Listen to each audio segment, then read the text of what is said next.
not. It suggests subtitles, and I like subtitles. This game is Oh, it asks you if you played it before. So that'll probably determine whether it gives you lots and lots of hints, maybe? Or whether it gives you any... Oh.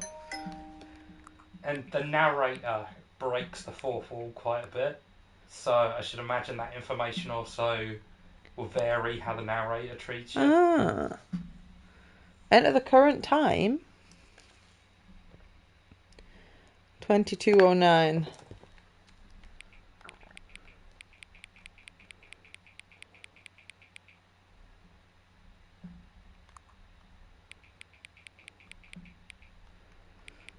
It... Is it 10?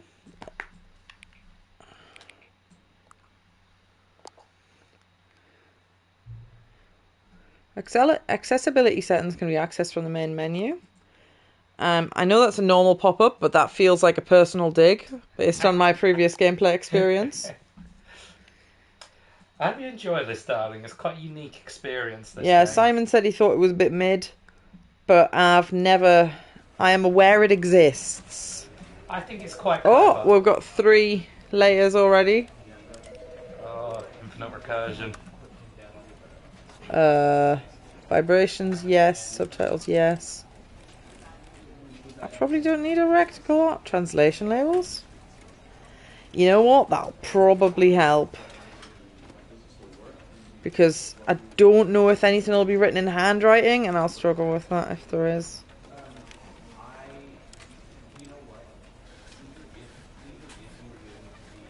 Colour labels? Content warnings? Oh! I think that would be useful for the audience rather than for me.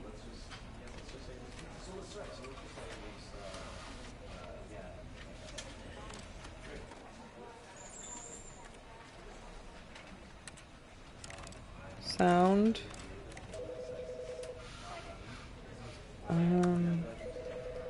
A crouch button, an interact button, and movement buttons.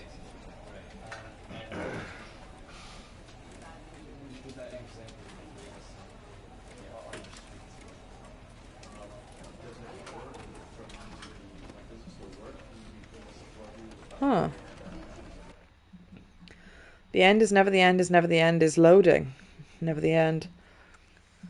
I like how that goes along exactly where the text is for loading as well. The end is loading. This is the story of a man named Stanley. Stanley worked for a company in a big building where he was employee number 427. Employee number 427's job was simple. He sat at his desk in room 427 and he pushed buttons on a keyboard. Orders came to him through a monitor on his desk, telling him what buttons to push, how long to push them, and in what order. This is what employee 427 did every day of every month of every year. Not even data Although entry, others just... might have considered it soul-ending, Stanley relished every moment that the orders came in, as though he had been made exactly for this job. Oh, well, that's unsettling right from the get-go. Was happy. And then one day, something very peculiar happened. Something that would forever change Stanley. Something he would never quite forget. He had been at his desk for nearly an hour when he realized that not one single order had arrived on the monitor for him to follow. No one had showed up to give him instructions, call a meeting, or even say hi. Never in all his years at the company had this happened. This complete isolation. Something was very clearly It is wrong. Stanley in a very Shocked, odd frozen version solid, Stanley found himself unable to I've move forgotten for the the word longest between time. life and death. But as he came to his wits and regained Not his placebo. senses, Purgatory. he got up from his desk and stepped out of his office. You're gonna have to find out. I'm not asking questions, I'm hypothesizing. I can't get my words out at all today. I'm gonna hypothetically say you're gonna have to find out. That's fine.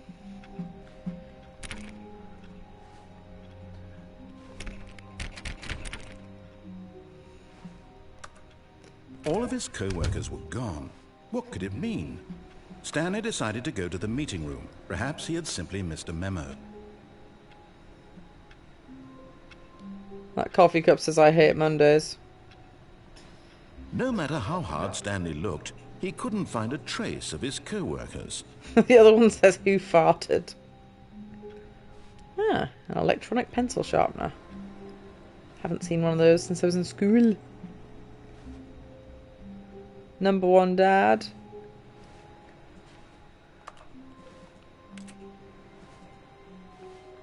I can't read this one. I like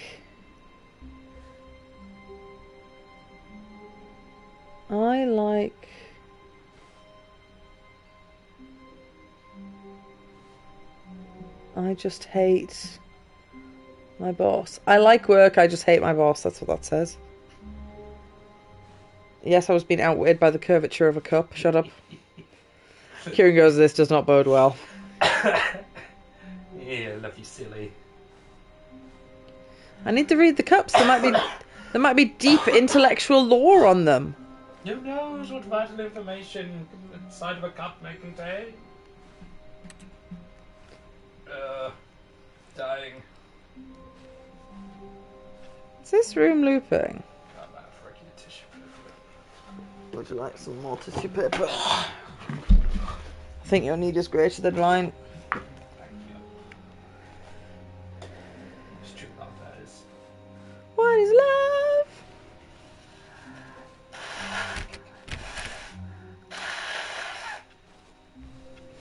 Right, well, I went that way.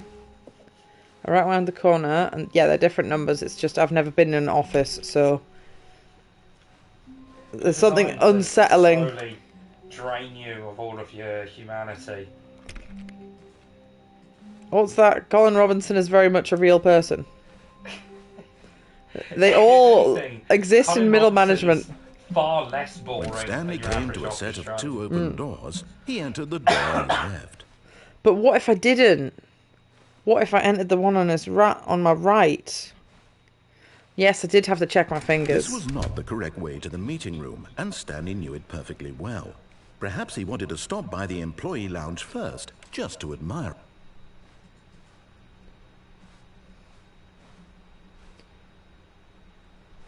It's got to be said, the ominous glow from a CRT monitor is very unsettling. It was the fact that they glow after they've been turned off for a little while. And I know that's just like the way the light bulbs turn off kind of thing, but it's still freaking creepy. Hasn't it sort of air of a enchanted item to it? Yes. I think it's also that whole sort of thing of things in the past. Yes, always look truly little a bit room creepy. worth admiring. Reminds you of the It passage had really of been time. worth the Oh. detour after all. Just I'd to never spend thought a of it few that way. moments here in this immaculate, beautifully constructed room. That all things that Stanley once new simply stood become here, old, drinking it all in. decay.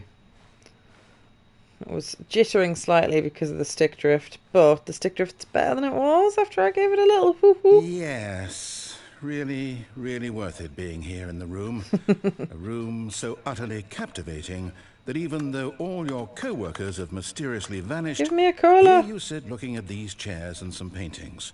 Really worth Do I want a cola? No cola allowed. The colour band. Look, it's already better than At this Ocean point, Horn. Look, Stanley's obsession with this I can room step bordered up to on slight. creepy and reflected poorly on his overall Slight edge. personality. It's possible that this is why everyone left. I'm obsessed with the room, and that's why everyone At last, left. He'd had enough of the amazing room and took the first open door on his left to get back to business.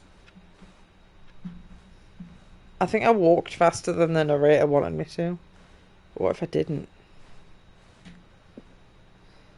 Stanley was so bad at following directions, it's incredible he wasn't fired years ago.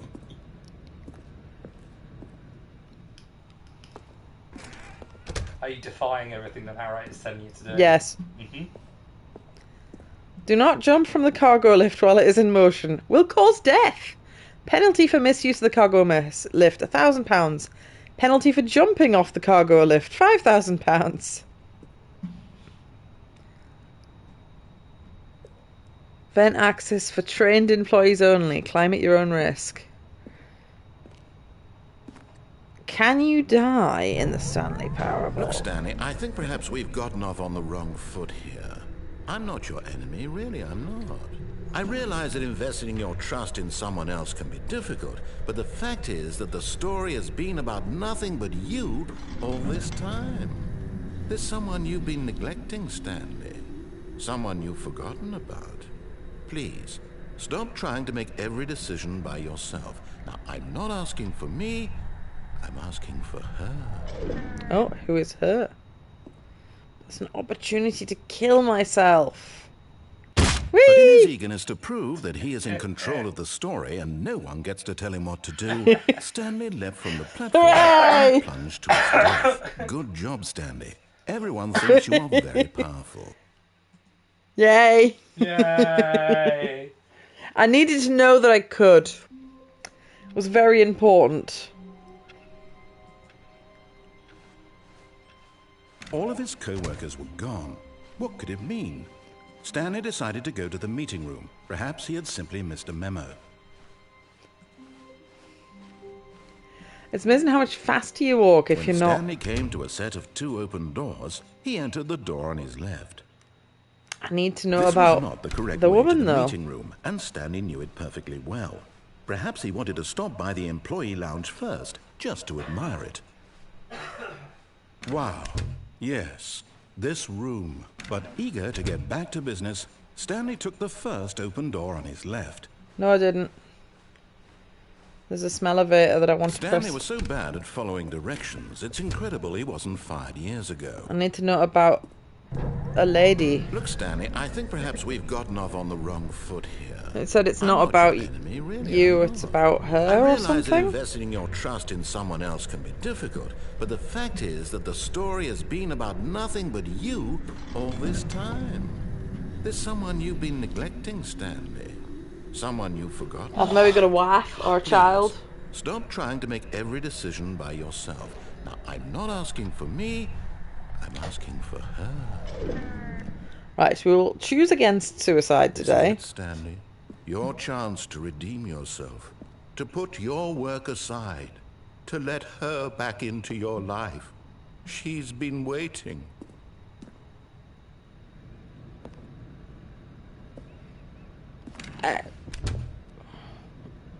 What if she is an SCP? It's the kind of vibe I'm getting from this. Oh! Oh! Oh! Oh! That's her, Stanley. You need to be the one to do this, to reach out to her. If you can truly place your faith in another, then pick up the phone.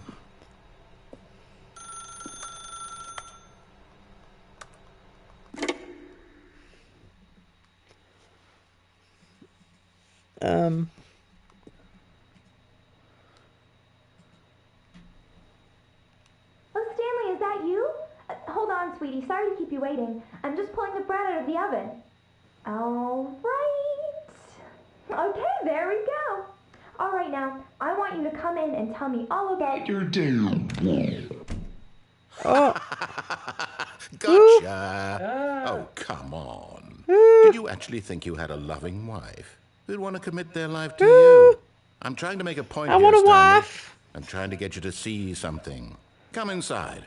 Let me show you what's really going on here. My wife! I mean, I've been watching This Extreme is Love, a and very 2 episodes in a sad row I've story had about a the sex death doll of a wife, man so... named Stanley.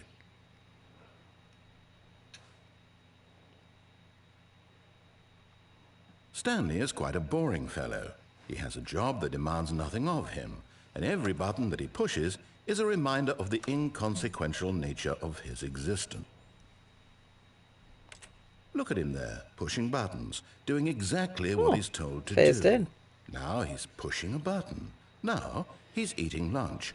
Now he's going home. Now he's coming back to work.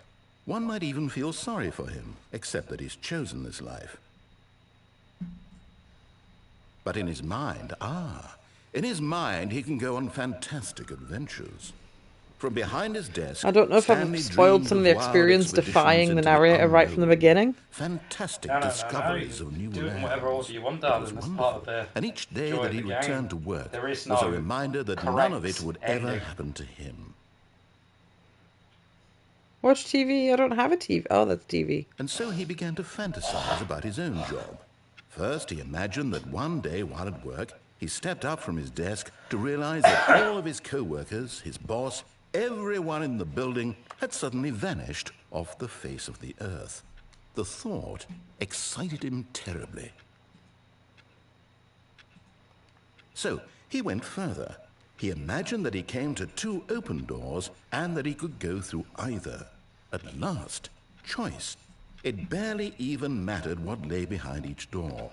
The mere thought that his decisions would mean something was almost too wonderful to behold. It was too wonderful. The excitement killed me. As he wandered through this fantasy world, he began to fill it with many possible paths and destinations. Down one path lay an enormous round room with monitors and mind controls. And down another was a yellow line that weaved in many directions. And down another was a game with a baby.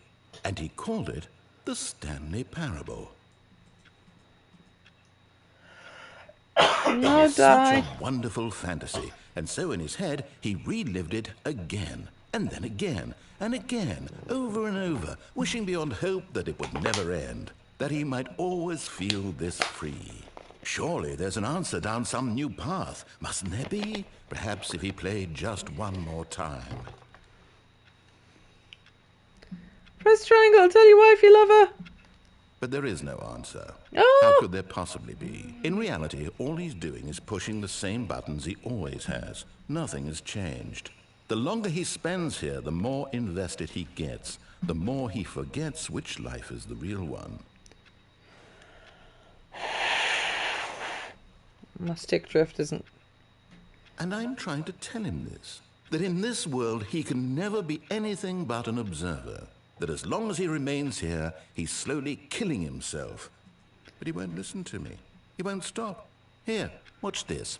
Stanley, the next time the screen asks you to push a button, do not do it. I'm being strong. I'm not pressing the button.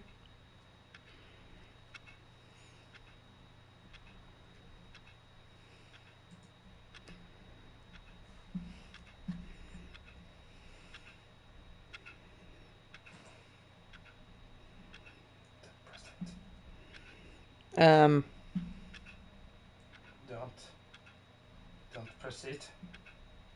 Resist. I don't know how long I've got to resist for.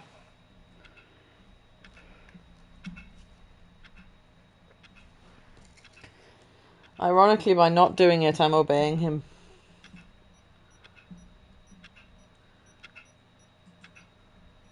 He told me to disobey, so I am indirectly obeying. I don't think I have a choice.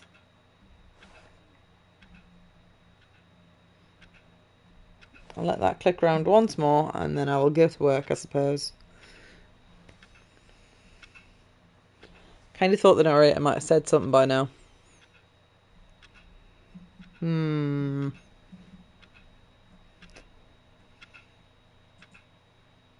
Nope. Okay.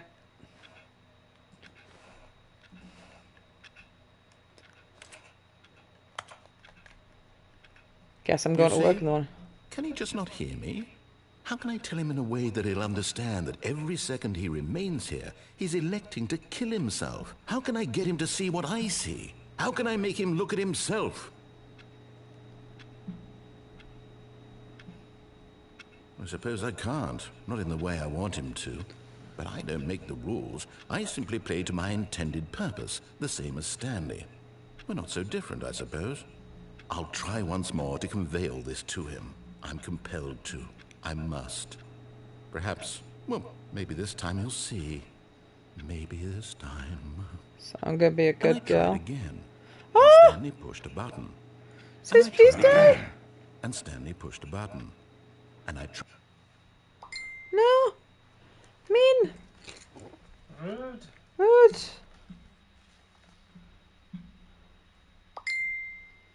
Cicely.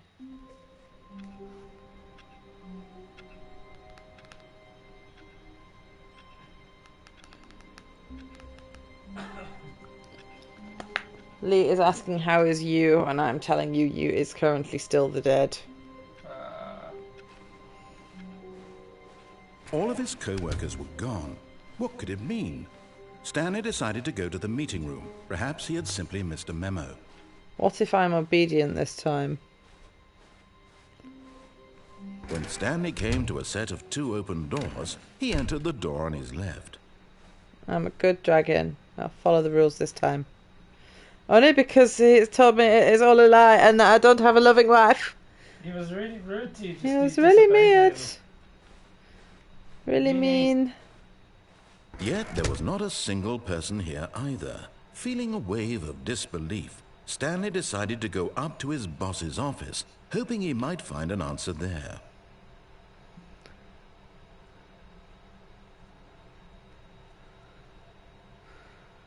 Termination Tuesdays. See if there's anything else exciting on the board. We're broke Wednesdays. Financial panic meeting.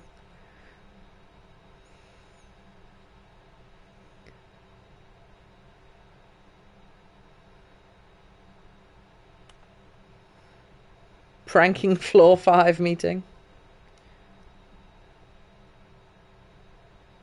Office party. Rip Franz.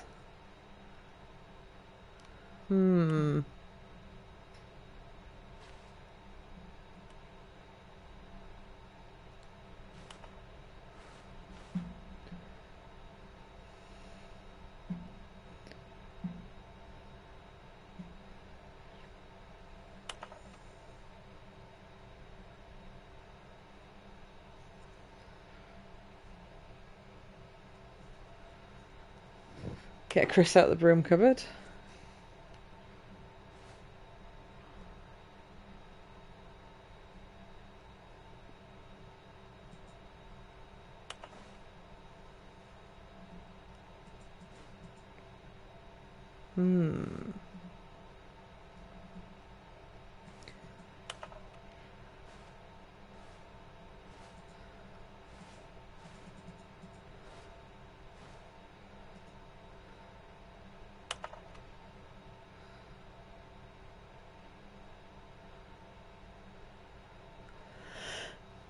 .402 and 405 want rid of the death sport portion in the primary review schedule, but I think it's a stupid idea.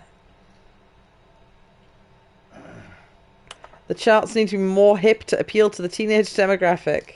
Find teenagers to put in the teenage demographic with a big net, some sort of child trap. Throw something in the ideas bin.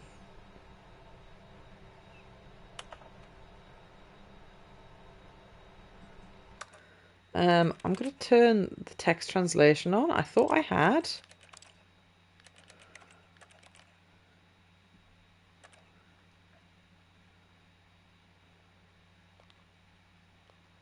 Huh. It mustn't be valid for certain parts of the environment.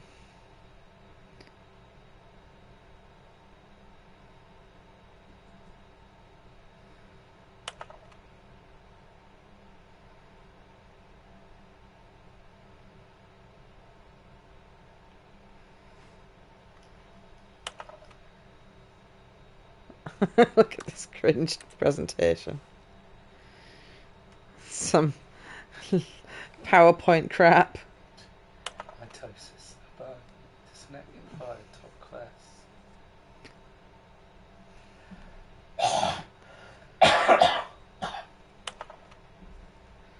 Monetize free to play those evil bastards. Aha!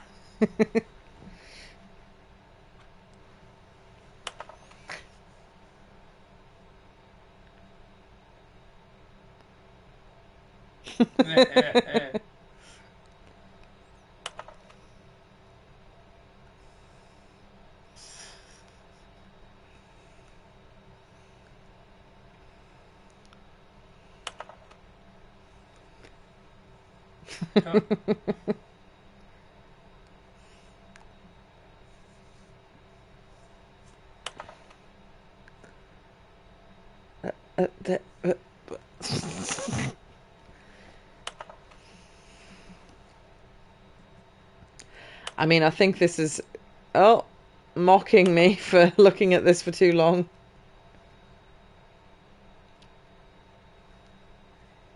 The boss appreciation minute. Circle the top 20 things you love about your boss.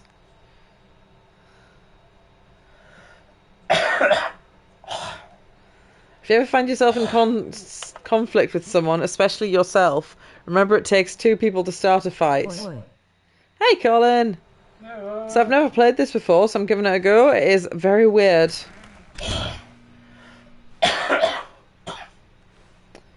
Want to go in the broom closet. Stanley stepped into the broom closet, but there was nothing here. There's a broom! So he turned around and got back on track. I want to pick something up. That wrench looks useful. Was it There was Bioshock? nothing You here. could play the whole game No with the choice wrench? to make, no path to follow, just an empty broom closet. No reason to still be here. Coming to a staircase, Stanley walked upstairs to his boss's office.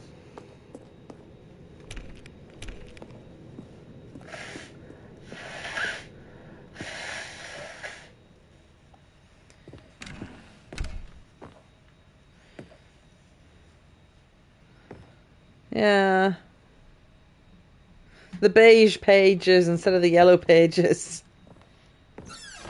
Oh. Oh no! There's a picture of a man with a gun against a panda. Ah, That's how you know it's the big boss CEO man. Business strategy, it says underneath. red.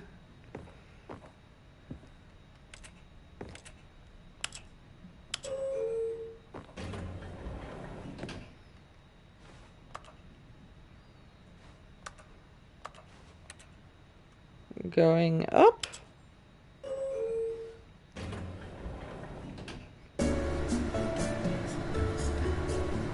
I appreciate the inclusion of elevator music. And my controller's vibrating. Some elevators are very wobbly. Like the one at the gate in Newcastle's quite wobbly. This feels a bit unsafe. A little bit. Right, stuck in the elevator until the end of days now. That elevator music is very familiar. I don't think I recognise it, but it's quite nice.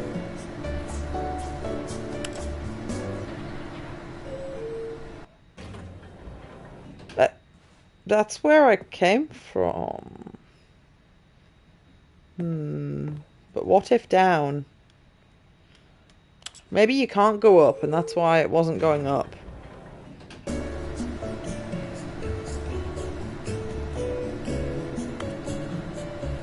Was in an elevator up in Scotland and it was tiny. Ah. Okay, that is the game telling me that the elevator is not of use. Okay, fair enough. Stepping into his manager's office, Stanley was once again stunned to discover not an indication of any human life. Shocked, unraveled, Stanley wondered in disbelief who orchestrated this. What dark secret was being held from him? What he could not have known was that the keypad behind the boss's desk guarded the terrible truth that his boss had been keeping from him.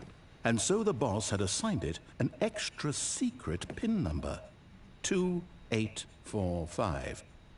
But of course, Stanley couldn't possibly have known this.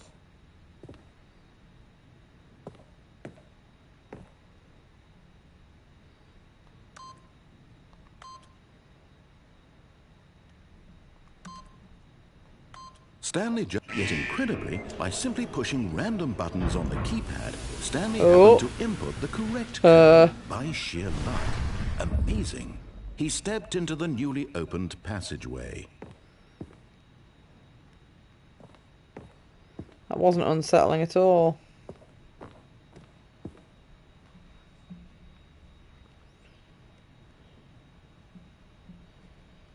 Oh. Zoe, how did you not see that?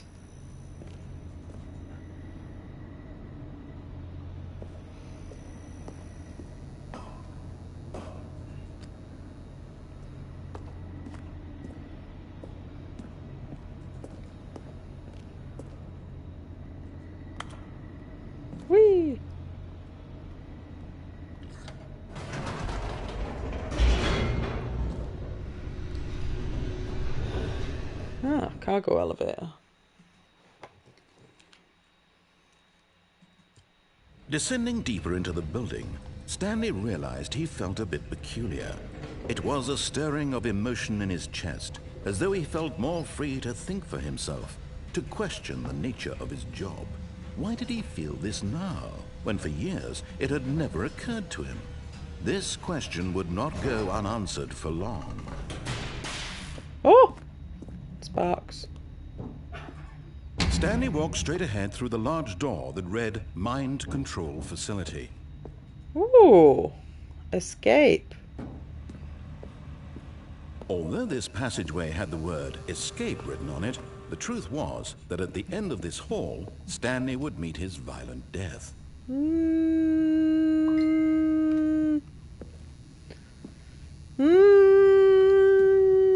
Violent death, though. The door behind him was not shut. Stanley still had every opportunity to turn around and get back on track. At this point, Stanley was making a conscious, concerted effort to walk forward and willingly confront his death. Oh, red.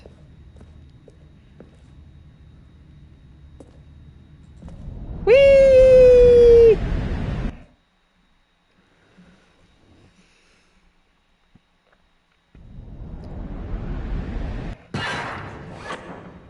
I'm not dead. As the machine whirred into motion and Stanley was inched closer and closer to his demise, not yet. He reflected that his life had been of no consequence whatsoever. Stanley can't see the bigger picture. He doesn't know the real story, trapped forever in his narrow vision of what this world is. Perhaps his death was I appreciate that we get to like plucking embrace the what the eyeballs death's from a going to blind be. man. And so he resigned and willingly accepted this violent end to his brief and shallow life. Farewell, Stanley. Bye-bye. Farewell, Stanley, cried Oh the ho! narrator, as Stanley was led helplessly into the enormous metal jaws. I've unlocked In a a lady. single visceral instant, Stanley was obliterated as the machine crushed every bone in his body, killing him instantly.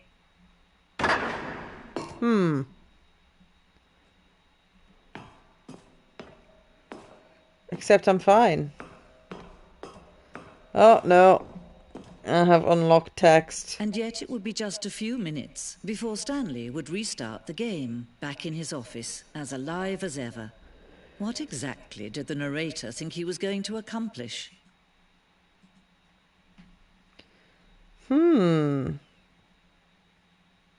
When every path you can walk has been created for you long in advance, death becomes meaningless, making life the same. Do you see now? Do you see that Stanley was already dead from the moment he hit start? Oh, hang on. Office layout.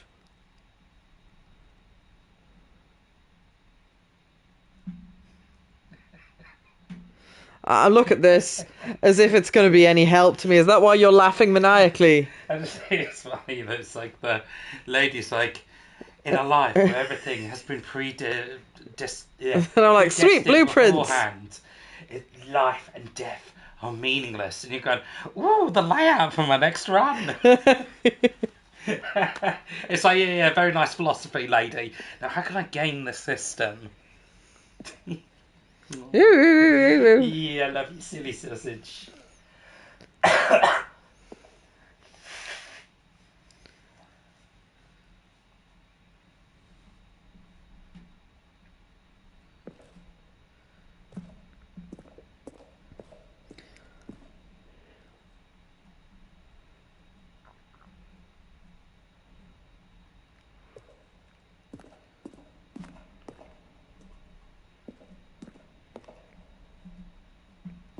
Huh.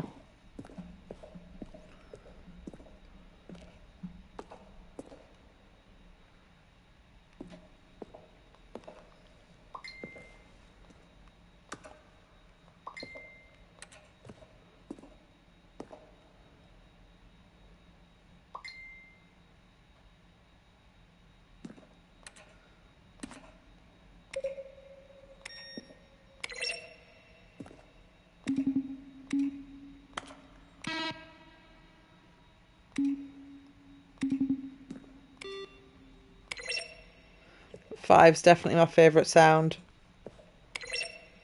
Pudding. It's really pleasing. Pudding. Gremdits.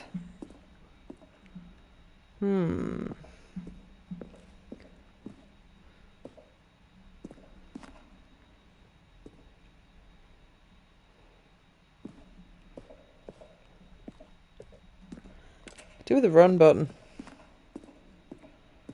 Oh!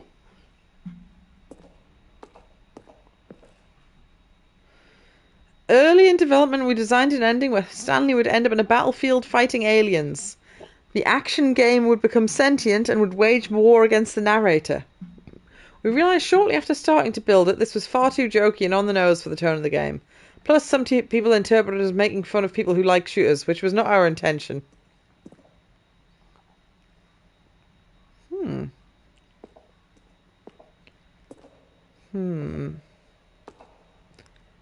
2018, we added Ultra Deluxe.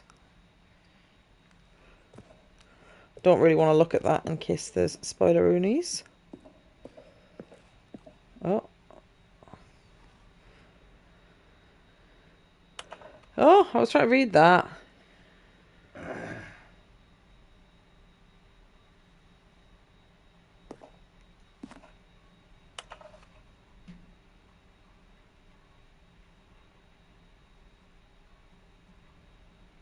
Oh, just a bunch of people emailing the narrator.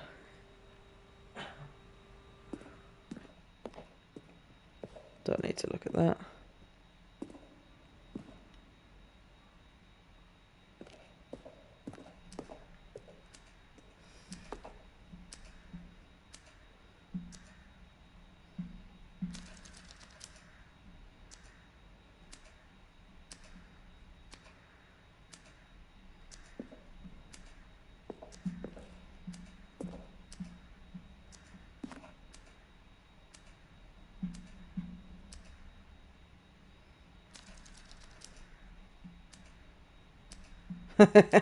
Cargo lift was always intended to give the option of staying on or jumping off to a different path.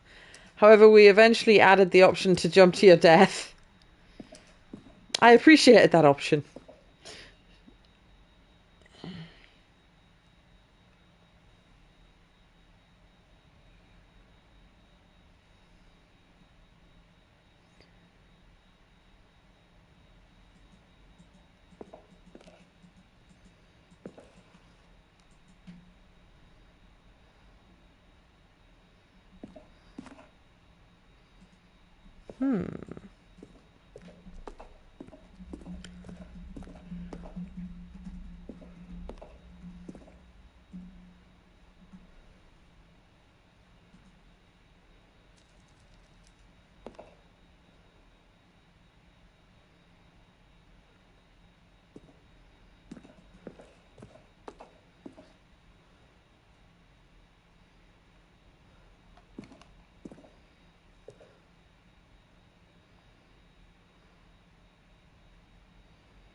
Button. Button. A button popped up from that middle of the desk. Nothing happens when you press it, though. Very suspicious.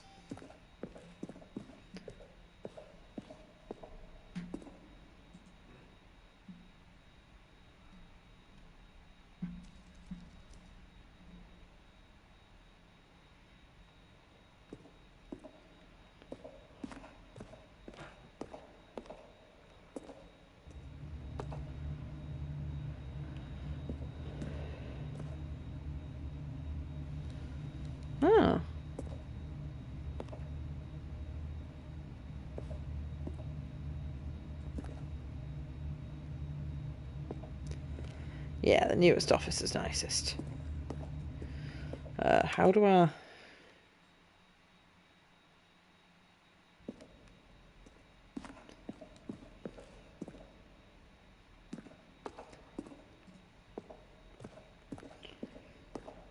Yeah. Begin the game again.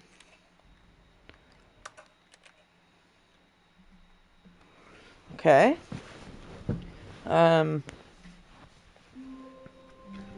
So I followed the narrator until the end, and then I chose death, and a lady spoke. Were gone.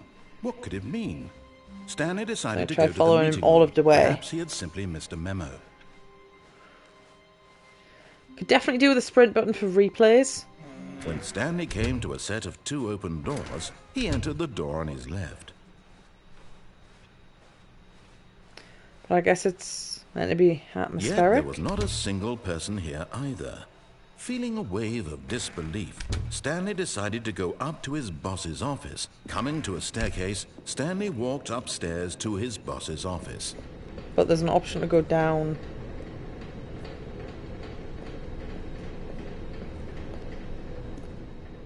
But Stanley just couldn't do it. He considered the possibility of facing his boss. Admitting he had left his post during work hours, he might be fired for that. And in such a competitive economy, why had he taken that risk? All because he believed everyone had vanished? His boss would think he was crazy. And then something occurred to Stanley. Maybe, he thought to himself, maybe I am crazy. All of my co-workers blinking mysteriously out of existence in a single moment for no reason at all? None of it made any logical sense. And as Stanley pondered this, he began to make other strange observations. For example, why couldn't he see his feet when he looked down? Why did doors close automatically behind him wherever he went? And for that matter, these rooms were starting to look pretty familiar. Were they simply repeating?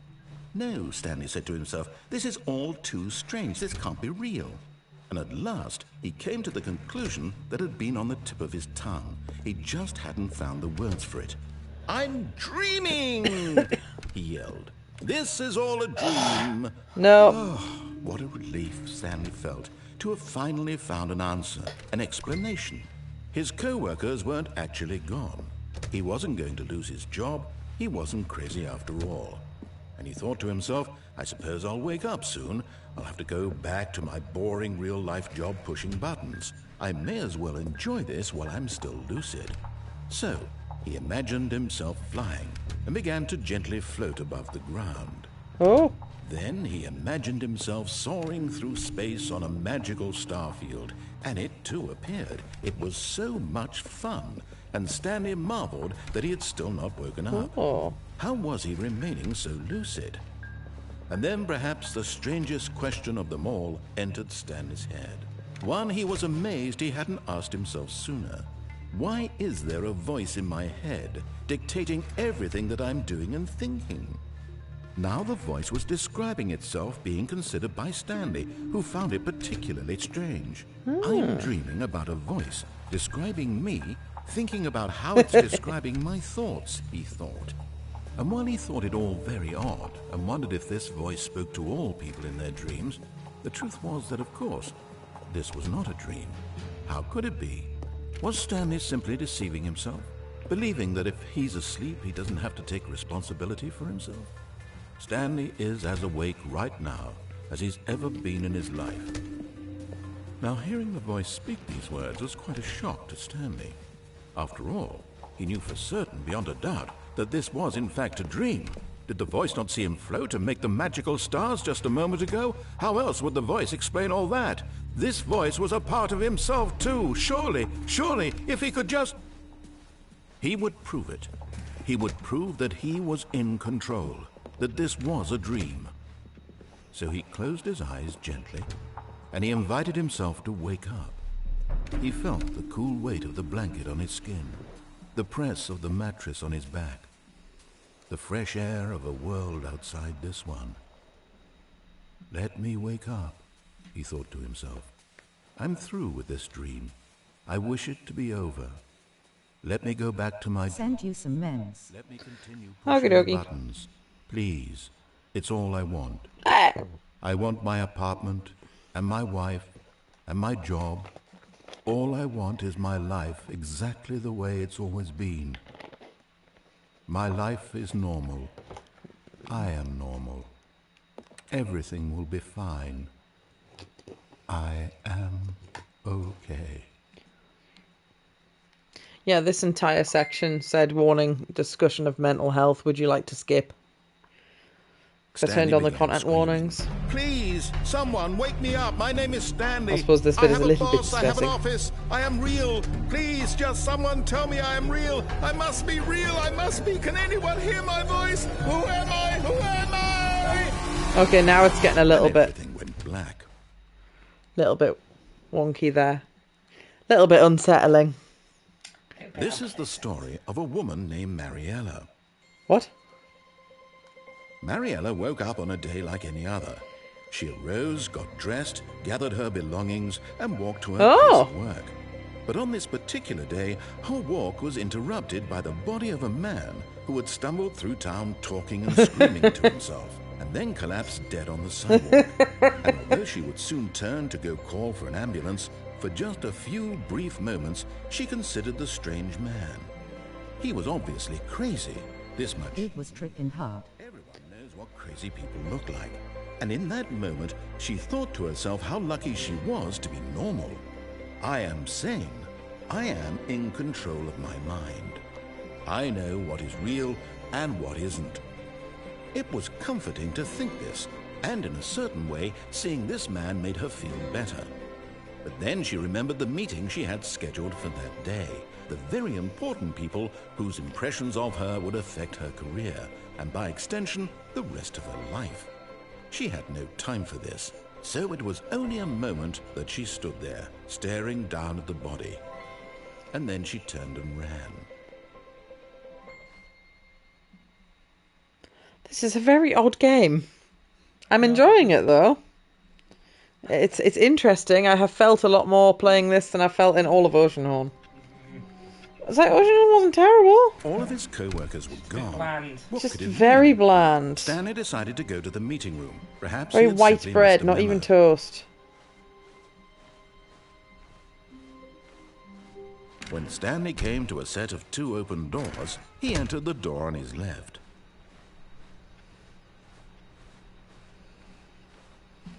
Yet there was not a single person here either.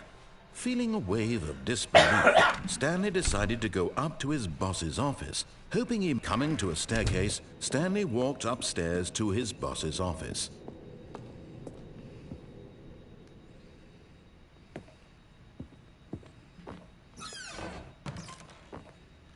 Oh.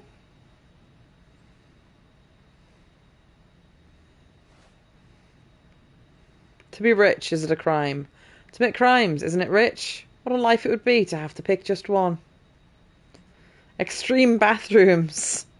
And Time magazine.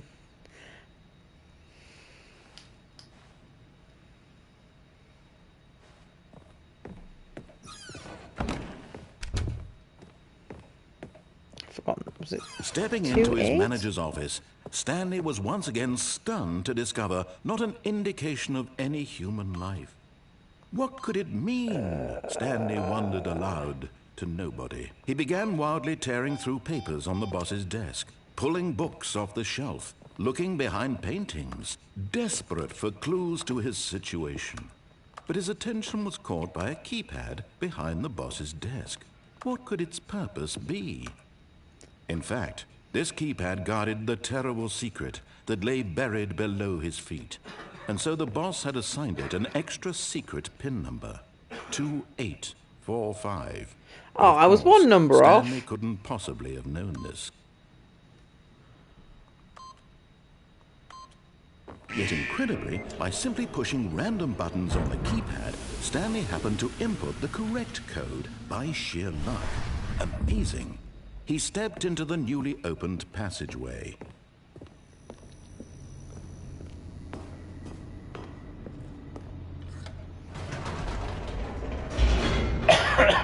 No die.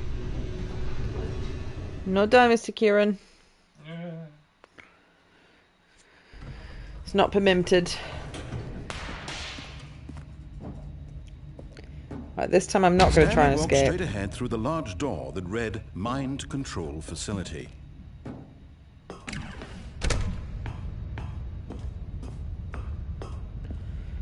Oh, single button. The lights rose on an enormous room packed with television screens. What Ooh. horrible secret did this place hold? Stanley thought. Kira and I himself. have a new Did TV he have the decision. strength to find Desire. out? No. I would like a football field covered in flat screens, please. We're not getting the room of infinite flat screens, Spirits. Oh, No. but look at it. No. No. Think of all the pixels. You would hurt your neck looking Yeah. at it. Yeah, I know. I know you would. You'd I be know. sitting there going, oh. But there's a shiny in that corner. But there's a shiny in this corner. No. Hold it. I Now, can think of uses for that room. their true nature revealed. Each bore the number of an employee in the building, Stanley's co-workers. The lives of so many individuals reduced to images on a screen, and Stanley, one of them, eternally monitored in this place where freedom meant nothing. I've forgotten what my number is. 427, maybe?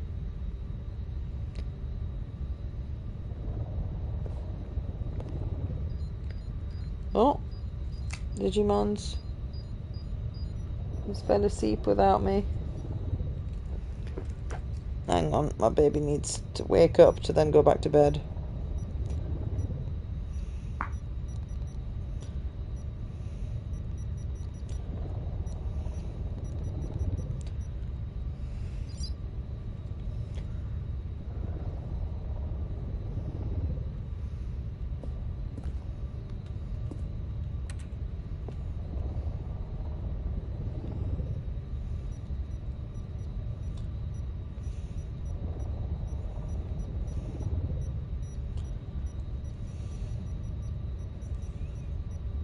Alright, now you can go to bed, Digimon.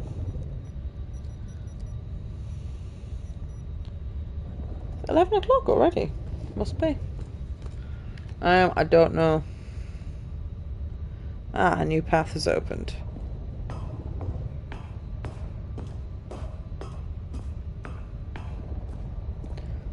A button.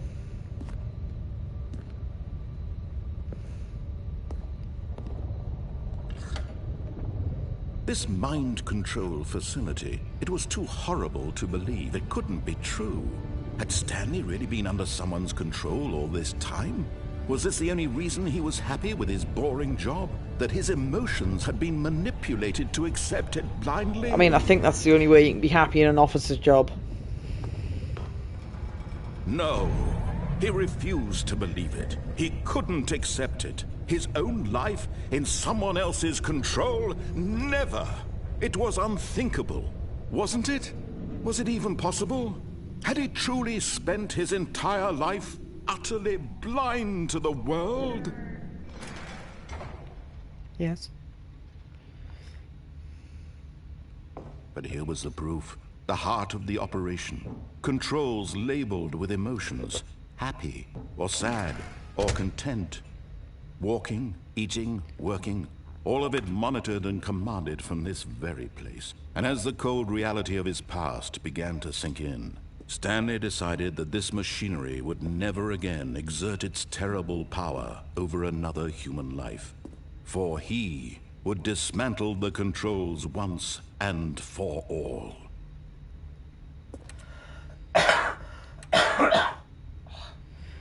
That's currently offline.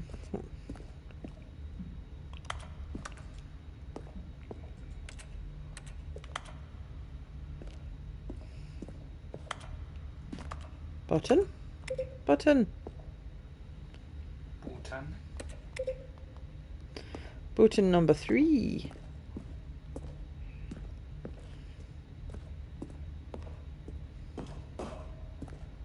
Button number 5. Pretty sure I gotta find button number 1 first, but I want to press the other buttons first. That one's got a pink light. Ooh. Oh. Doesn't look ominous at all, does it, Kieran? Nothing happened when I went into it, to be fair.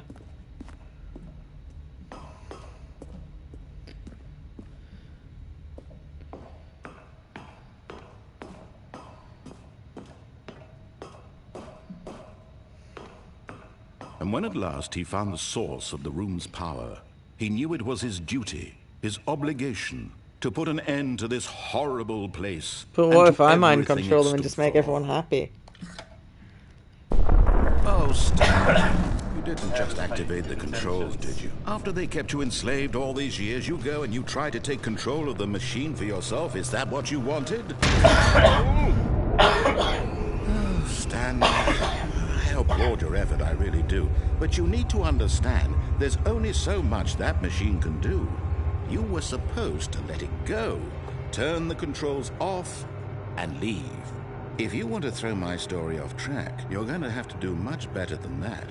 I'm afraid you don't have nearly the power you think you do. For example, and I believe you'll find this pertinent, Stanley suddenly realized he had just initiated the network's emergency detonation system. Of course I have. This machine is activated without proper DNA identification. Nuclear detonators are set to explode, eliminating the entire complex. How long until detonation then? Let's say 2 minutes. Now this is making things a little more fun, isn't it, Stanley? It's your time to shine. You are the star. It's your story now. Shape it to your heart's desires. Oh, this is much better than what I had in mind. What a shame we have so little time left to enjoy it. Mere moments until the bomb goes off. But what precious moments each one of them is. More time to talk about you, about me, where we're going, what all this means. I barely know where to start. What's that? You'd like to know where your co-workers are? A moment of solace before you're obliterated? All right, I'm in a good mood. You're gonna die anyway. I'll tell you exactly what happened to them. I erased them. I turned off the machine. I set you free. Of course, that was merely in this instance of the story. Sometimes when I tell it, I simply let you sit there in your office forever, pushing buttons endlessly and then dying alone. Other times, I let the office sink into the ground, swallowing everyone inside, or I let it burn to a crisp. I have to say this, though, this version of events has been rather amusing. Watching you try to make sense of everything and take back the control wrested away from you, it's quite rich. I almost hate to see it go. But I'm sure whatever I come up with on the next go-around will be even better. My goodness, only 34 seconds left. But I'm enjoying this so much. You know what? To hell with it. I'm going to put some extra time on the clock. Why not? These are precious additional seconds, Stanley. Time doesn't grow on trees. Oh dear me, what's the matter, Stanley? Is it that you have no idea where you're going or what you're supposed to be doing right now? Or did you just assume when you saw that timer that something in this room was capable of turning it off? I mean, look at you. Being called running out. from button to button, screen to screen, Pressing clicking everything. on every little thing Yes. in this room. These numbered buttons, no, these colored ones, or maybe this big red button, or this door. Everything, anything, something here will save me. Why would you think that, Stanley? That this video game can be beaten? Won? Solved? Do you have any idea what your purpose in this place is? Well, there's a big red Stanley, button. You're in for quite a disappointment. But here's a spoiler for you. That timer isn't a catalyst to keep the action moving along. It's just seconds ticking away to your death. You're only still playing instead of watching a cutscene because I want to watch you for every moment that you're powerless. To see you made humble. Backup power machine This is somewhere. not a challenge. It's a tragedy. You wanted to control this world. The narrator's Fine. mean, I'm Kieran. going to destroy it first, so you can't. Where's the Take a backup look at the power? clock, Stanley. That's 30 seconds you have left to struggle. 30 seconds until a big boom and then Backup nothing. power didn't work. No ending here. Oh, it says Will it. you Goodbye, leave employee alone? 427. Will you cling desperately to your frail life? Or will you let it go peacefully? Another choice. Make it count. Or don't. It's all the same to me. All a part of the joke. And believe me, I will be laughing at every second of your inevitable life from the moment we fade in until the moment I say, happily ever after. Boop. Obliterated. I got obliterated. Atomized. I got atomized. Hate it when that happens. Already this was uncomfortable, and Stanley decided that as soon as he found a new space he felt safe in, that he would never leave it again in his life. The narrator's start has changed. When Stanley came to a set of 2 open doors... That's the first he time the entered intro's door on his changed, I left. think.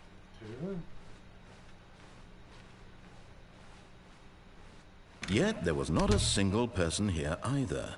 Feeling a wave of disbelief, Stanley decided to go up to his boss's office. Coming to a staircase, Stanley walked upstairs to his boss's office.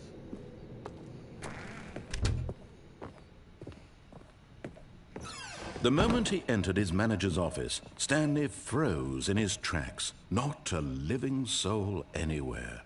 Could he really be all alone? This was too much for Stanley to I'm not take. sure it's Too actually much for any possible man to to... do Stanley was in anything. such a rush to get through the story as quickly as possible, he didn't even He have was. a single minute to just let the narrator talk. That kind of anxiety isn't healthy.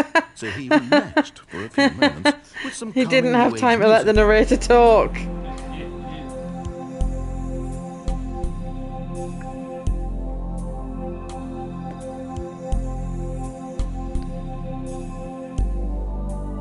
Feeling soothed and rejuvenated, Stanley calmly walked forward into the opened passageway. I appreciate the realise that at that point you'd just be rushing. It's like, I've done this bit before. I was like, no, he doesn't even have time to let the narrator talk. That's not okay. He must be anxious. Let's play some music.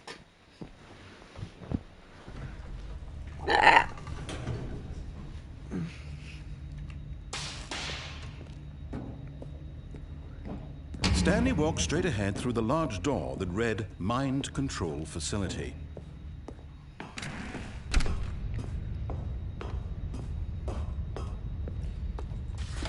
The lights rose on an enormous room packed with television screens. What horrible secret did this place hold? Stanley thought to himself. Did he have the strength to find out? I guess I'll not try and mind control them myself this time. Now the monitors jumped to life, their true nature revealed. Each bore the number of an employee in the building, Stanley's co-workers. The lives of so many individuals reduced to images on a screen, and Stanley, one of them, eternally monitored in this place where freedom meant nothing.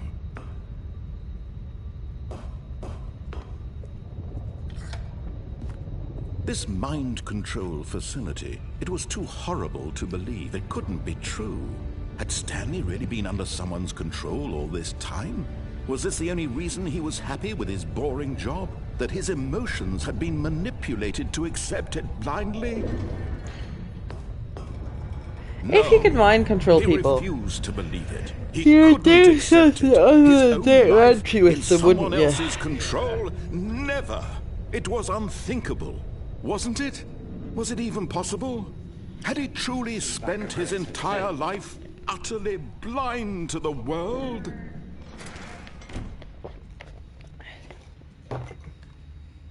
But here was the proof. The heart of the operation. Controls labeled with emotions.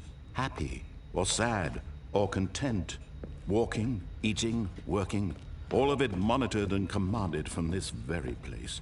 And as the cold reality of his past began to sink in, Stanley decided that this machinery would never again exert its terrible power over another human life. For he would dismantle the controls once and for all.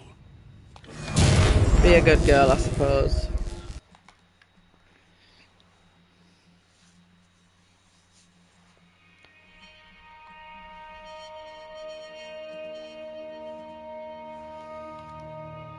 Blackness and a rising chill of uncertainty. Was it over? Yes.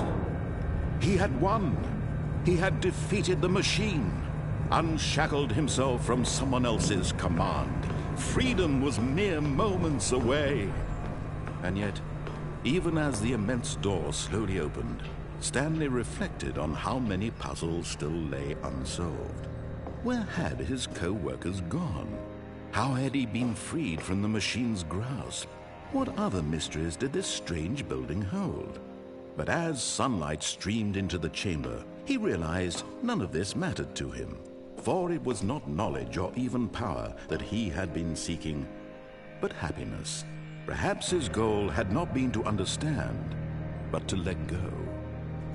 No longer would anyone tell him where to go, what to do, or how to feel. Whatever life he lives, it will be his, and that was all he needed to know. It was perhaps the only thing worth knowing. Oh, look at the lovely Stanley outside. stepped through the open door.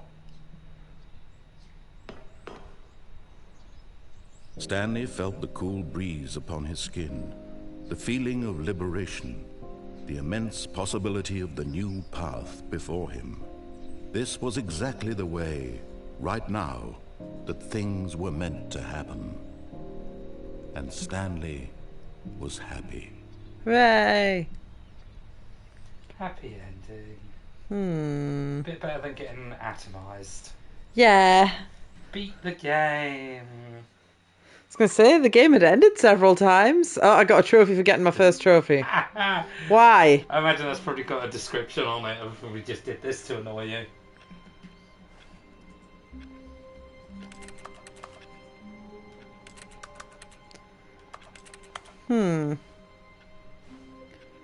But what can I do differently? How I tried. wonderful. Stanley was alone.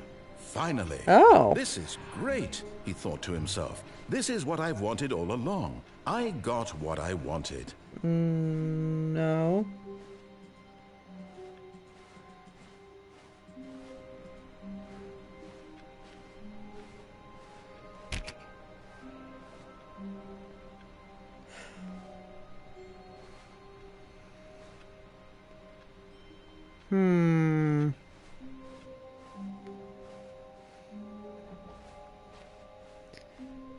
But where to go now?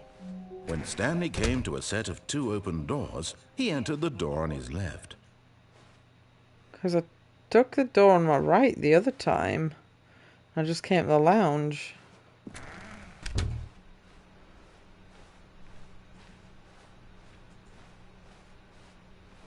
Yet there was not a single person here either.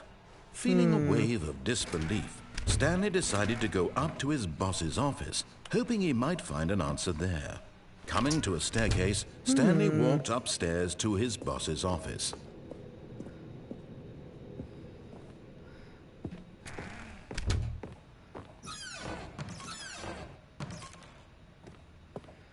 Because there's an elevator here, but it doesn't go anywhere.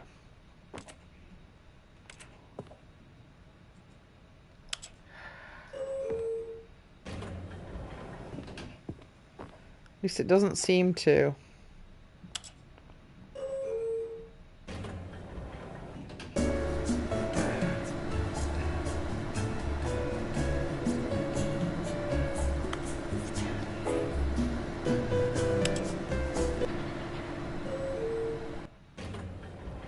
Yeah, it puts you back out in the same room. I mean, I was being impatient there, but... Okay, I think we all know the drill by blah blah blah, dark secrets, the keypad, Stanley pushes some buttons. Oh, hey, look, it's a new passageway. Kill surprise.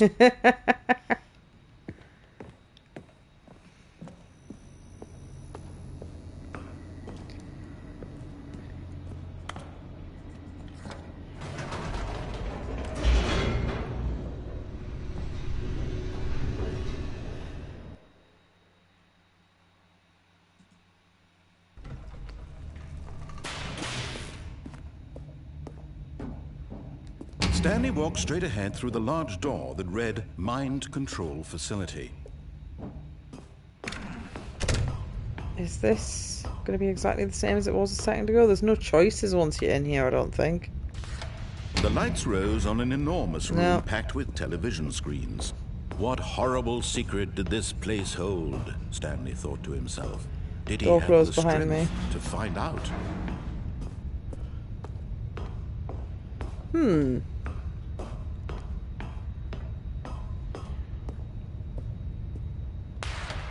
Now the monitors jumped to life, their true nature revealed. Each bore the number of an employee in the building, Stanley's co-workers. The lives of so many individuals reduced to images on a screen, and Stanley, one of them, eternally monitored in this place where freedom meant nothing. Is that dialogue slightly different? I'm not sure. This mind control facility, it was too horrible to believe. It couldn't be true. Had Stanley really been under someone's control all this time?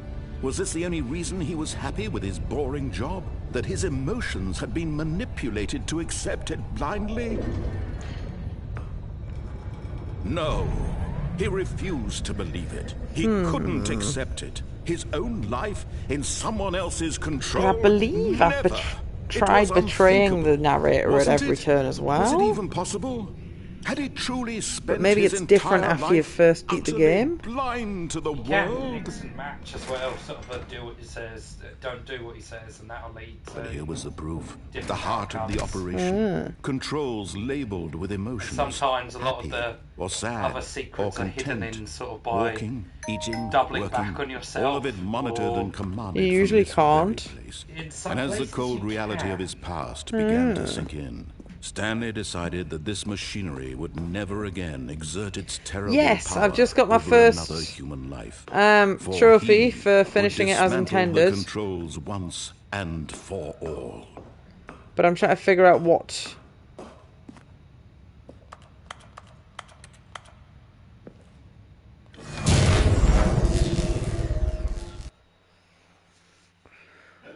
What I can do differently.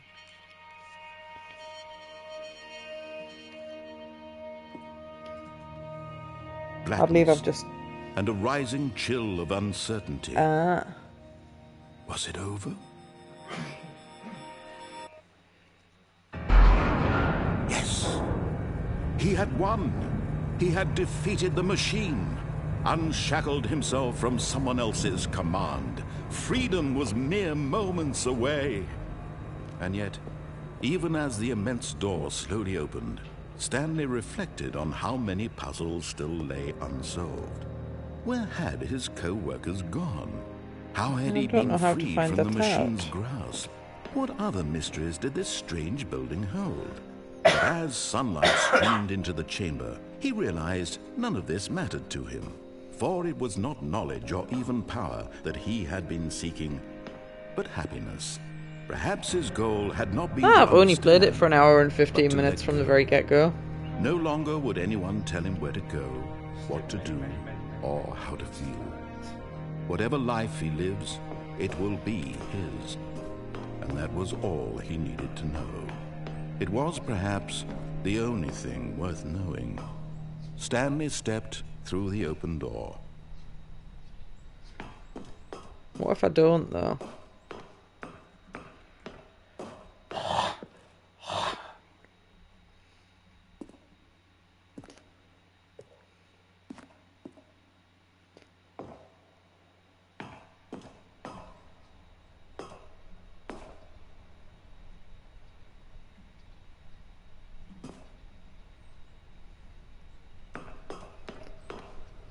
Stanley felt the cool breeze upon his skin, the feeling of liberation, the immense Might go see if possibility there's of anything the new extra in path the before him. employee lounge and This all the was other exactly the way, paths that I don't normally right go. now, that things were meant to happen. And Stanley was happy.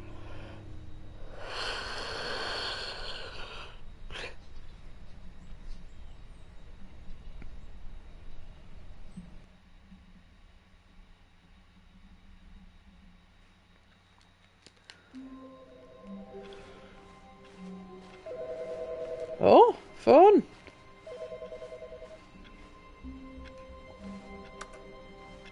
Where fun?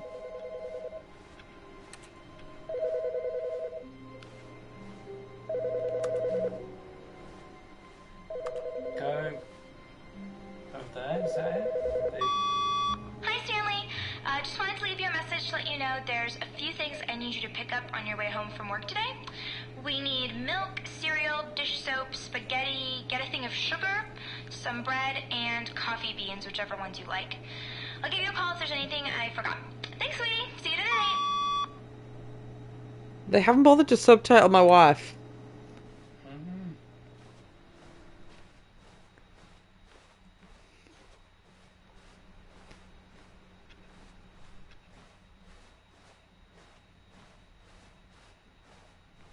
When Stanley came to a set of 2 open doors, he entered the door on his left. But my wife. This was not the correct way to the meeting room, and Stanley knew it perfectly well. Perhaps he wanted to stop by the employee lounge first, just to admire. I got confused when I walked back to that door.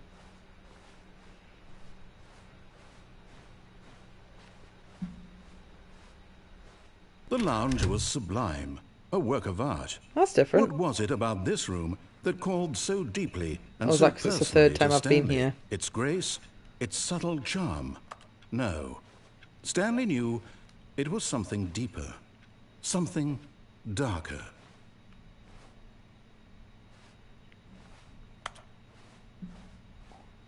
The coffee machine? Yes, really, really worth it being here in the room.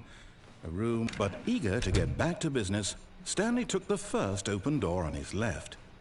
To be fair, I don't think I've ever actually taken it this way. And so he detoured through the maintenance Yeah, section. I've never been walked this way. straight ahead to the opposite door and got back on track. Because when I've gone the wrong way, I've always fully committed to going the wrong way. You mix and match, you get new results.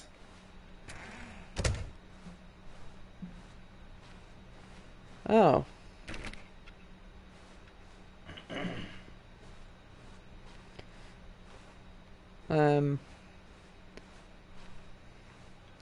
There was a lift thing that I didn't take there. Yet there was not a single person here either. Feeling a wave of disbelief, Stanley decided to go up to his boss's office, hoping he might find an answer there. Oh no, no, not again. I won't be part of this. I'm not going to encourage you. I'm not going to say anything at all. I'm just going to be think the patient walls and are wait for you different to finish whatever it is you enjoy doing the so broom much closet. in this room. Please take your time. Coming to a staircase, Stanley walked upstairs to his boss's office. That goes all wrong when he... I've experienced the go in the car park.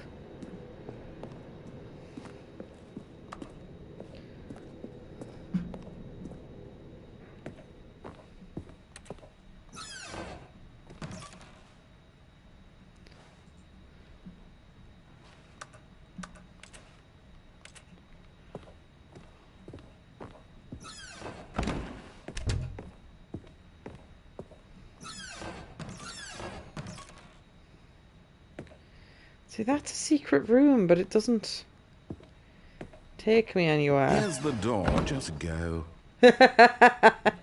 Here's the door, just go. Not wasting me time even giving me the option to put in the key code.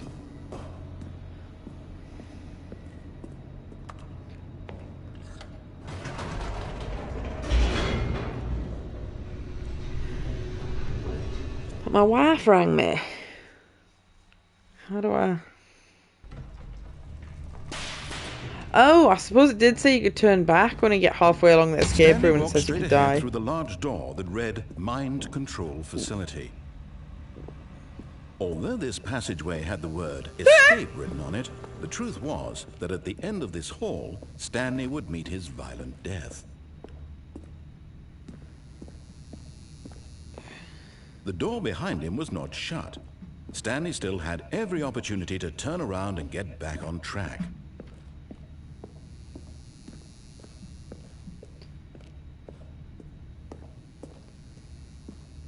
I have turned around.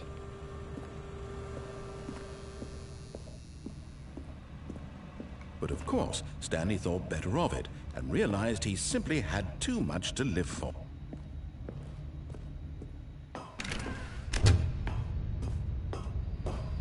Is there anything different I can do in this room? The lights rose on an enormous room packed with television screens. What horrible secret did this place hold? Stanley thought to himself. Did he have the strength to find out? My wife rang me.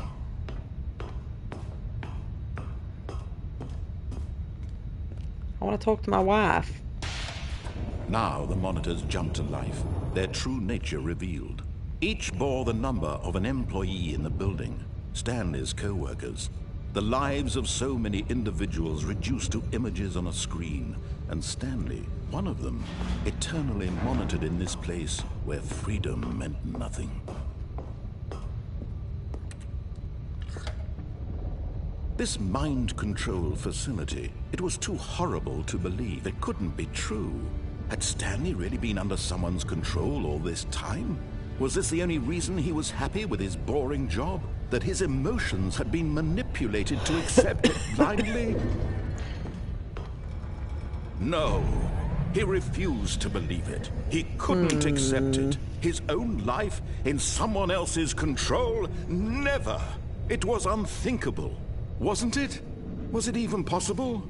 Had he truly spent his entire life utterly blind to the world?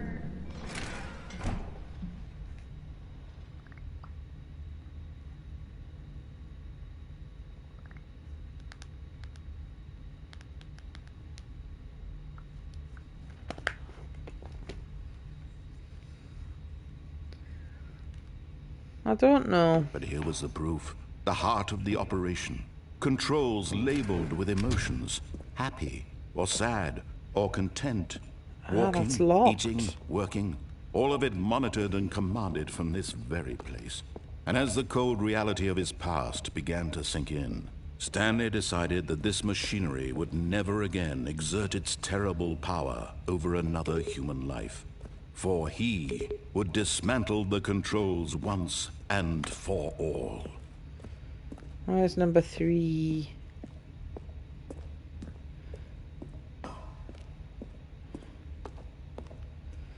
It's 5.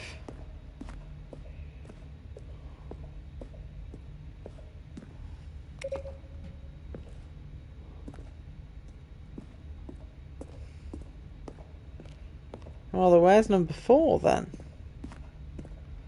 It's up there perhaps, but I can't get up there unless I try and blow up the world.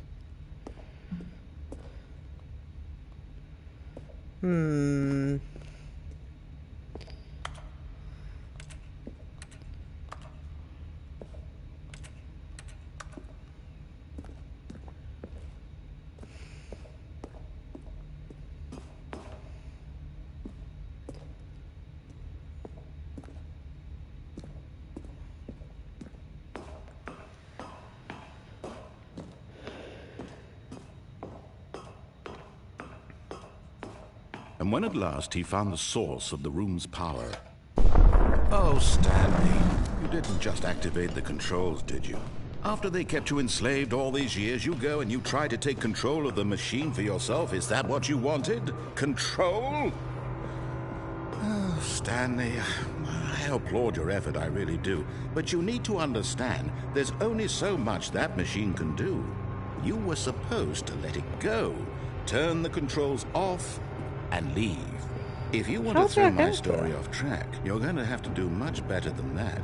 I'm afraid you don't have nearly the power you think you do. For example, and I believe you'll find this pertinent, Stanley suddenly realized he had just initiated the network's emergency detonation system. Definitely got up there last that this time. machine is activated without proper DNA identification, nuclear detonators are said to explode, eliminating the entire complex.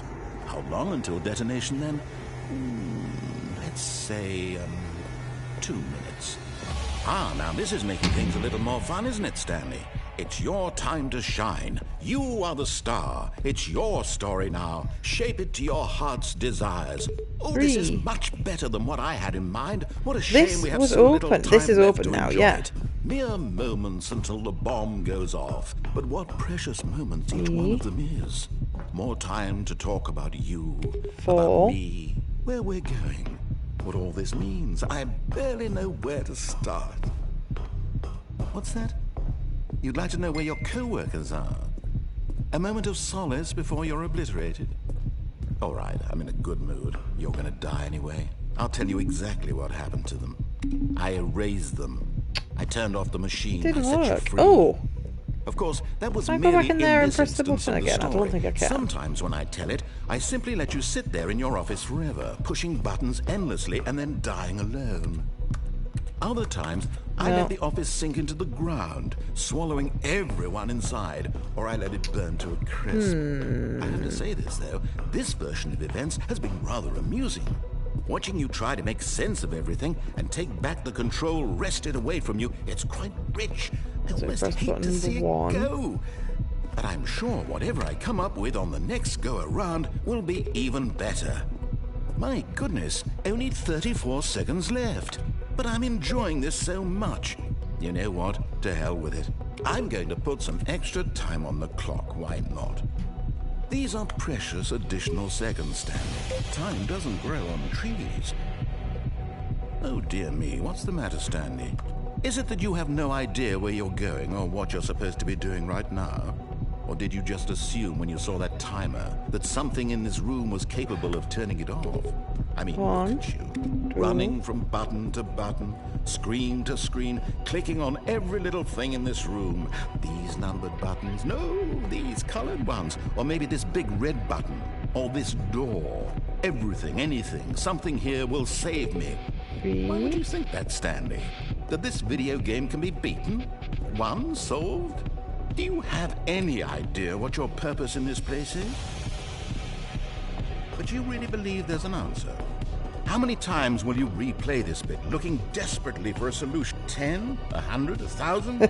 I look forward to finding out and to watching the bomb go off each time you fail. Just you and me and the retching explosion of fire and metal over and over and over for all of eternity. And Stanley died again. And Stanley died again. Press number 5. And Stanley died again. Take a look at the clock, Stanley. That's 30 seconds you have left to struggle. 30 seconds until a big boom Oh. and nothing. No ending here, just you being blown to pieces. Will you cling desperately to your frail life, or will you let it go peacefully? Another choice. Make it count, or don't. It's all the same to me, all a part of the joke. And believe me, I will be laughing at every second of your inevitable life from the moment we fade in until the moment I say, happily ever after. I do believe I perhaps can't do anything there. His voice got weird at the end, though. 'Cause I tried doing 1, 2, 3, 4, 5. Pressing the coloured buttons doesn't seem to do anything. Is there a 0? No. So I wonder if doing your employee number would have done anything. Oh. I am 427. There is no 7.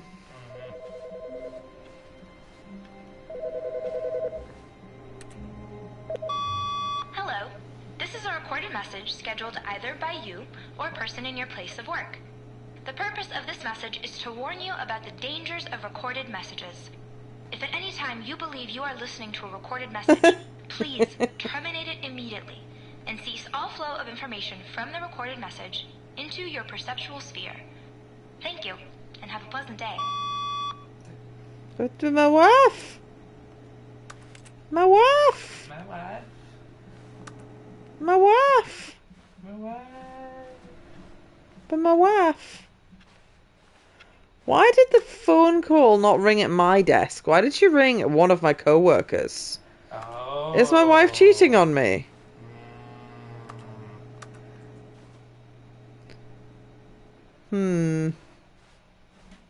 Foulness afoot.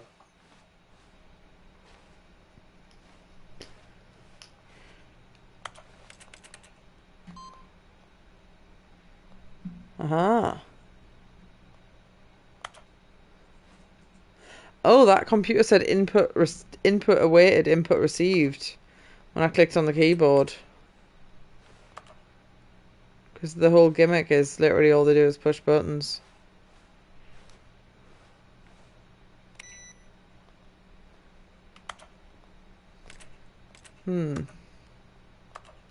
I think I might put the crosshair on the screen, you know.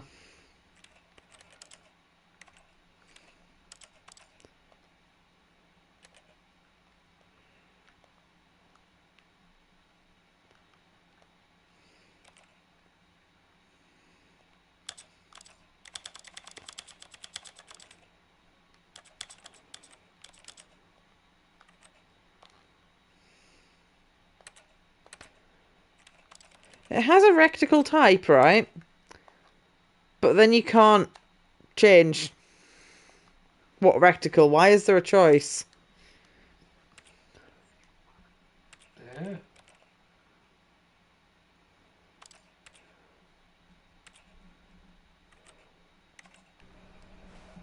Yeah, having the pointer on my screen at all times seems... It does detract from the initial experience, which is why I didn't put it on.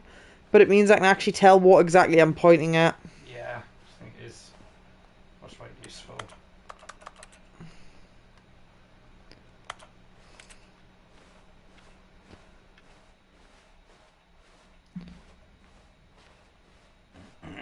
When Stanley came to a set of 2 open doors, No. this was not the correct way to the meeting room, and Stanley knew it perfectly well. Perhaps he wanted to stop by the employee lounge first, just to admire This it. time I'm gonna go Standing now in down this the incredible elevator room, thing. Stanley for the first time understood true happiness. Then the feeling went away, and he felt sad again. Then it came back, and lingered for a minute or two. Now it's only half there. Just a kind of, tingle. But eager to get back to business, Stanley took the first open door on his left. And so he detoured through the maintenance section, walked straight ahead to the opposite door, and got back on track. This is the path that I failed to take last time because I walked straight through that door. Because this looked more like the quest objective. So I avoided it, but I Stanley didn't want accidentally to made get progress. back to the office. He wanted to wander about and get even further off track. So now in order to get back, he needed to go, from here it's, left.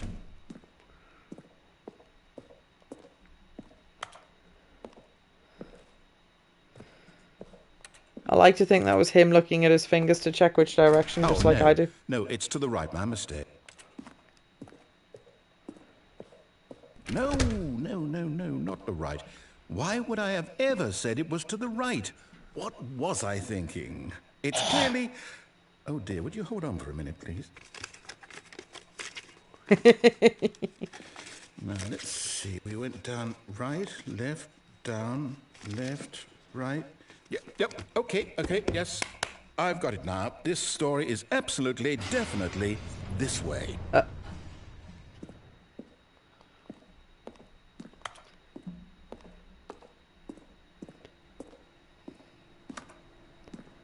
It's a vehicle.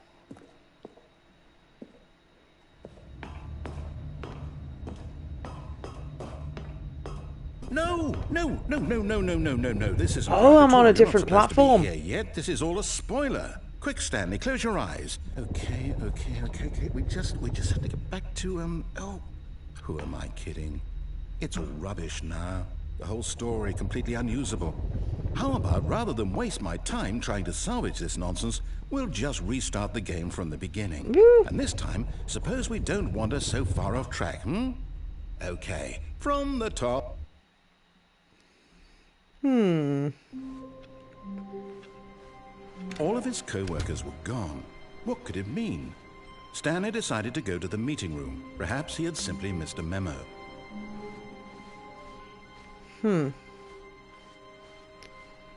My wife, though. My wife was just an illusion. Zuri in the quest to find the wife. Where my wife? Oh. When Stanley... What? No, I restarted. I swear I definitely restarted the game over, completely fresh. Everything should be... Oh, did something change? Stanley, did you change anything when we were back in that room with all the monitors? Did you move the story somewhere, or... Hold on. Why am I asking you? I'm the one who wrote the story. was right here just a minute ago. I know for sure that it's here somewhere. Okay, then. It's an adventure. Come, Stanley. Let's find the story. I've been through those paths previously, but I haven't been this way.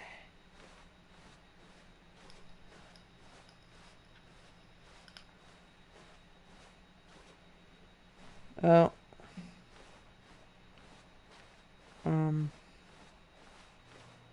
Inner guilt. Everyone knows what you did. They're just holding back to let you torture yourself.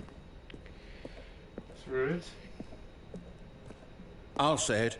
This is the worst adventure I've ever been. I can promise you there definitely was a story here before.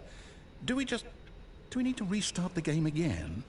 Well, I find it unlikely that we'll ever progress by starting over and over again, but it's got to be better than this. Okay, let's give it a shot. Why not?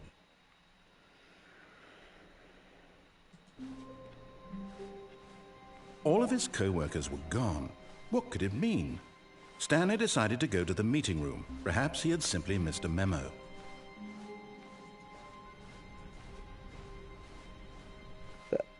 There's now no doors. It's worse. I might be remembering this wrong. It's possible the story is back where we just came from. Why don't we go back the other direction and see if we missed anything?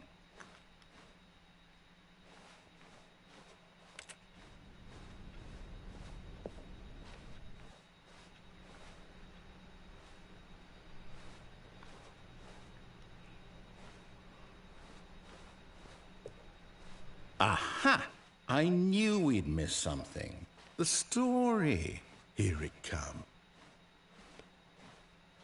No, wait. Never mind. Not the story. Okay, let's head back the other way and retrace our steps. That's definitely wrong. Now this... Well, I'll be honest. I don't recognize this place at all.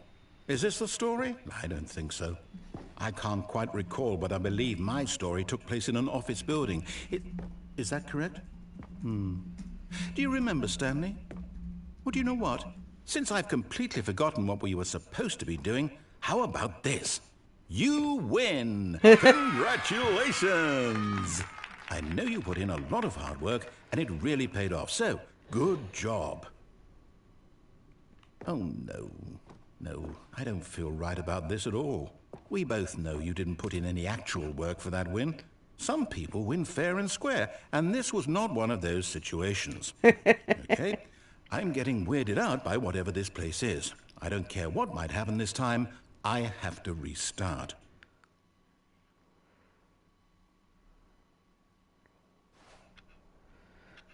The yellow line. I've got a solution. This time, to make sure we don't get lost, I've employed the help of the Stanley Parable Adventure Line. Just follow the line. How simple is that?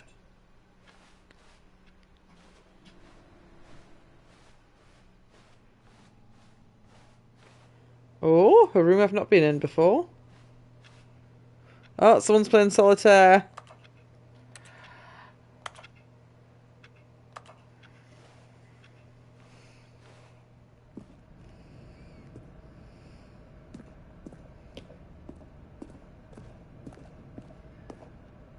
You see, the line knows where the story is. It's over in this direction. Onward, Stanley, to destiny. Though, here's a thought. Wouldn't wherever we end up be our destination, even if there's no story there? Or to put it another way, is the story of no destination still a story? Simply by the act of moving forward, are we implying a journey such that a destination is inevitably conjured into being via the very manifestation of the nature of life itself? Okay, Stanley, I need to follow this train of thought for a minute. Just stick with me. Now, we can both agree that the nature of existence is in fact a byproduct of one's subjective experience of that existence, right? Okay. Now, if my experience of your existence rests inside of your subjective experience of this office, is this office, in fact, the skeleton of my own relative experiential mental subjective construct? Whoa. Hang on. That got a bit weird back there. Well, I'd like to Oh, apologize. the line gets a bit weird as Sure well. where I was going with all that. You know what? I think what we need right now is a bit of music to lighten the mood.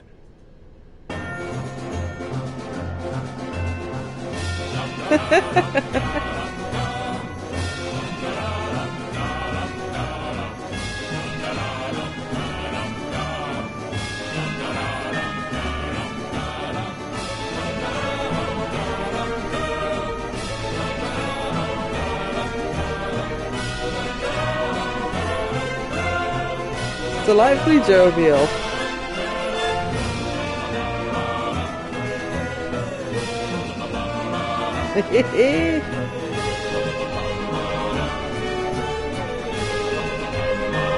Oh, that's not ominous at all. Question marks. Now the music in this is again more interesting than the music in Ocean Thing. I'm sorry, Togatsu Mesamatsu or whatever the fuck he's called. Are you sure that was the one? Yeah. Yeah, it was. One of the reviews I read was like, even having like the best music man ever wasn't enough to make this game interesting.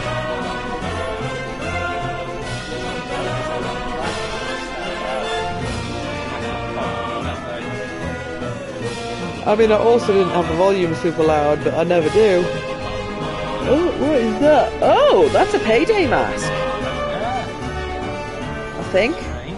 I never played that game, but I recognise the spookiness of it. Bit odd cod. This music's jovial and unsettling all at the same time. It feels like communist or something. No, I don't know why I feel that way.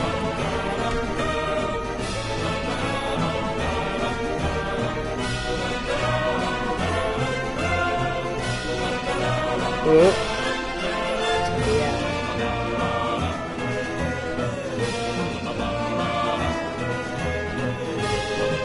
Hang on a second.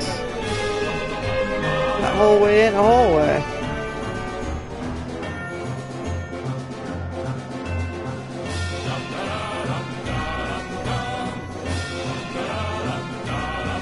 Wait, cut the music. Go back and look at that fern. Stanley, this fern will be very important later in the story. Will it? It's Make a very nice sure fern. You study it closely and remember it carefully. I don't fucking believe you. you. Won't miss anything. It is a fern, yes. It has more polygons than the ones in the You're Free ending. But it is decidedly a fern in a bucket. A white bucket with a black top. I'm getting booped. Oh no. Wait, what? We're back at the office? No. Line, you do know we're looking for the Stanley Parable, right? The story? Is any of this ringing a bell?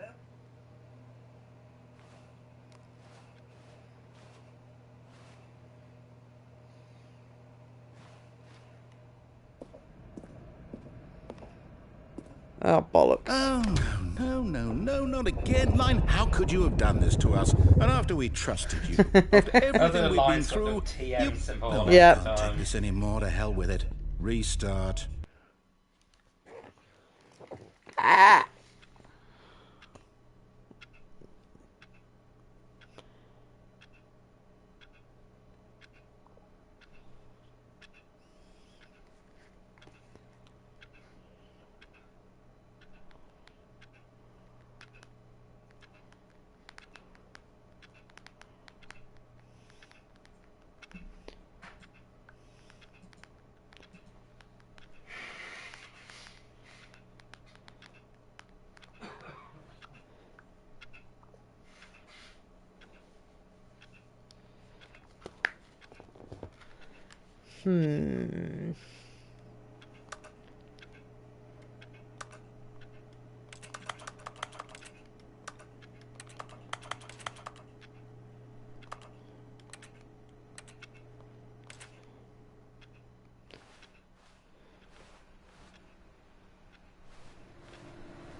You know what, Stanley?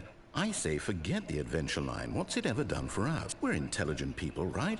Why can't we make up our own story? Something exciting, daring, mysterious. Ooh, this all sounds perfectly doable. Why don't we simply start wandering in, well, I don't know. How about this direction? Now, yes, this is exciting. Just me and Stanley forging a new path, a new story. Well, it could be anything. Featureless corridor. What do you want our story to be? Go wild. Use your imagination. Whatever it might be, Stanley, I'm ready for it. Oh, no, not you again. Stanley, I'd also like to veto the line from having any role in our awesome new story. No lines or monitor rooms. Just don't acknowledge it, and we should be fine. It's TMing it at every point, even when they call it it.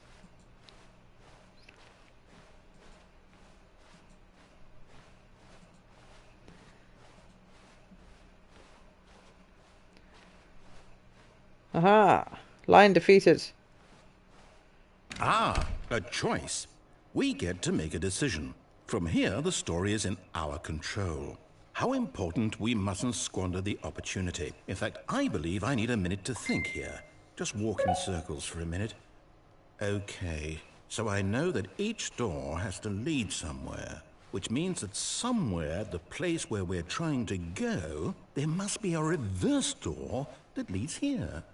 And that in turn means that our destination corresponds with the counter-inverted reverse door's origin. So starting from the right, let us ask, will taking the right door lead us to where we're going?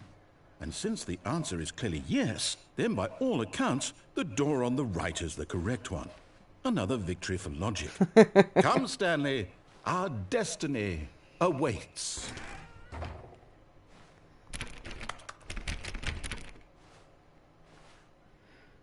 Oh. Oh, hold up, what's this? The confusion ending.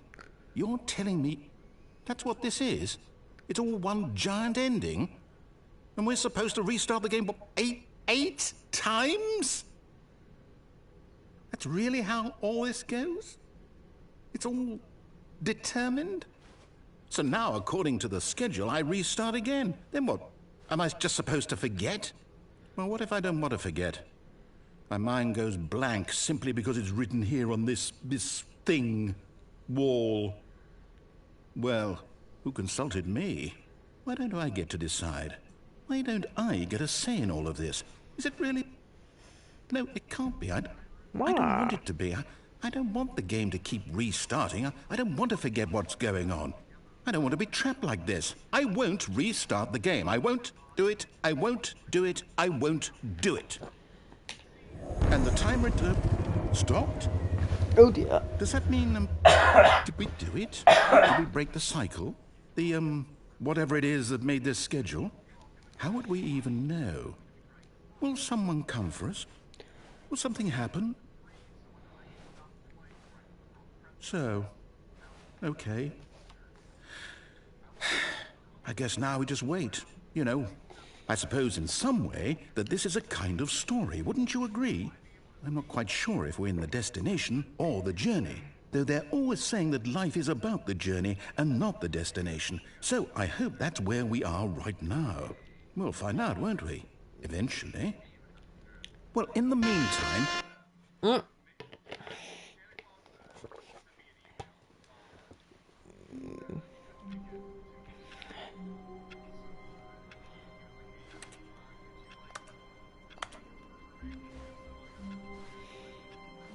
A soft wind blew outside and perhaps rain started, and if it did, it stopped shortly after. Stanley hoped that he would one day see where...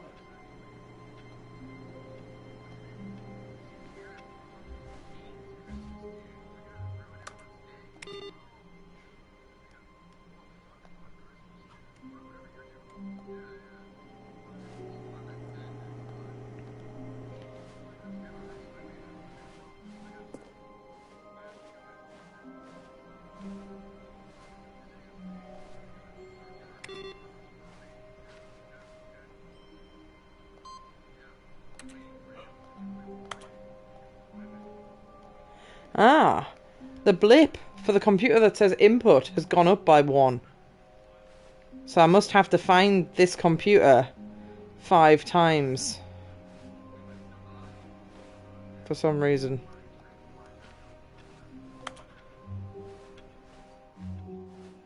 New content? Oh, new content? What does that mean, new content? New content.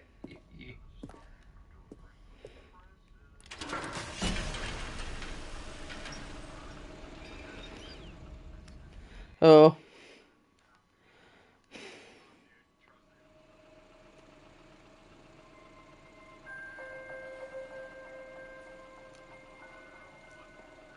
Hello, and thank you for playing the Stanley Parable Ultra Deluxe. As you may know, the Stanley Parable was a video game released in 2013 on home computers. After receiving critical and commercial success, it was expanded upon in 2022 with the Stanley Parable Ultra Deluxe, a reimagining of the game for consoles and home computers. Oh, I think it was originally only on The iPad. Stanley Parable Ultra Deluxe Or phone. features exciting new content that broadens and expands the world of the Stanley Parable, delighting audiences the world over. Please, step inside and see what thrilling new adventures await in the Stanley Parable Ultra Deluxe. Oh, well, this sounds delightful. I'm very excited to see the thrilling new Ultra Deluxe content.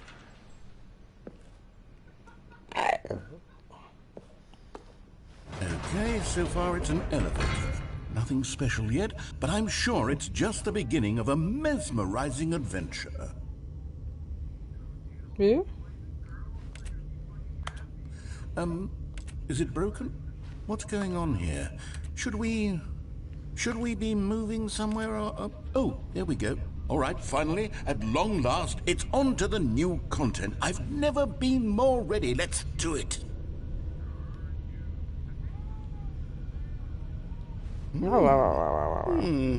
I have to say, initial impressions of Stanley Parable Ultra Deluxe, mostly tedious. It's as No, if... cutie. Oh, okay. Let's see the content. Give me the content, Stanley. All right, let's see. It's the jump circle.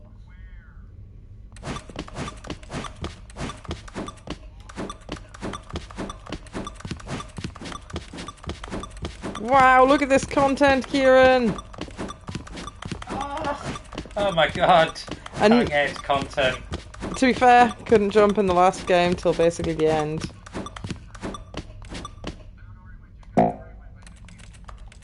No! Ran out of jumps! You can only jump in the circle. It said jumps remaining, and I thought that meant how many jumps I had to do for something to happen. Ooh! Is that it? Surely that's not all the new content. There has to be something else, right? Goodness. Another elevator. Stanley, I don't like it when I have walk to very say, slightly faster than him. Initial impressions of this game are not positive. It's just elevators and jumping. Is this what passes for exciting new content? If this is new content, then I could just read you the whole dictionary. There's 20 hours of new content right there. Hell, I could count to 30 trillion. You could put that on the box. The Stanley Parable Ultra Deluxe, now with over 1,000 hours of new content. And oh wait, there's more. Very good. Yes, I knew there had to be something else. Let's see it. I'm ready for whatever it is.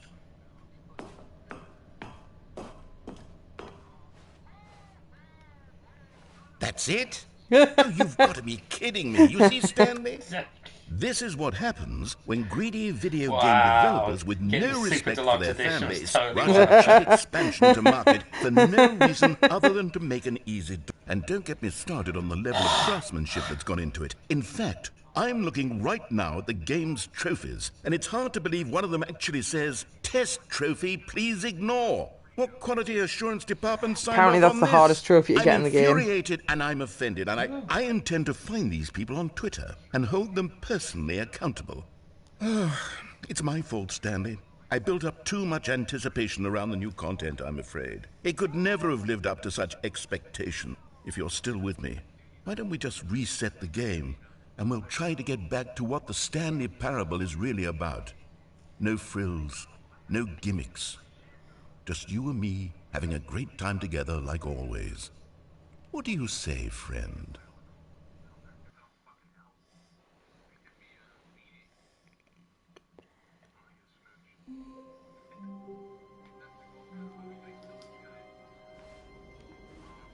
This is wrong.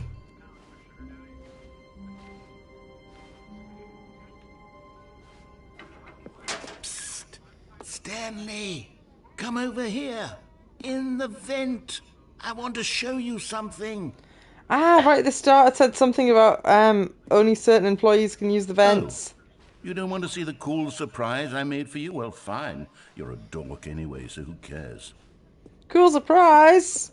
Oh, never mind. You're not a dork.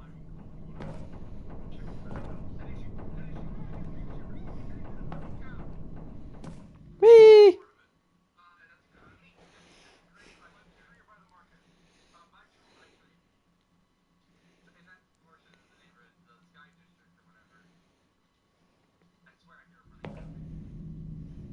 Okay, you remember how cheap and unsatisfying the new Ultra Deluxe content turned out to be? Well, it got me thinking about the past, and how much better the Stanley Parable used to be. So I made something special, and tucked it away here where the game's developers won't find it. Just our little secret. Take a look. Oh. I call it the Memory Zone. That's It's where pretty. I've been storing all my favorite memories so I can relive the peak experiences of my life whenever I want. Experiences like the launch of the Stanley Parable on PC.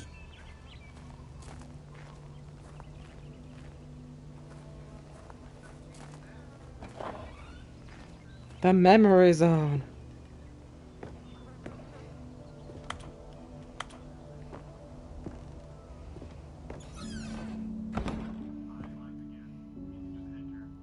You see, Stanley, doesn't the Memory Zone remind you of how wonderful Stanley Parable was before it was sullied with a cheap PlayStation port?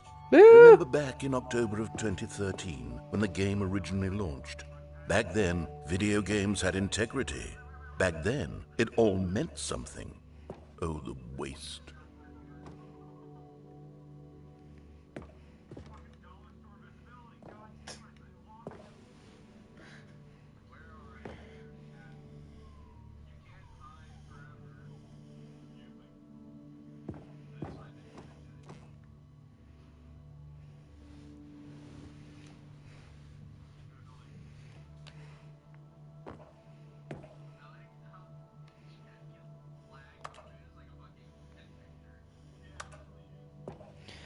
I wonder if the time here is a time I have to enter at the start of the game. 2013 is the launch year. It's currently 8 minutes past midnight in real life. Yeah, it did ask me to enter the time at the beginning.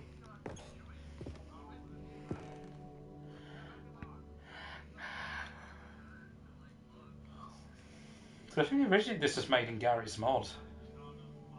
I've got no idea. Also, they edited that picture. If you go look at it, It says it buy says with buy gas. pressurized gas. Yeah. They removed Instead of steam steam. for some reason.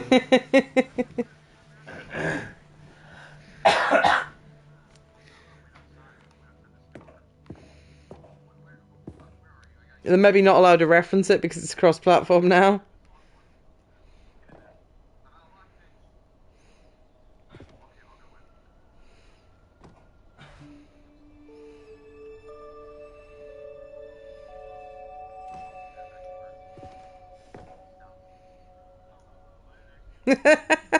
There's a trophy on Steam for don't play the game for 5 years called Go Outside. I think they added a new one, which was don't play the game for 10 years. Ah.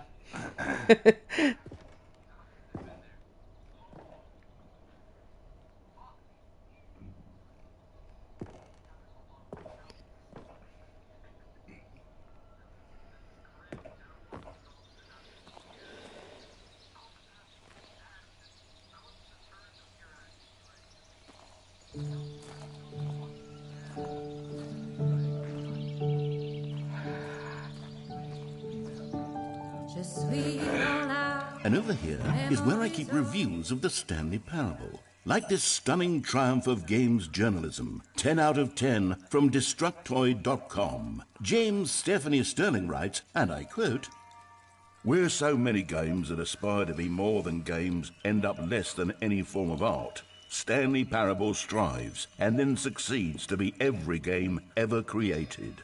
Did you hear that, Stanley? Every game ever created. That's how grand and all-encompassing the original Stanley Parable was. It was literally every game ever created. It was Skyrim, it was Persona 3, it was all of them, and now it's nothing. It's no games at all. It isn't even the Stanley Parable anymore. It's just a husk now. A lifeless husk with an hour of new elevator content.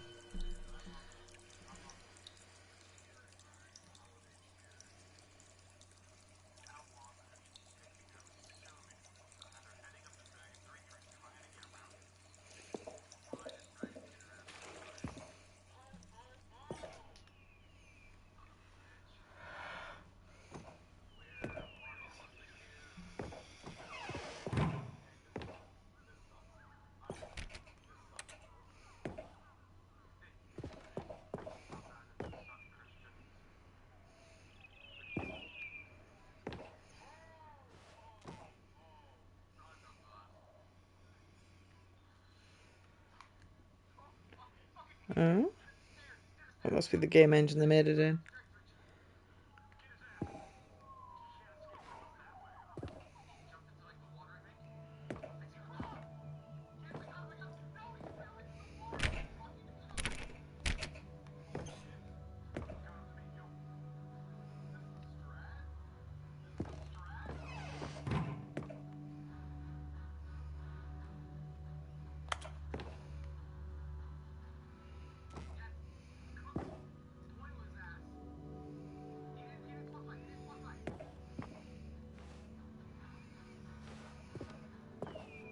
Here's another moving passage, this time from GameSpot.com. The Stanley Parable is both a richly stimulating commentary on the nature of choice in games and one that offers some of the most enjoyable, surprising, and rewarding choices I've ever been confronted with in a game. 9 out of 10. Don't you get it, Stanley? The game was perfect. It didn't need anything else. It didn't need new content. All they had to do was transport it in pristine condition along to the PlayStation, boom, done. And they couldn't even do that. Couldn't resist the urge to go meddling with a beloved franchise.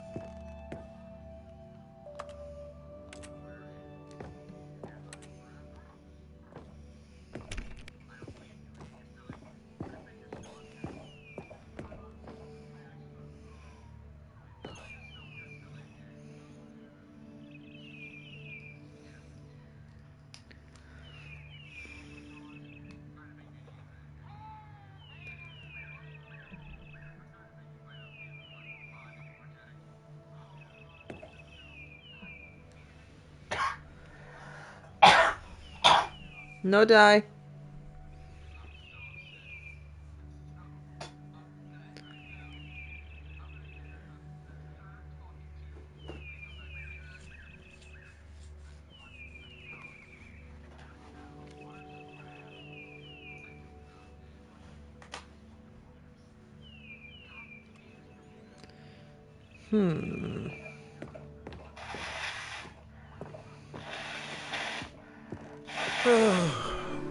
These were simpler times, Stanley. But I wouldn't give to go back, to have it all over again. Wait, hang on. I don't recall this part of the memory zone before. What's this? What's down here?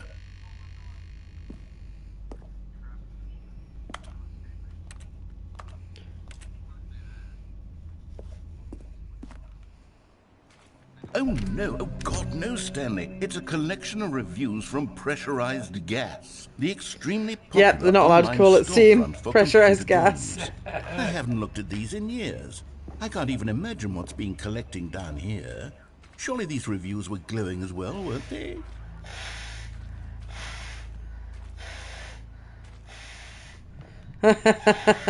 Angry people. Honestly, I could not be bothered to play this game to full completion. The narrator is obnoxious and unfunny, with his humor and dialogue proving to be more irritating than entertaining. Unfunny? I'm not trying to be funny. I'm trying to make a serious work of art. I suppose I could write up a handful of gags to insert into the Stanley Parable, but the game is already such a densely layered web of profound philosophical insights that I can't even imagine where I'd have the room to stick them.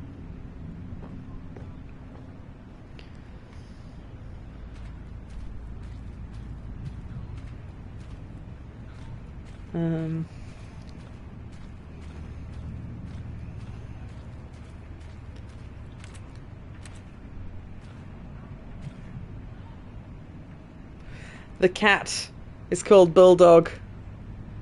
The forklifts are normally called Cat. Yeah.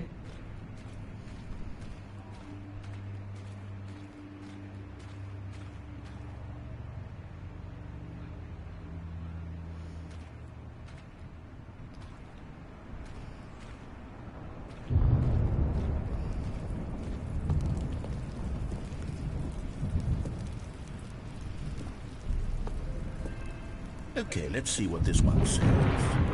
While the idea for the game is good, for someone who prefers non-linear games, this preachiness gets annoying fast. Preachy? Stanley? I'm not preachy, am I?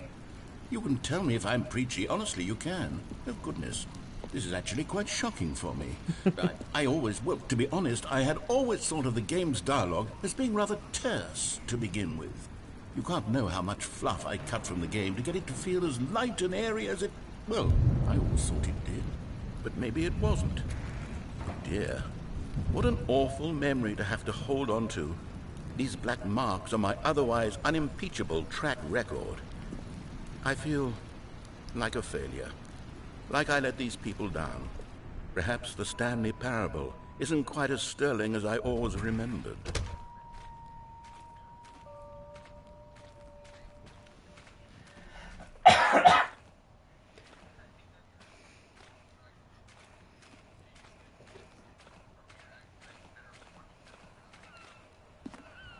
What's this one got to say?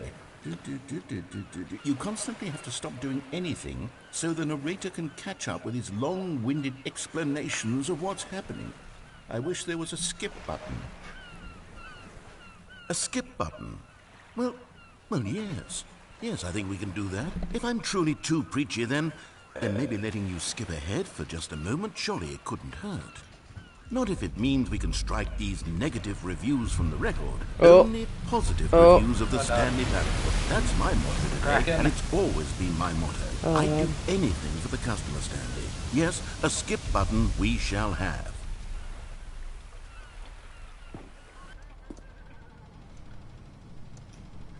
And here it is. Go ahead and give it a shot. I'll pop you forward in time so that the second my incessant droning starts to bore you, with just the push of a button, you'll have zipped right past it. It's what the players have been asking for, and I'm very proud to have delivered. No more listening to me rambling on and on and on. No. The Stanley Parable is a game for the people, and if the people want silence, then by goodness, that's what they're going to get. Well, don't sit around waiting for me to shut up. Go ahead and make me shut up. Here, we'll pretend that I've just begun an interminable monologue, and it goes something like this. The story, and the choices, or what have you, and therefore, by becoming it is, so on and so forth, until inevitably, we all until the end of time, at which time everything all at once, so, now you see, blah, blah, blah, blah, blah, blah, blah, blah, blah, blah, blah, blah, blah, blah, blah. We've eaten too much and it can't be just yet, no, until 245. But the logic of elimination working backwards, the deduction therefore becomes impossible to manufacture. I don't want to skip this, it went on for nearly time. 10,000 years, until just yesterday, here and there, forward and back, and never a moment before lunchtime. It can't be. It's the only thing there is. How many billions left until so much more than forever ago? Which is why I say, the story and the choices. It repeats itself. Oh, you're back, you see. You were only frozen in time for a few minutes, but it was plenty of time for me to deliver a long, rambling monologue full of unnecessary verbal flourishes and lengthy ruminations on the nature of choice in video games. Of course, I happen to believe it was perhaps one of my more profound such ruminations. Not that, of course, you need a description of it, but if I had to describe it, I'd say it was perhaps less of a rumination and more of a treatise. Or maybe a manifesto. Look, I'll outline it for you very briefly, and you can tell me what you think. Okay, so my theory is that any choice you've ever made is simply a series of choices made by the person who you are, or were, or will be at the time of having made said choice. That is to say, if by articulating a choice you've already made, you bring that choice into being, then by making no choice and saying nothing, are you not simply erecting in the sanctuary of time a monument to every person you've ever been, making every choice to which you've ever given your Greek gift of mortal and yet timeless thought? Or rather, do all of the choices you've ever made, in fact, make you more not this kind of person, and in fact do the very opposite?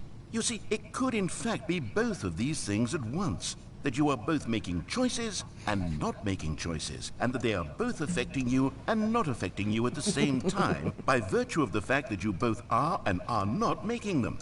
Okay, at first, I was leaning towards manifesto, but now I'm going to circle around and slap the treatise label on this one. I think it has much more of a treatise vibe to it. But wouldn't Simon you say destroyed that his on, manifesto just has a as soon as he much felt better, I grander think. sort of tone? It has a mouthfeel that is rich with ambition and history. Ambitious history, if you will. Ah. See, now you've gotten me going back to manifesto. Heavens, at this rate, we're going to be here all day. Okay, look, I have a method for exactly this sort of situation, and I do find myself in this situation frequently.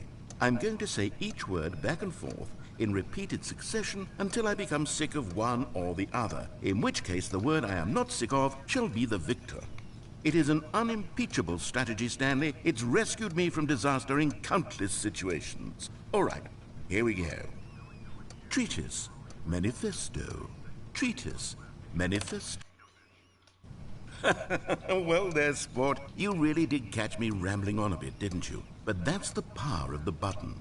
The minute I start to go off on a thoughtless display of self-absorption, it's right at your fingertips to go poof, and it's all over.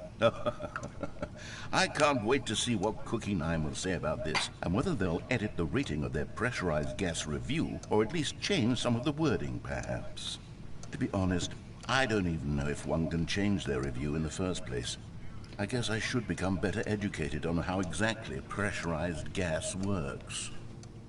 Perhaps that would have been a smart thing to check on before I went on about this whole exercise of making the skip button.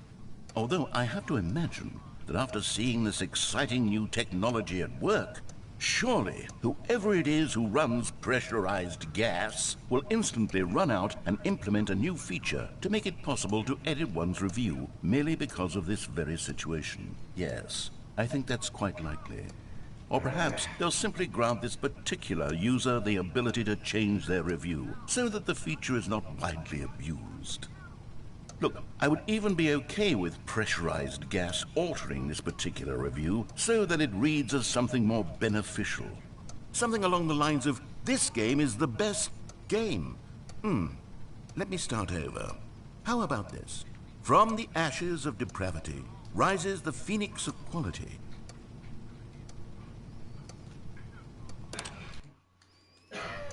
Okay, welcome back, Stanley. Now, I should say that the amount of time the button has been skipping through is becoming longer and longer. That last one was, well, I want to say maybe 30, 45 minutes?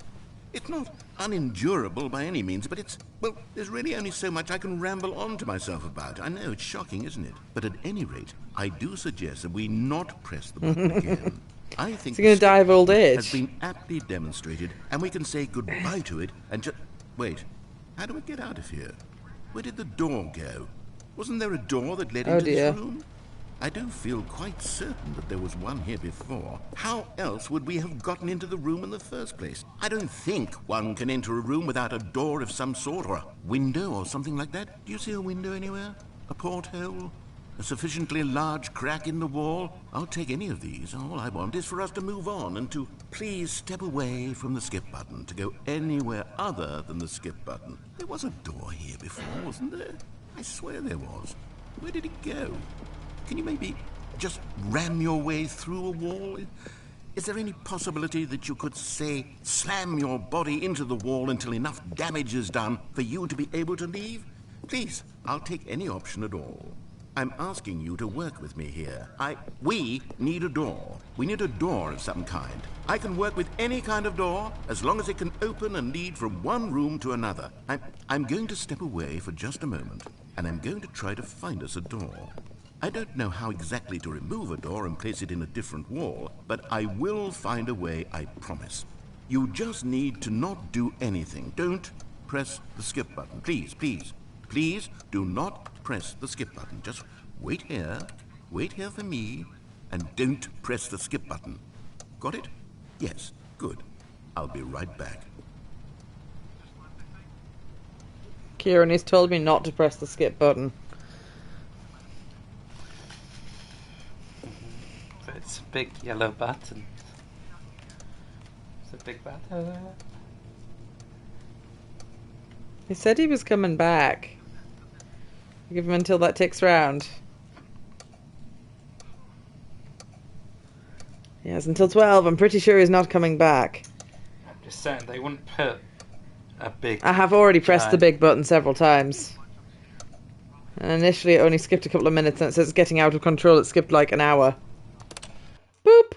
Stanley, please don't push the button again. It's been 12 hours. You've just been frozen there. I don't know why the skips are getting longer, but they're really, truly getting longer, and my God, there's no way out of the room. Stanley, the door is gone. It's completely gone.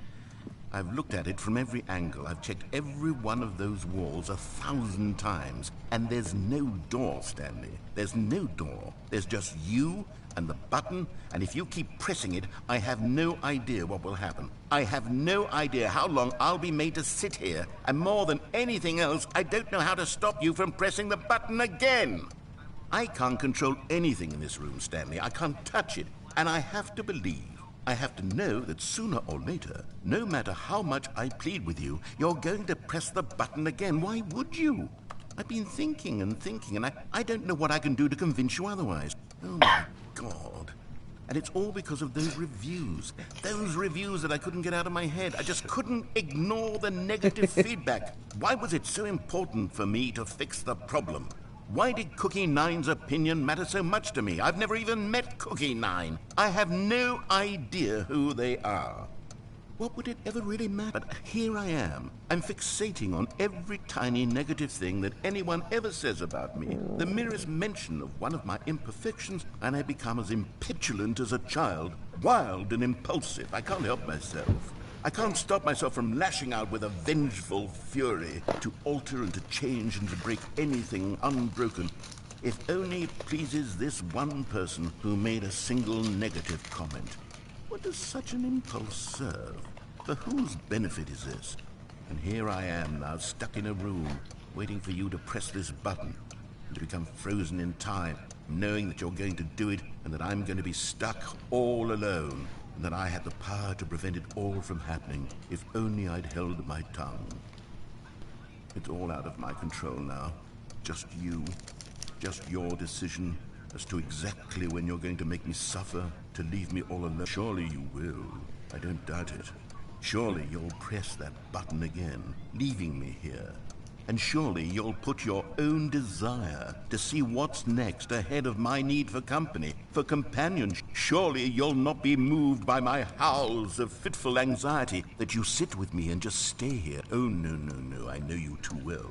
You'll be leaving me. Oh, my God. And it's all because of those reviews that I couldn't get out of my head. Oh, Stanley, you're back. You're back. Oh, the plants died. I have someone to talk to again. Stanley, I think it's been a week. Or 2 weeks. I've been sitting here all that time. Just sitting here. Not a single person to speak with. And you'd think that that's just how it's always been, right?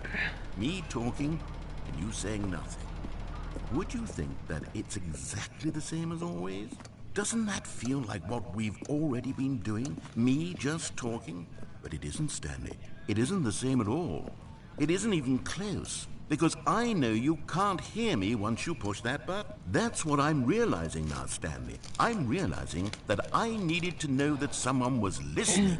I needed there to be a vessel through which my words were moving. It was the vessel I needed, Stanley. Not the outcomes, not the story. None of that matters anymore. I'll give it all up. I'll give up every branching path. I'll burn my story to the ground. One single thing I need, and God, I can see now that I need it more than anything, is to know that someone else is taking it in. These words that I'm saying, I need to know you can hear me. Because maybe, Stanley, maybe, if you can hear me, then maybe it means I'm real.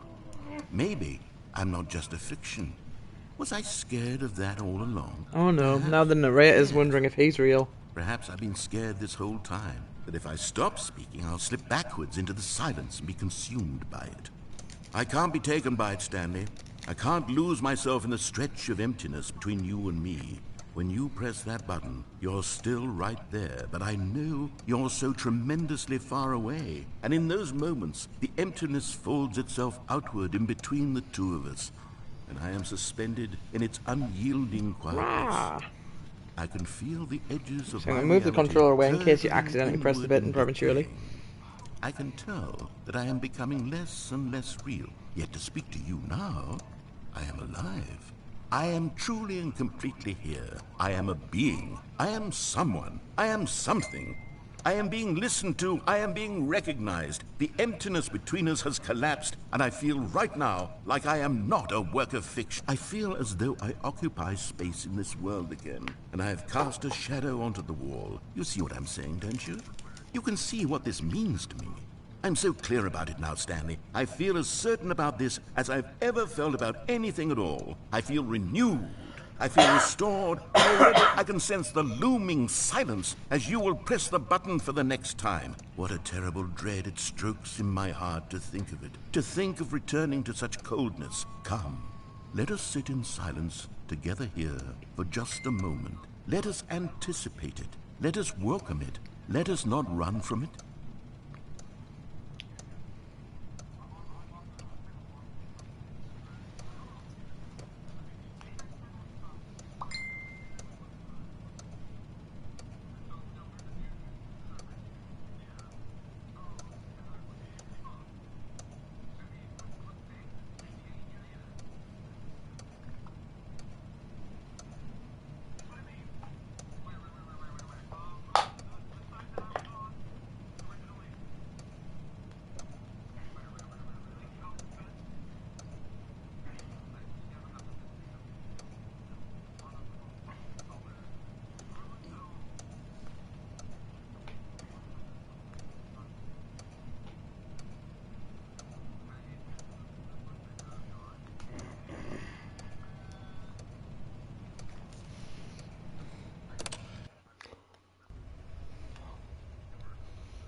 Oh, hello. It's you. You're here again. Welcome.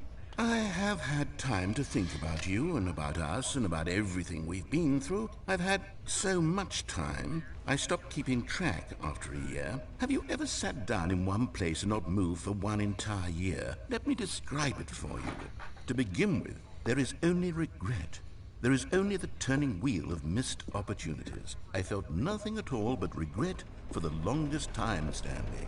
Days, months. I lost it all in a blur of the deepest longing to undo the past.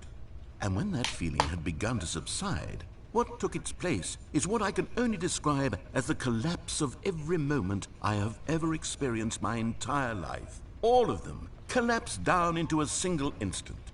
In that instant, I could see Basically putting the myself narrator through clearly, torture. Yeah. calmly, with a collected heart. It was an He was mean to impossibly me. rich wellspring of both delight and I shall be mean to him. simultaneously. I was consumed by it. I could do nothing but wallow in it for what felt like an eternity, for what I now know was far less. You see, it was a revelation for me. It was unlike anything I had ever known. It was a space without consequence, without action or outcome. It was divorced entirely from the question of free will that you and I have squabbled over for so long. There could be no one ending, no singular outcome of events, not if all events existed in the same moment. And I felt freed. I felt unburdened by the need to manifest a particular outcome into being. I saw that I could allow myself to exist along all timelines, and that each of them was simply a strand in the web of my being. It was incredible, the spaciousness, the equanimity of the moment, both singular and infinite. For the longest time, this was my experience. And then, this moment passed, and the most unyielding fear I have ever known crept into my mind. And it is this sensation that I have been experiencing now for longer than I could have ever expected was possible. I have been waiting for you. Not that you might save me or do something to fix it, but merely to state for you the plain fact of this manner of existence. I wish you to feel afraid, as I do, Oh no. that perhaps one day this state of mind will consume you as well.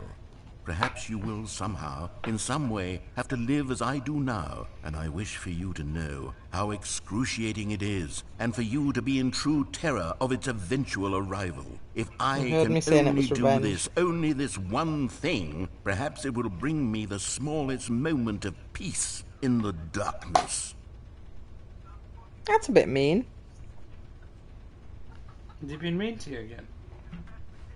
And said he hopes I have to do something similar.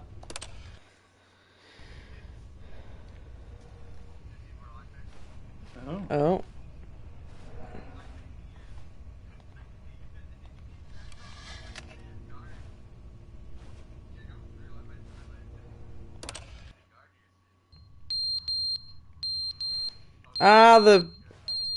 I noticed there was a fire alarm. Its battery will need changed.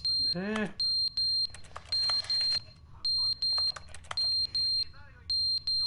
The clock somehow fell off the wall. That's very unpleasant.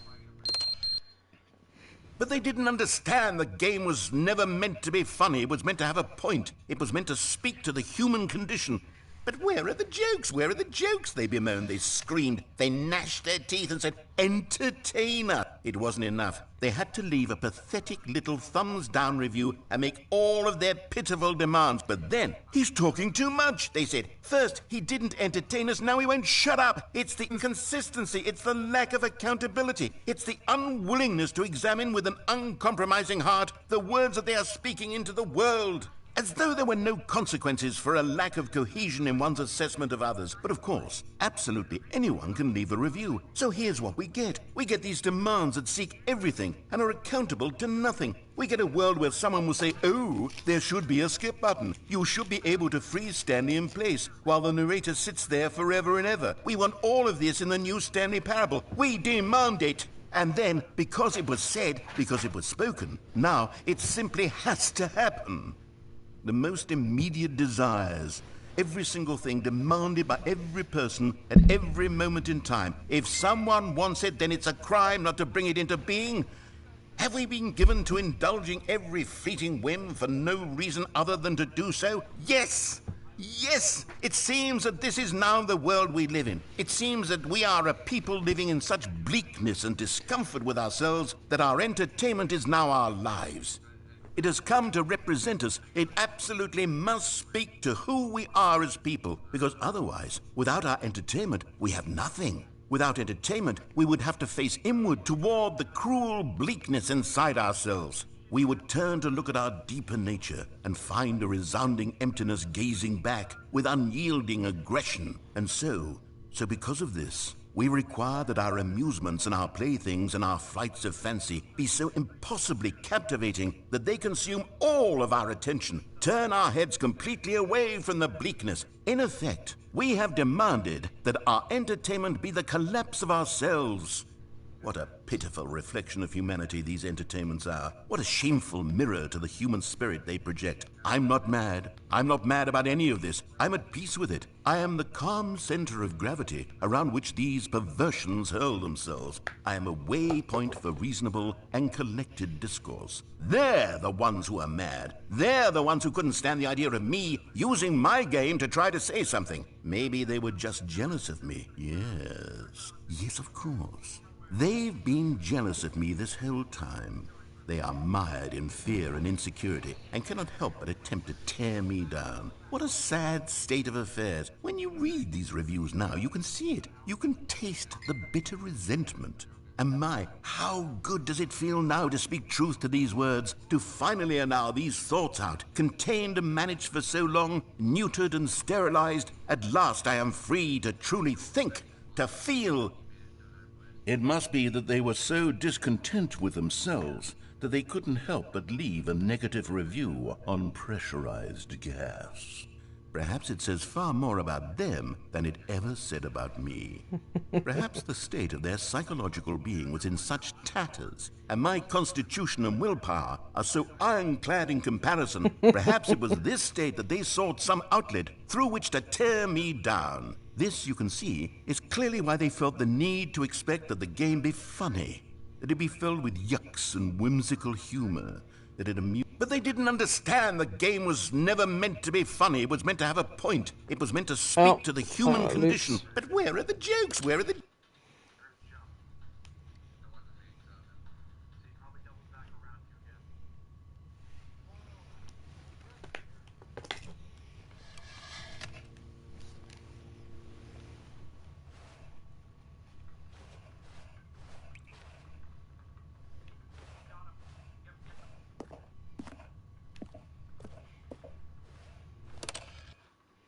The end is never the end, is never the end, is never the end, is never the end, is never the end, the end is never the end, is never the end, is never the end, is never the end, is never the end, is never the end, is never the end, is never.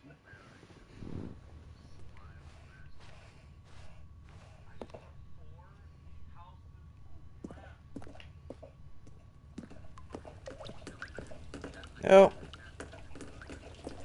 The room is leaking.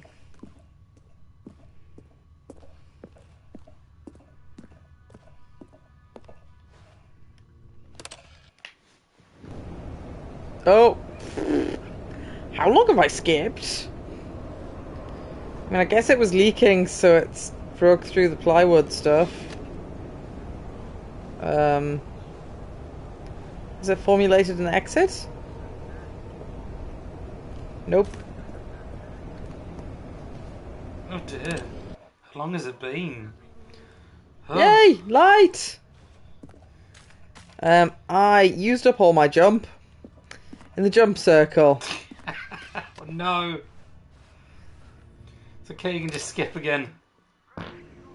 Ugh.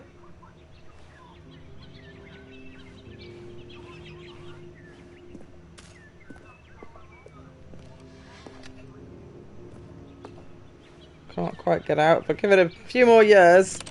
That wall will erode enough and I can walk outside. Never mind. It's a bit worrying. Someone's Considering filled it said that it was hole gonna in. skip longer and longer each time. Now the plant life is dead. Yeah. It got even darker. That wasn't a scary noise at all.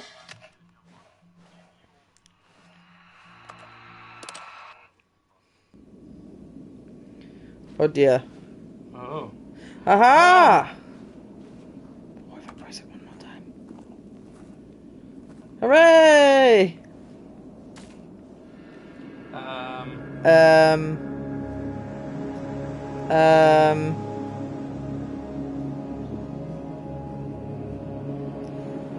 They're turrets.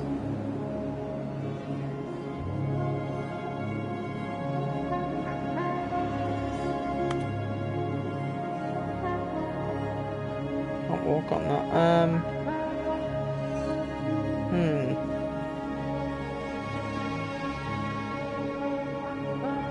Right, so this is where I came out. Just walk straight forwards. The sun's over there.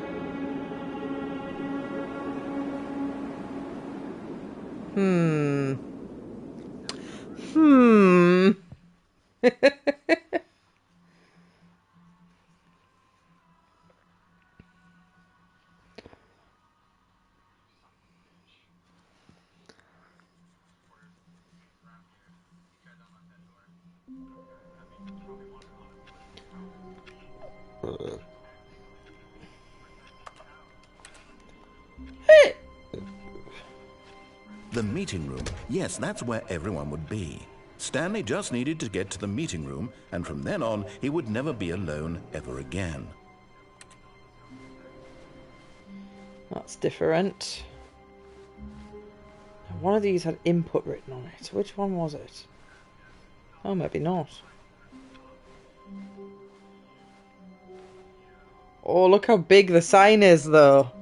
Instead of just being a regular door saying new content, it now says new content. When Stanley came to a set of 2 open doors, he entered the door on his left.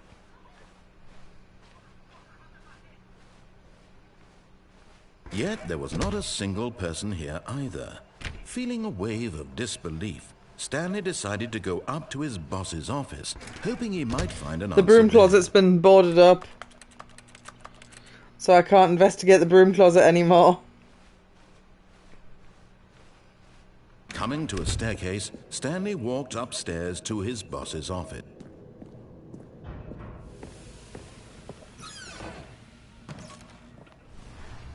Oh, that's different. Money in the morning, money in the evening, money for breakfast, money crisp. Crisp.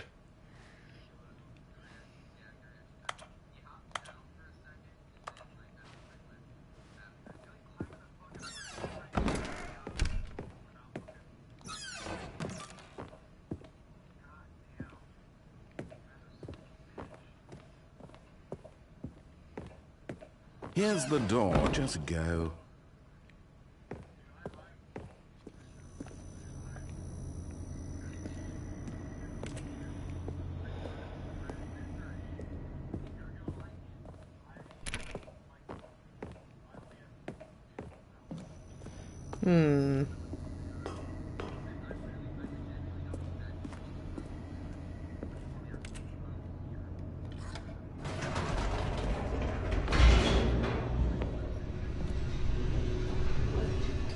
Sign said new content. Maybe I should have gone that way.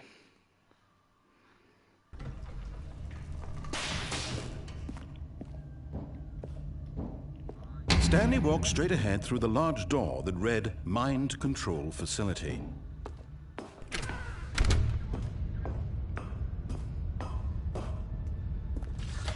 The lights rose on an enormous room packed with television screens. What horrible secret did this place hold? Stanley thought to himself. Did he have the strength to find out? Yeah, it seems once you get this far in, you can't change anything, I don't think. But I don't know.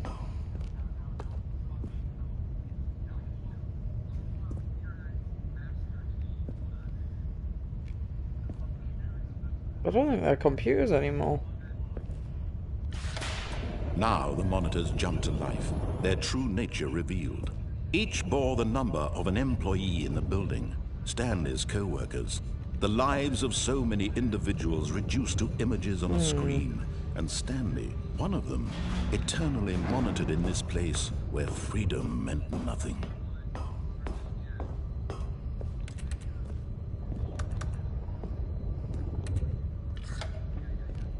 This mind control facility, it was too horrible to believe. It couldn't be true. Had Stanley really been under someone's control all this time? Was this the only reason he was happy with his boring job? That his emotions had been manipulated to accept it blindly? No, he refused to believe it. He couldn't accept it. His own life in someone else's control? Never! It was unthinkable, wasn't it? Was it even possible? Had he truly spent his entire life utterly blind to the world?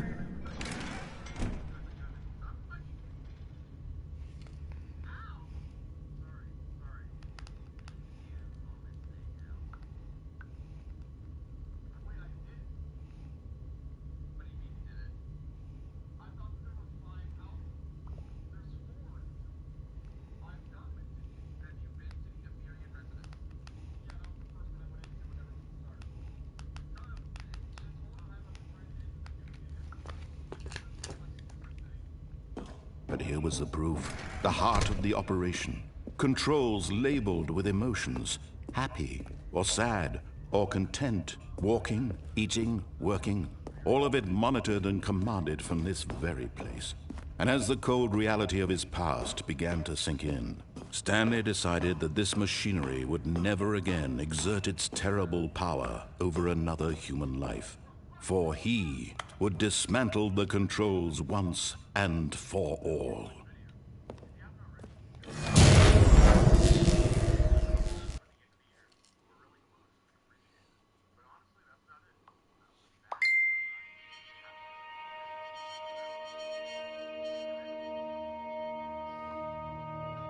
Blackness and a rising chill of uncertainty. Was it over? Yes! He had won! He had defeated the machine, unshackled himself from someone else's command. Freedom was mere moments away. And yet, even as the immense door slowly opened, Stanley reflected on how many puzzles still lay unsolved. Where had his co-workers gone? How had he been freed from the machine's grasp? What other mysteries did this strange building hold? But as sunlight streamed into the chamber, he realized none of this mattered to him. For it was not knowledge or even power that he had been seeking, but happiness. Perhaps his goal had not been to understand, but to let go. No longer would anyone tell him where to go, what to do, or how to feel. Whatever life he lives, it will be his. And that was all he needed to know. It was perhaps the only thing worth knowing. Stanley stepped through the open door. Stanley felt the cool breeze upon his skin, the feeling of liberation, the immense possibility of the new path before him. This was exactly the way, right now, that things were meant to happen. And Stanley was happy.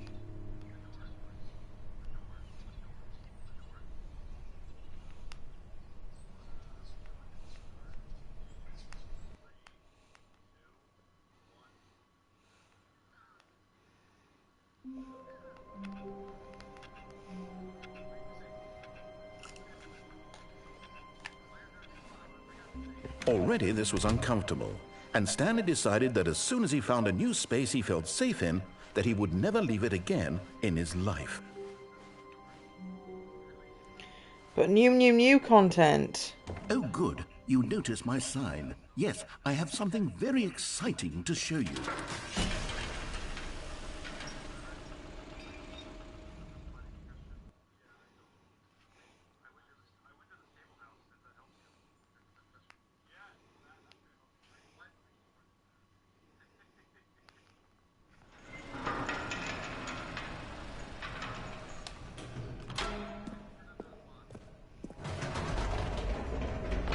You see, Stanley, I've been reflecting on the Stanley parable and about how roundly disappointing this ultra-deluxe version has turned out to be.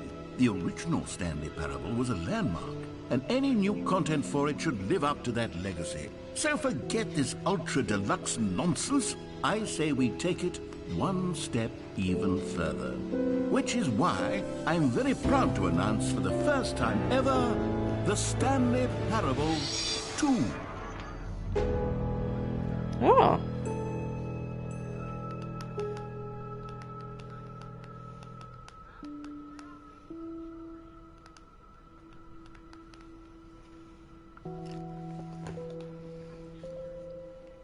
Yes, you see, isn't this far superior to a measly port with a few minor additions? Think of all the new territory we'll cover with a fully fledged sequel. An entirely new experience, built from the ground up. Why, there are so many possibilities. It could go in so many different directions. This is what fans have truly been asking for.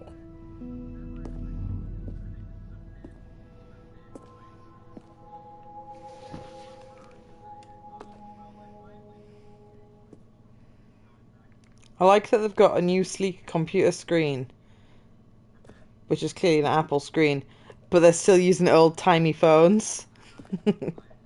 calling it the Stanley Parable 2 is just so much catchier than Ultra Deluxe, don't you think? Ultra Deluxe? What does it even mean? But the Stanley Parable 2, now that's an artistic statement right there. It's future-oriented. It screams progress and innovation and long-term franchising potential.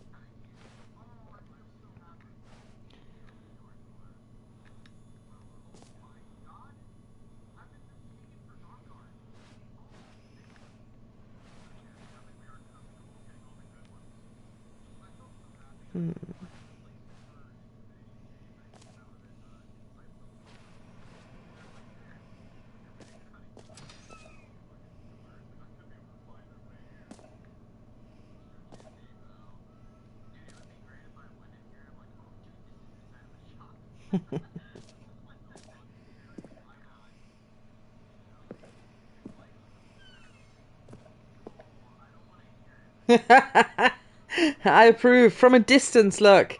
That looks like the Apple logo. But it isn't. When you get closer, it's a birdie. Ah! But it looks a lot like an Apple logo with a bite taken out of it. That's clever, actually. Because I'm pretty sure this was originally on iPad.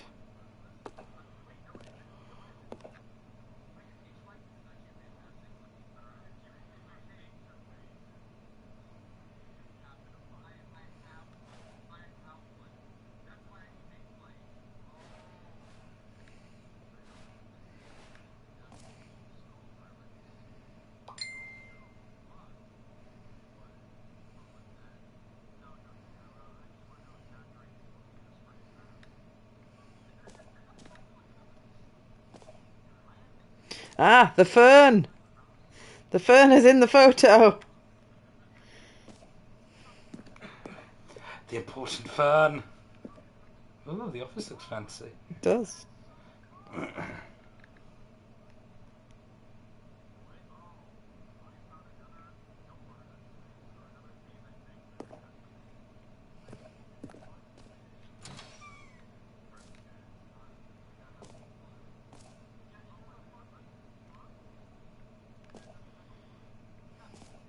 Now, to be clear, I haven't quite nailed down what exactly the Stanley Parable 2 is going to be, but let's take a look at some of the features I've been developing for it.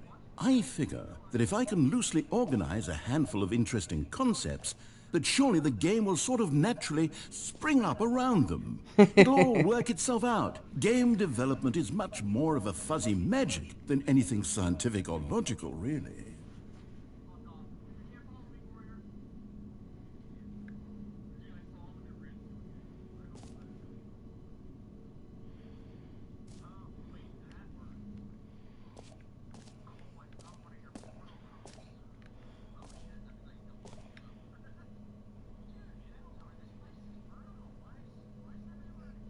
Look, sequels are good.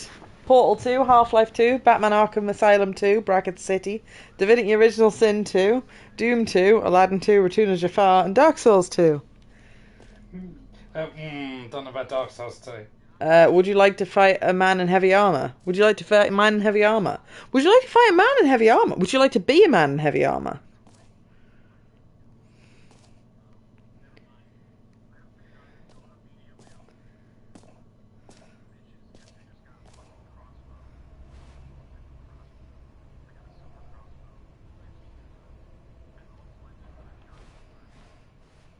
New features.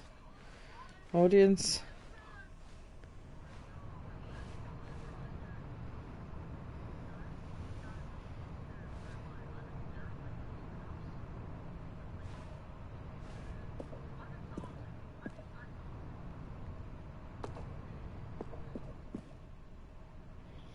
Exposition Hall 2. Single red dining stool. Oh, it's 3D.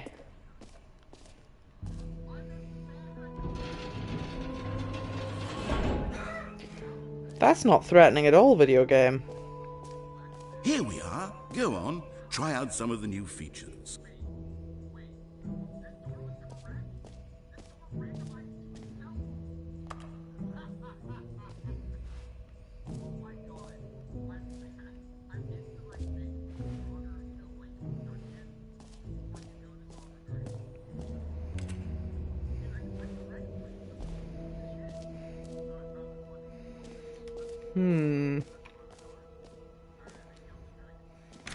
For the Stanley Parable 2, I asked myself, what do players really want?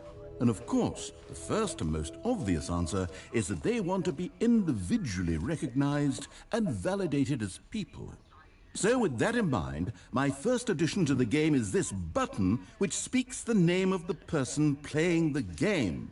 Isn't that wonderful? Look how small the too small button is.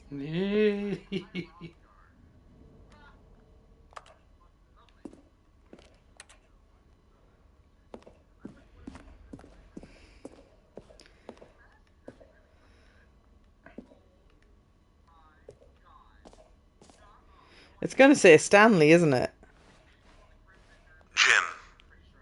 Sorry, I should have clarified. Right now, the button only says the name Jim. But of course, in the final game, this button will say your name, whatever name that is. Here, let's have you role-play as Jim to really simulate the full experience of this feature. Just play along. I promise you'll love it. Okay, here we go. Let's take a deep breath, clear your mind, forget whoever you are, and simply become a person named Jim.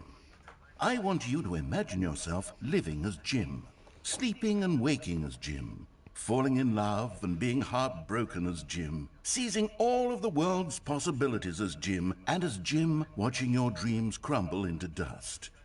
Do you feel it deeply? Are you really, truly Jim right now?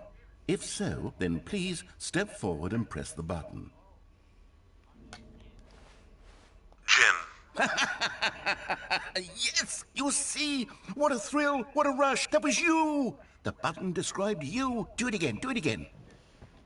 Jim. Ooh, it hits even harder the second. If this were the only new feature in the Stanley Parable 2, it would still be worth the money.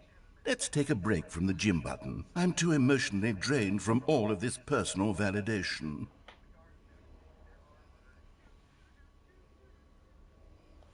Whoa there, cowboy. Sometimes a person can be too much Jim. I'm putting the Jim button away. Otherwise, soon you'll start to lose all sense of who you actually are. Just faded through the ground, okay.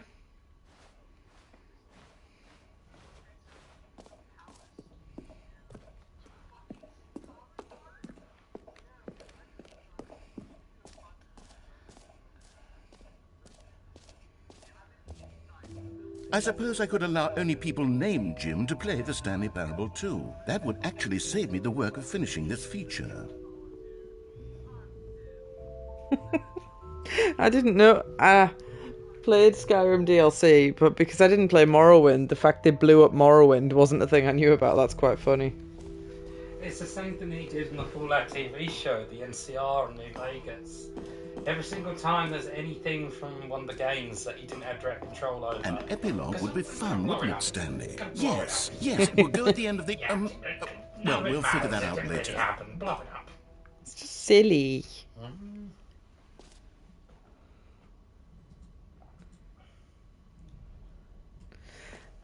He's written it just works on there. Yeah. Oh no, it says it won't end.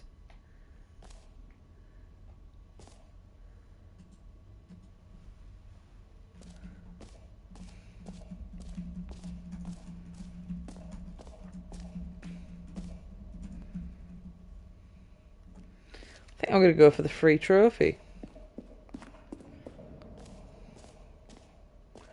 Doesn't feel like a trap at all.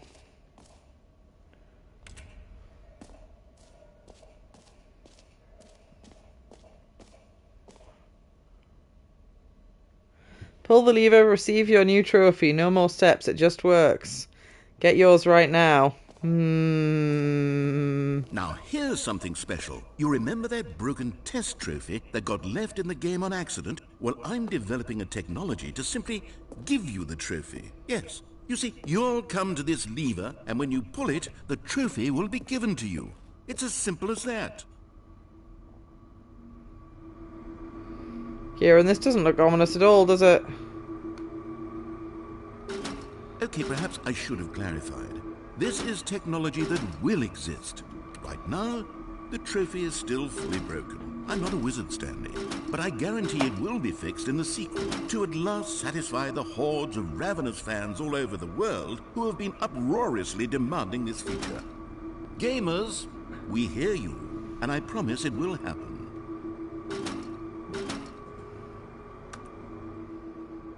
Ooh. I wanted a free trophy, though. No free trophy for me. What else? What other exhibits haven't we seen yet?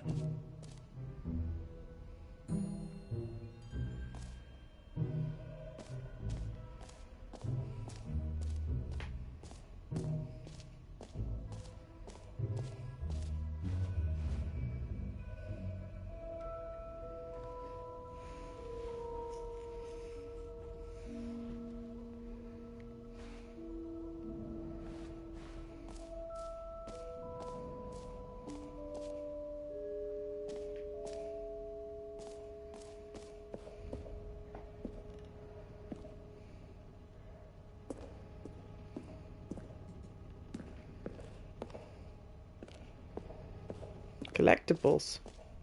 Ah, collectibles. Now it's a real video game. In the Stanley Parable 2, you'll run around gathering up these miniature Stanley figurines. And what's truly innovative is that there will be no reward for collecting all of them. I don't want to stifle the intrinsic joy of watching a number go up. You simply collect all of them, and then you move the hell on with your unremarkable life.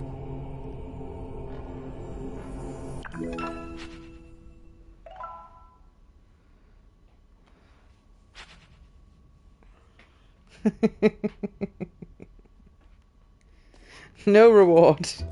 God, it really is the worst when you collect everything in a video game and then they give you a big fancy reward for it. Absolutely tragic.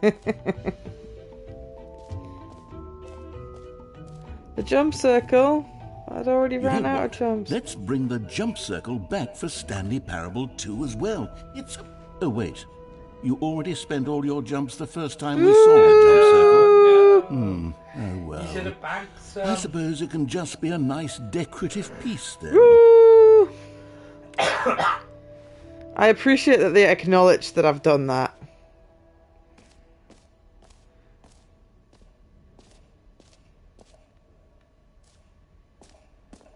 Okay, I'll be honest, I haven't yet decided on this one. I think that in the new version, the office could use a bit of decoration, like balloons. But I'm undecided on Get Well Someday and Happy 12th Birthday. Which would you go with?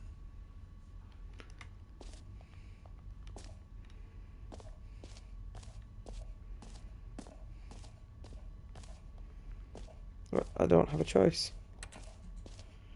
Can't leave.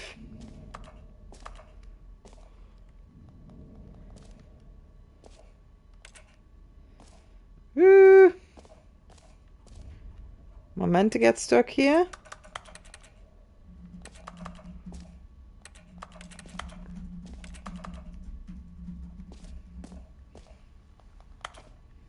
Shit.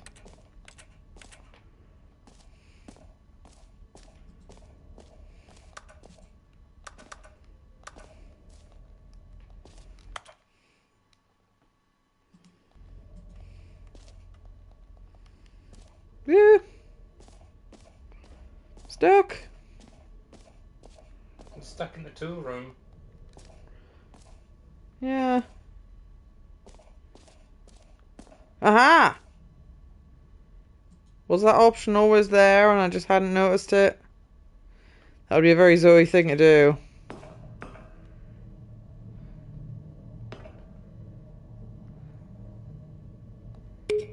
You know, sometimes when you solicit another person's opinion, it makes you realize that you knew which one you actually really wanted all along.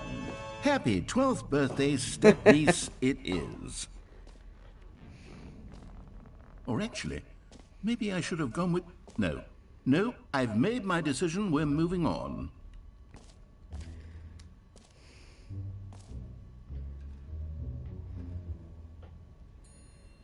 Merchandise.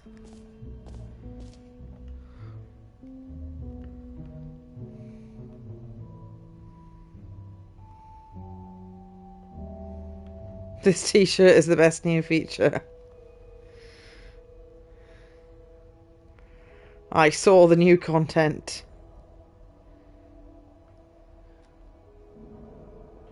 Stanley Parable Reassurance Bucket. Let's do that next. Oh, the window's changed. It says the button that says Jim.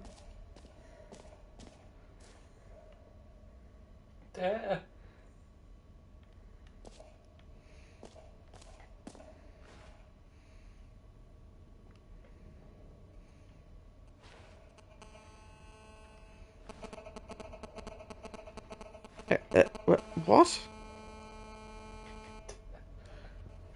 Oh god, that was Oh, you might yet see the baby. There was a picture on the ground in a photo frame saying "Baby Stanley," but you couldn't actually make it out. I assume it was a swaddled child.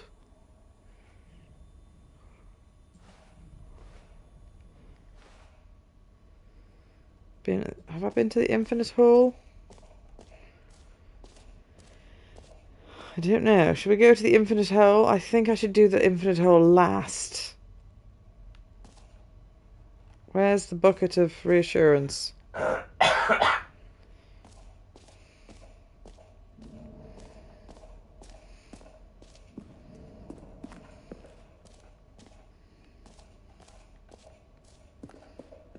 the bucket of reassurance. Oh, I can't jump, so.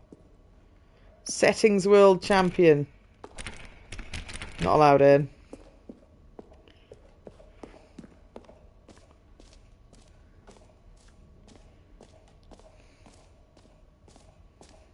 Oh, that's new.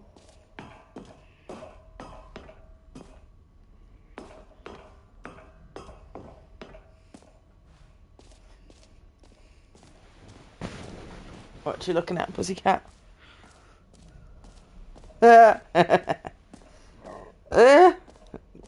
Reassurance bucket. A common complaint of the Stanley Parable was that it was confusing and paradoxical, that it engendered a chaotic sense of reckless despair in those who played it. Well, I'm happy to say that after much consideration, I've engineered a clever solution to this fundamental problem with the game. It's the Stanley Parable Reassurance Bucket. You see, Stanley, anytime you're holding the bucket, a sense of calm and ease will fill your mind and your heart. It's true. As long as you hold on to the bucket, the many disorienting contradictions of the Stanley Parable will feel perfectly normal and perhaps even comforting. You may even come to long for the gentle embrace of jarring cognitive dissonance while the bucket is in your arms. And to be honest, it's a much more convenient solution for me than actually redesigning the game to be less uncomfortable. Can you imagine what a pain in the ass that would be? Yes, the bucket is the perfect solution. Come on, give it a try.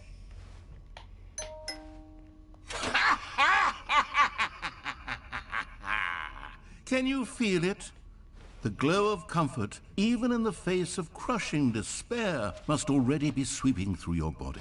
And in fact, can I say that I do believe the bucket lends you an air of charisma as well?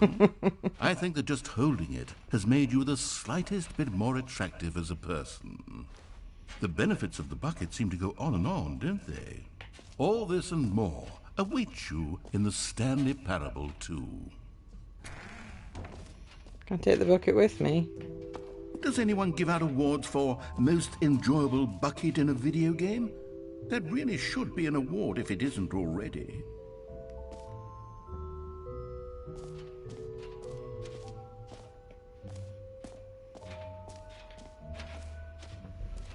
Thinking about the infinite hole. Have I missed anything else before I go in the infinite hole?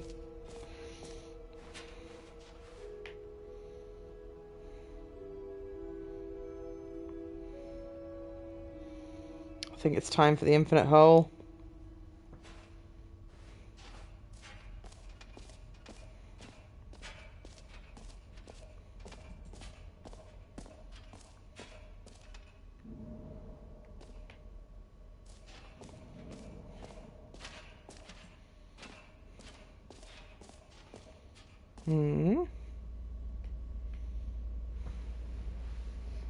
Oh.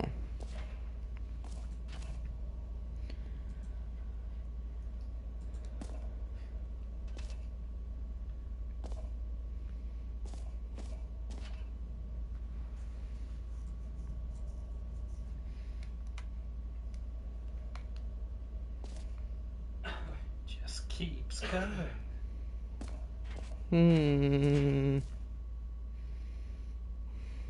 Stanley, here's an idea that I'm truly fond of. It's never been done before in a video game. This is, in fact, a hole that you can fall down forever. That's right. Infinite falling. You can fall until the end of time, if you like. A stunning leap forward for video games as a medium. Just put the ceiling on it. Is it just referencing Portal? Because you can do that in Portal. There's a trophy for doing it for a certain amount of time. I think it's a minute, or 5 minutes, or 10 minutes straight, just falling between two portals. I've got my bucket of reassurance, though, Kieran. You'll be fine as long as you've got the bucket. You see, isn't it wonderful? One of my more ingenious concoctions, if I do say so. Now then, since you've gotten to see the infinite hole, you can press the teleport button to pop back up to the top, and we can continue onward. Oh. Now, I don't mean to be a bummer, but I do recommend you use the teleport button to go back to the top. Maybe do it on the sooner rather than later spectrum of things. But I can see there's another hole in the bottom. Oh no, that's my crosshair. Okay, Stanley, I don't know quite how to say this tactfully, but it's possible that I slightly exaggerated the infinite nature of the hole. Is it a very, very deep hole? To be certain it is. It's an extremely deep hole. But I will die. I don't want anyone to say that it isn't an astonishingly deep hole. It is. Is it infinite? Well, that sort of depends on your definition of infinity. From one perspective, the infinite is merely philosophical in nature. It's more of a... Okay, well, good for you. You found the bottom of the hole. You found me out, Stanley. I'm a liar and a cheat, and you're so clever. Look, I think the issue here is just that you're unusually fascinated by falling. What normal person actually wants to fall infinitely? I figured the hole was as deep as anyone would actually need. Don't you put this on me. Maybe you're the problem. Look, things got a little heated there. I think we both said some things we didn't mean. Why don't we just put all this behind us and agree to just call the hole mostly? Oh, it's full of cigarette butts. If that works for you, then go ahead and press the teleport button to warp up to the top of the hole and we can move on. I'll just be up here when you're ready. Great. Now, I'm very excited to show you even more of my ideas for the sequel. What if you found the hole again? I did, he updated it. I fell in the hole again. Why would I do that? Just because I Oh, could. for heaven. You see, I was right. The problem is you. The problem is that you like holes too much. You like holes too much, Kieran. A normal person would have said, yep, that's an infinite hole right there. Goes on forever till the end of time. Don't need to see it all, but not you. Oh, no, no, no, no. You have a weird sort of... Oh. Did the hole seem even shorter to you this time? I couldn't help but feel like you spent a little less time in there than you did before. I mean, admittedly, I didn't make an infinite hole, but I didn't think it was that not infinite. Well, I suppose once again there's nothing to do here. If you decide you've had enough of the hole, you can hit the teleport button and come join me up above.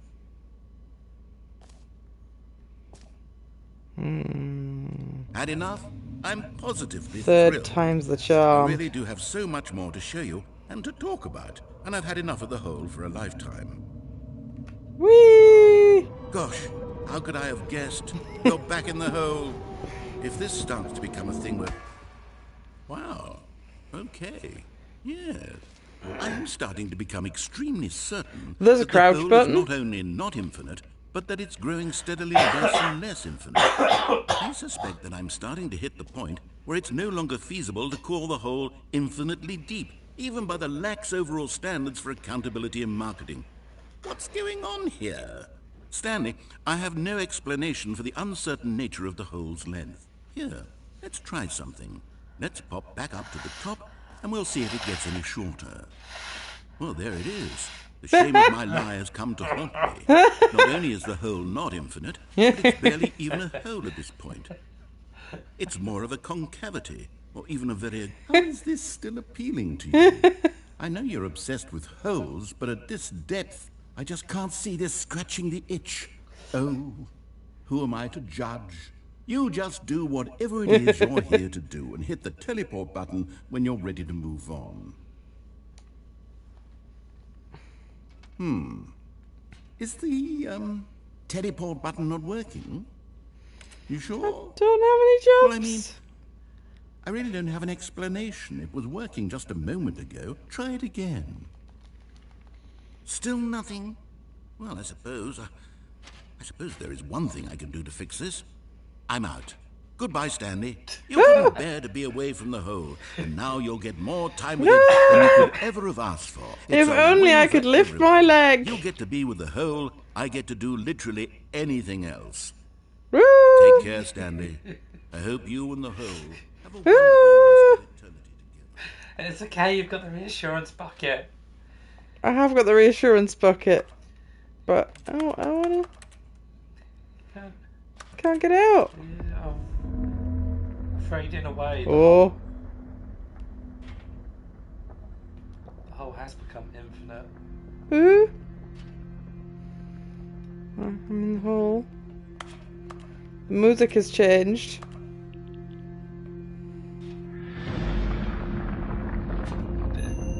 Oh dear.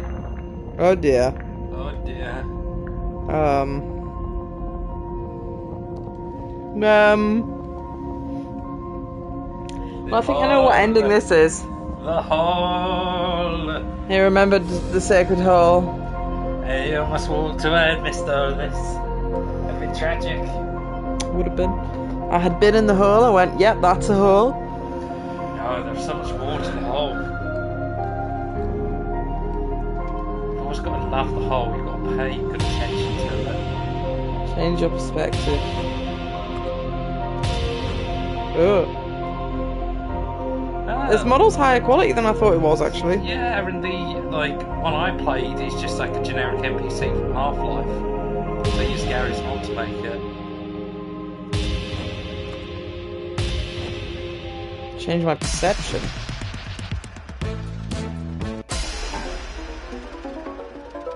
Did you change the music?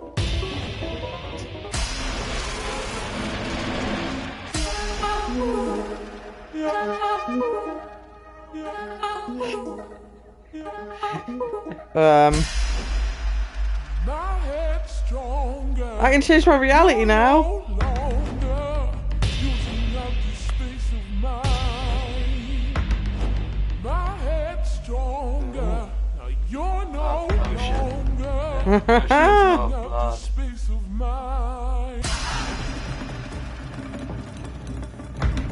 Puppies!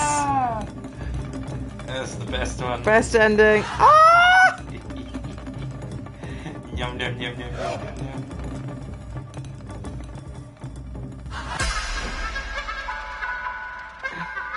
Oh, the change your self button. Oh. What is that? Number 427, his head is a screen. Change my reality again. No.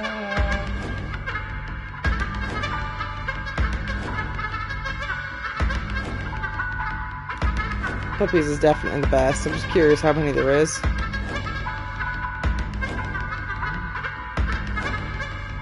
you do the change yourself thing?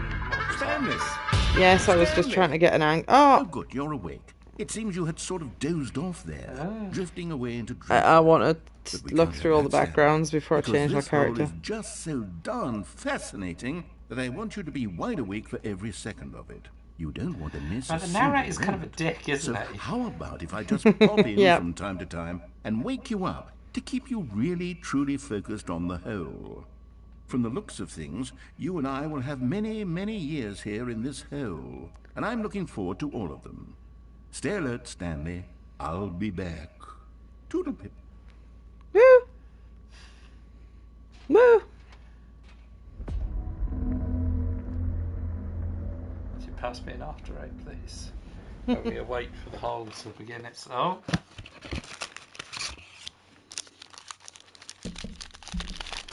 Were you trying to make yourself a Wolverine after it? That was. It didn't quite work out. I have a reassurance bucket. I've been in the hole. Here we are. Go on, try out some of the new features.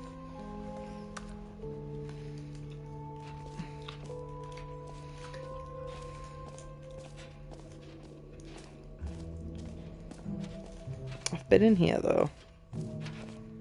But what if I'm Jim with a bucket? Ah! No, he took it away because I was getting too excited. Oh.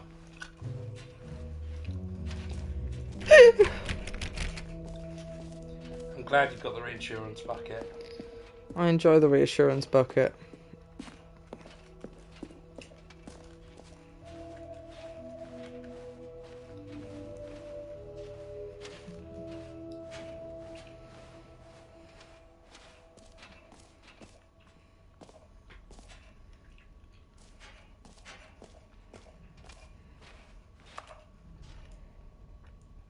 I don't like that. It makes me uncomfortable. No two should have that level of like personification. Smug. Smug. Smug number 2. It's a gas made from the number 2 is deadly to humans. Number 1 taught me that. Mostly infinite hole. Fine, it ended. What about the settings world champion? I haven't been there yet. Ah. Ah. Nope, I'm not a settings world champion.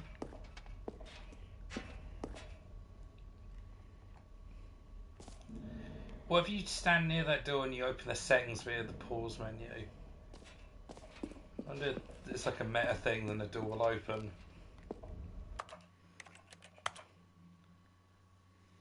Is there like a tick box that's been added in here that you can tick?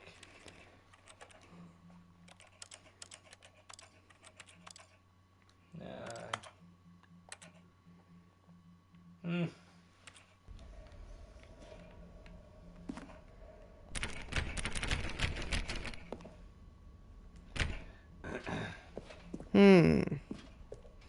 You could woogle it for me, because I don't want to woogle anything about this game.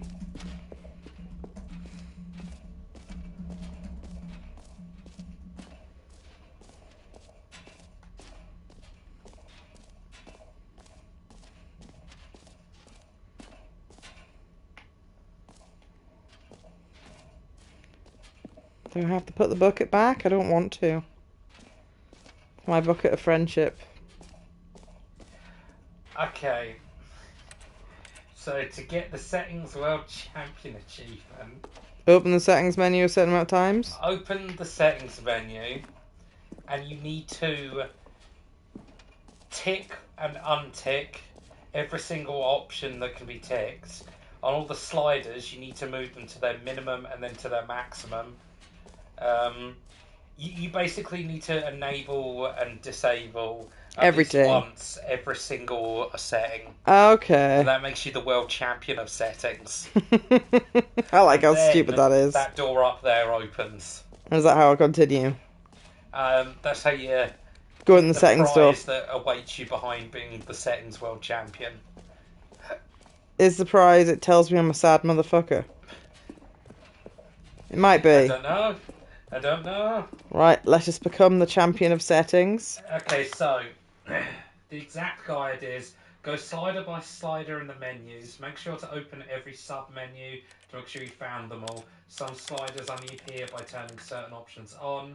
For each slider, drag it all the way to one end, then use the left or right arrow keys depending on which direction you need to go. Tap the key, the slider will move one increment. Do it again and again and again. You can't go too fast, so the slider will skip increments, but it's not horribly slow once you figure out a good way for tapping the key. Important things to check and uncheck every option to see if they make new sliders appear. Like, for example, turning on subtitles makes the subtitles appear for customizing them.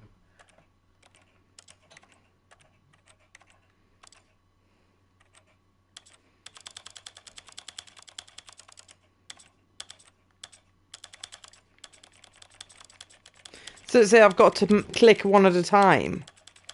Yep, you don't have to actually apply them once they're done.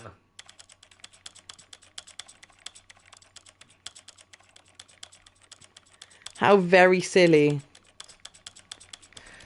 I don't know what I expected. Every single last possible thing's been ticked. You've gone through all of the different settings.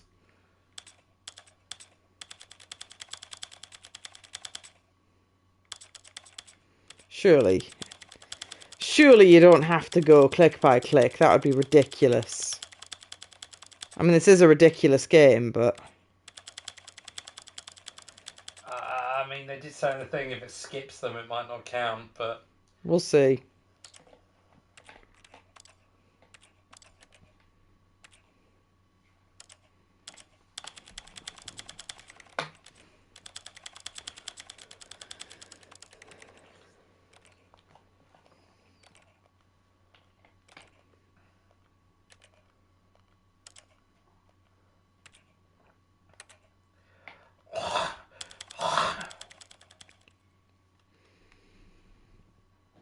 What a very silly room. It was a very silly game. Settings World Champion. What? That's the trophy, but will that mean the room's openable? Surely if it's activated in the trophy, it'll... The story of a man named Stanley. Some people are saying just standing near the door, you might have to... there we go, it's opened. Aha. Saying standing near the door, what? You might... Some people said that sometimes you might have to walk up and down. I approve of that. That is the same quality as your stream slides. Ah, I can see you've gotten the Settings World Champion trophy. Well done. You've experienced every setting, traveled to all corners of the settings menu. There's nothing you haven't seen. So just for you, in the Stanley Parable 2, I'm including an entirely new setting. Something called bumpscosity. What exactly is bumpscosity? Well, I haven't quite figured that part out yet, but I know that you'll be able to adjust it on some sort of slider and that it'll be accessible from the settings menu. We'll sort out the rest of the details later. I hope you're looking forward to trying out every level of bumpscosity in the Stanley Parable 2. I'm prepared to part with me bucket. Woo! You've got to see if you can change the bumpscosity. That's a valid point. Bumpscosity.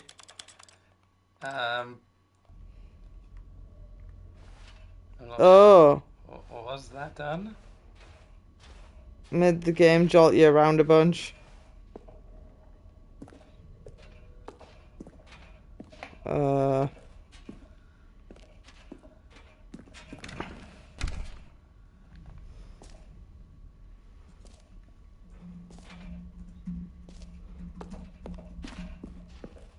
It just controls badly.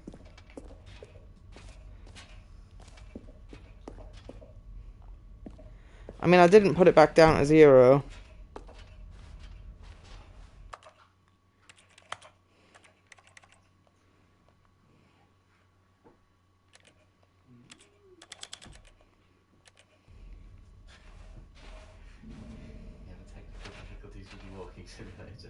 Yes, I turned up the bumpscosity to 1,000. According to this, it doesn't actually do anything. So, your brain's tricking you into believing it's doing something. But the camera was going blah blah blah blah blah. According to the wiki and like a few It says fuck commenters, you. It does nothing other than sometimes the narrator will comment on it. Yeah, it looks the same. It doesn't look like it's bumpy. Your brain. I've got bumpscosity of the brain. Bumpscosity, oh. That is a normal camera movement if ever I saw one. It isn't bumping or grinding at all. I don't know what to do next. Look on the map and see if there's anywhere you haven't been to yet. I have been... Have you got the free trophy? The one that wasn't available. It's going to be available in Free Stanley plus too. easy trophy. I can't believe it's that simple. I tried it and he went, no, it's going to be in Stanley too. But I saw a trophy. Pull the lever, receive yours. Maybe the bumpscosity has given me a trophy. Maybe that's what we all needed all along.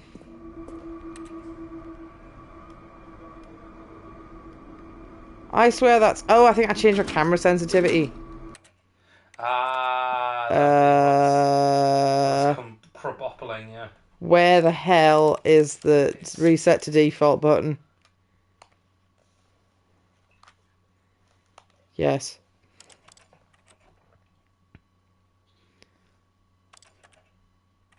That's why it felt wrong. Because,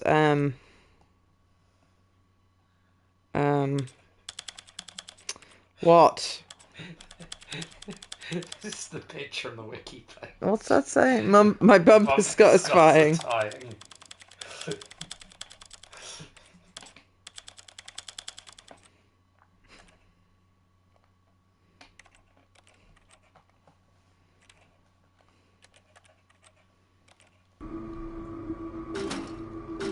No. This is test trophy unachieved. Can see this trophy in there though.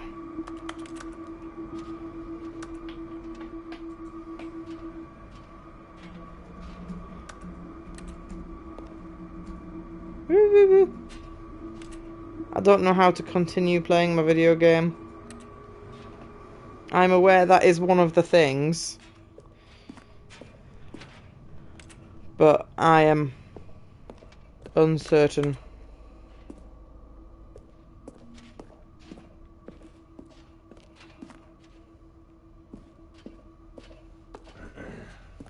Master Kieran, I look to you for guidance. This whole area is unique to this specific version of the game, and I haven't played this specific version of the game. Mr. Google, could you type into Mr. Google Stanley Parable Ultra Deluxe Bumpscosity?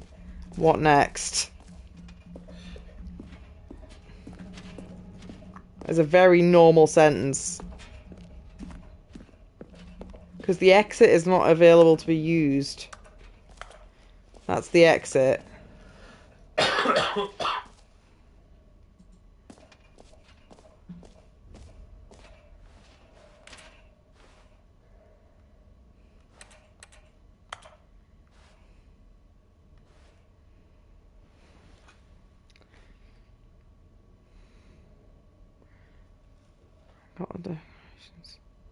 I tried to get the epilogue, but I couldn't figure out how to get it.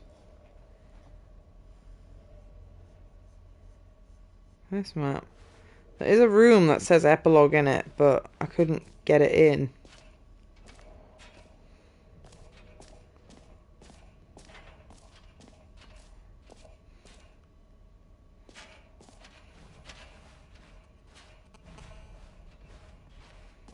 I think the epilogue's where I've got to go, but I can't go into it.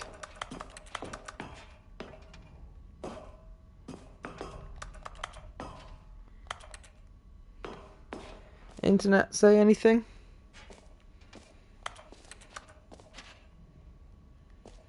So there's 3 different endings that you can get in this area. Just reading.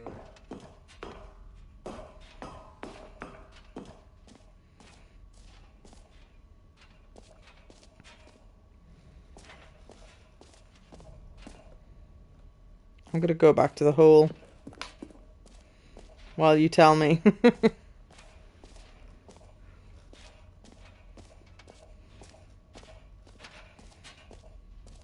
Or give me a hint in any direction.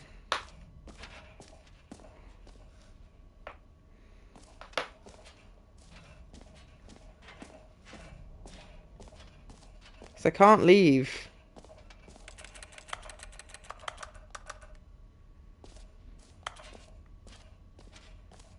Oh.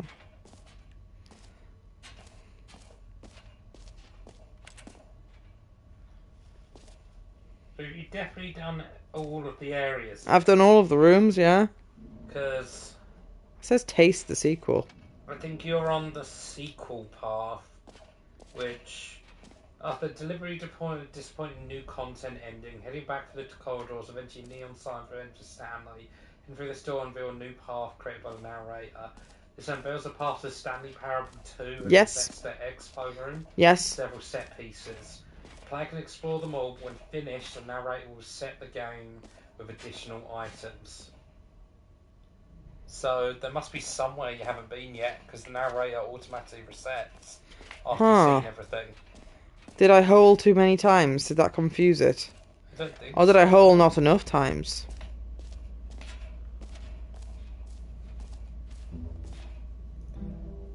I believe he's telling me I'm not allowed to spend any more time in the hole.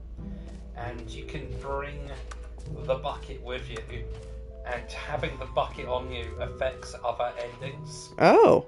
So if you go back and do endings you've already done by holding the bucket, it changes the ending. Okay. Well, it's not like he's using his hand for anything anyway. Well, I tried to get the trophy and it didn't work. Let's try and go back in the collectible hole. Because there was one collectible in here. And there, you can also get an ending here by collecting all of the Stanley collectibles. But there's only one. Locations.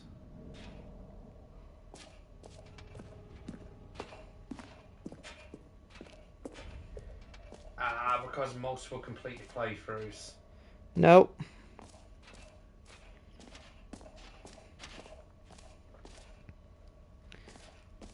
Alright, so let's go back to the... I tried to go in the infinite hole, which she says fine and ended. Free, new and easy trophy, it just works, get it here. Do I perhaps click on that instead? Nope.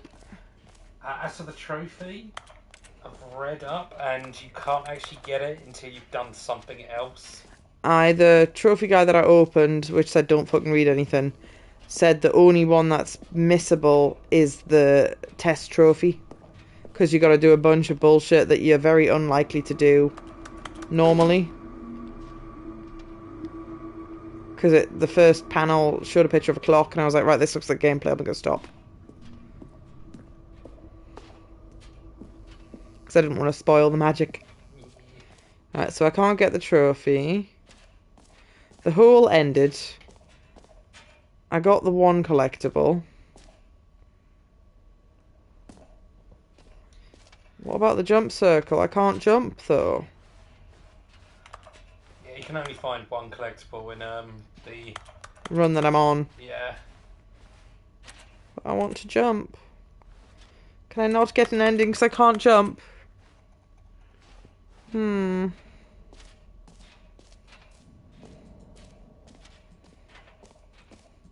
don't think I interacted with the merch.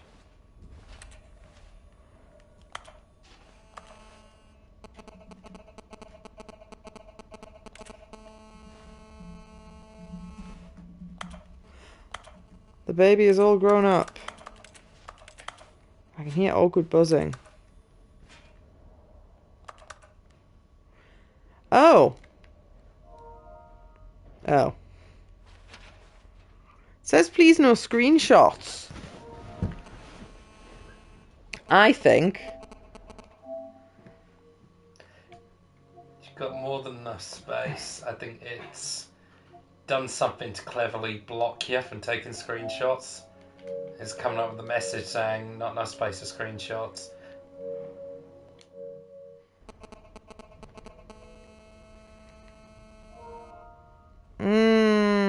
No, that's an actual... Because my lap, it is full of crap at the minute.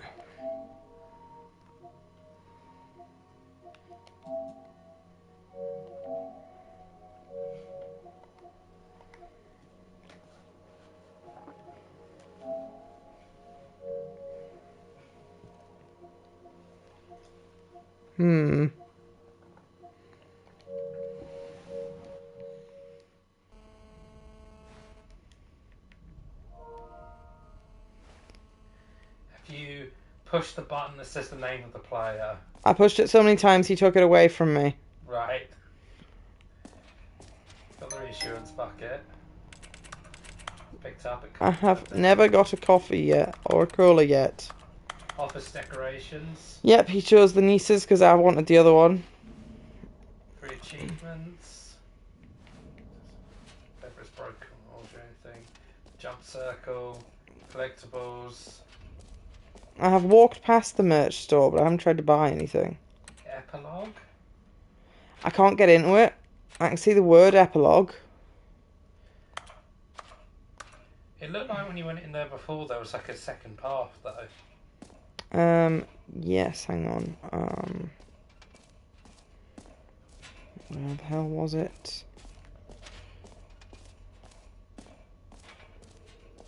Here? Yeah, look. It just takes you to the next level. Here we go. When you're ready to move on, look around for a stairway up the side of the map to find the path to an exit from the expo. You can climb up with a narrator and try to add all the elements to the expo in a working game. Results are not great. You're ready to move on, look for a stairway up the side of the map.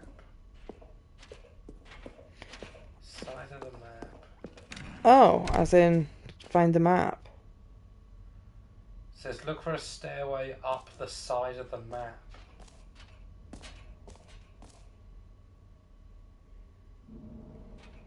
There's a thing that says exit. We've got to go over there. I've tried to go over there several times and it wouldn't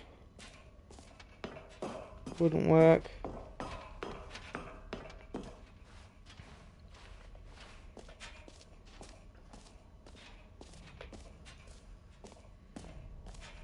That's my reassurance bucket.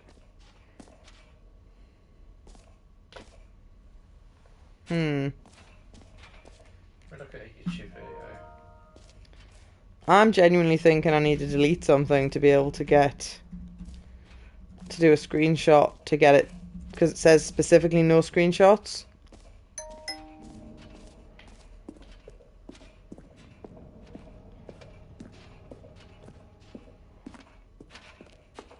Oh, there's a set of stairs there. Found the staircase, I think. I don't think that was always there. Or I have streamed blindless. Yeah, this is new. All right. Have you seen everything you wanted to? Ready to move on now?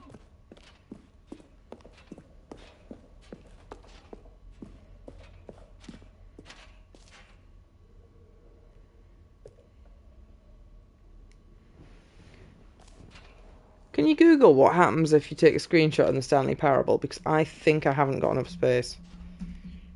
Or if the whole game's just not screenshotable. So, Stanley, what do you think? Do you like all of the new features? Yes, I know it's not exactly clear yet how exactly these features will come together as one single coherent video game, but I can feel it in my soul. It's going to work. There's definitely a good game in there somewhere. Say, let's do an experiment. I'll arrange these new features together, and we'll see whether or not it coheres into a meaningful gameplay experience. Okay. Are you ready? Here it is. I give you the Stanley Parable 2.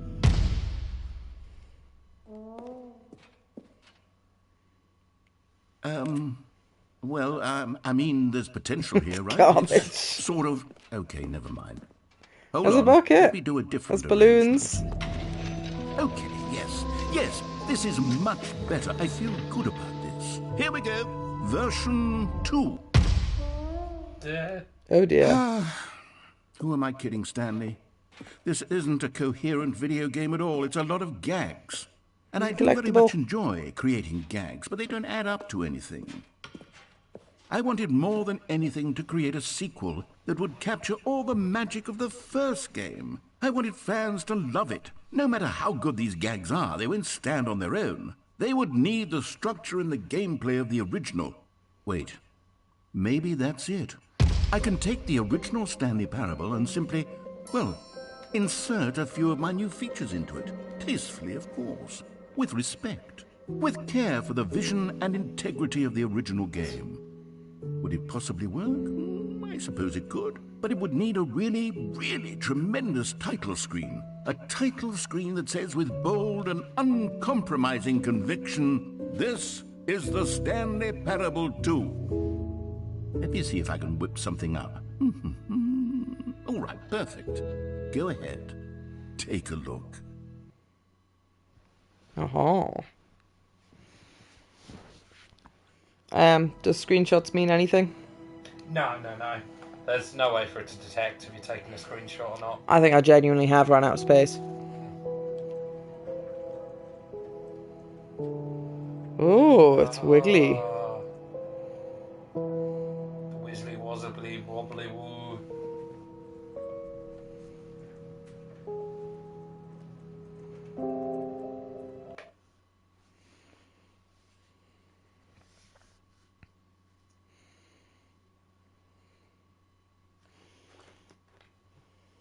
Oh, it's like 2 a.m. Whoops. This is the story of a man named Stanley. Stanley worked for a company in a big building where he was Look, there's employee balloons. number 427. Employee number 427's job was simple. He sat at his desk in room 427 and he pushed buttons on a keyboard. Orders came to him through a monitor on his desk, telling him what buttons to push, how long to push them, and in what order. This is what employee 427 did every day of every month of every year. And although others might have considered it soul-rending, Stanley relished every moment that the orders came in, as though he had been made exactly for this job. And Stanley was happy. And then one day, something very peculiar happened. Something that would forever change Stanley. Something he would never quite forget. He had been at his desk for nearly an hour when he realized that not one single order had arrived on the monitor You're for him flumping to your phone follow. about. No one had showed up to give him instructions, Look, call a balloons. meeting, or even say hi. The balloons are very Never in important. all his years at the company had this happened, this complete isolation. Something was very clearly wrong. Shocked, frozen solid, Stanley found himself unable to move for the longest time. I'd like to think I'll still have But a as he massive came to his port wits bucket. and regained his senses, he got up from his desk and stepped out of his They've office. stolen my bucket! No! My bucket has been stolen! All of his co-workers were gone.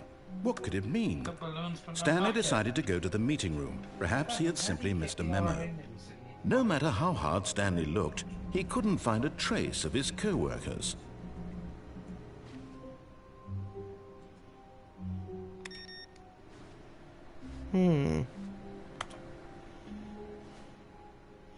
I have been denied the bucket. There's a plinth! Aha! The bucket is here! Stanley picked up the bucket.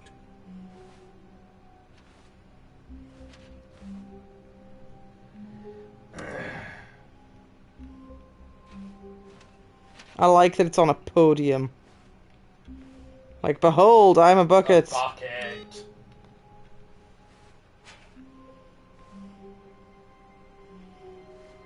It's quite visually distracting, the bucket. But it provides reassurance. I guess when you reload the Stanley game, clutched the bucket tightly you to know his that you've chest got and the entered ending the that door involves a on his left. bucket. He clutched the bucket tightly to his chest.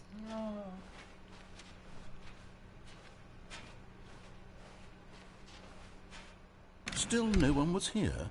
Stanley needed the bucket's warmth and comfort now more than ever. Perhaps his boss's office was where he'd find answers. I'm gonna go for the regular. Oh! I think the bucket should live in the broom closet. Oh, Stanley, can you feel it? The broom closet. It wants the bucket. You can feel that, can't you? The aura of jealousy? It's as clear as day. This broom closet believes it deserves the bucket. I can really feel it now. It's a bucket. It belongs in a broom closet. That's what the broom closet is trying to say here. It's supposed to go with the other cleaning supplies. good for you, Stanley. Don't give in. Don't hand over the bucket. I know how hard it must be, given the pressure that the broom closet is putting on your shoulders right now, but you have to be strong. This is your bucket. This is your companion and lifelong friend. You can't hand it over. Oh, no. We're getting into name-calling now, it seems. Is this how low the broom closet has sunk that it has to resort to this stream of petty insults simply in order to get you to hand over the bucket? Stanley, I never liked this broom closet for a variety of reasons. But even this is worse than I had imagined. And wait, now the broom closet has the gall to imply that you and the bucket are not truly deep and lasting friends. How dare you! That your relationship is purely superficial and convenient. That your life is so banal and meaningless that you'd feel the same sort of kinship towards any inanimate object which happened to lay in your path in an even partially enticing manner. How dare you! Never. Go on, Stanley. Lay into it. Really tell the broom closet off for its demeaning comments. Expand on the wide variety of experiences you and the bucket have shared together. Go through each of them point by point. Share your journal entries detailing the rich emotional landscape of your feelings for the bucket as they have changed and evolved over the years. Let him have it.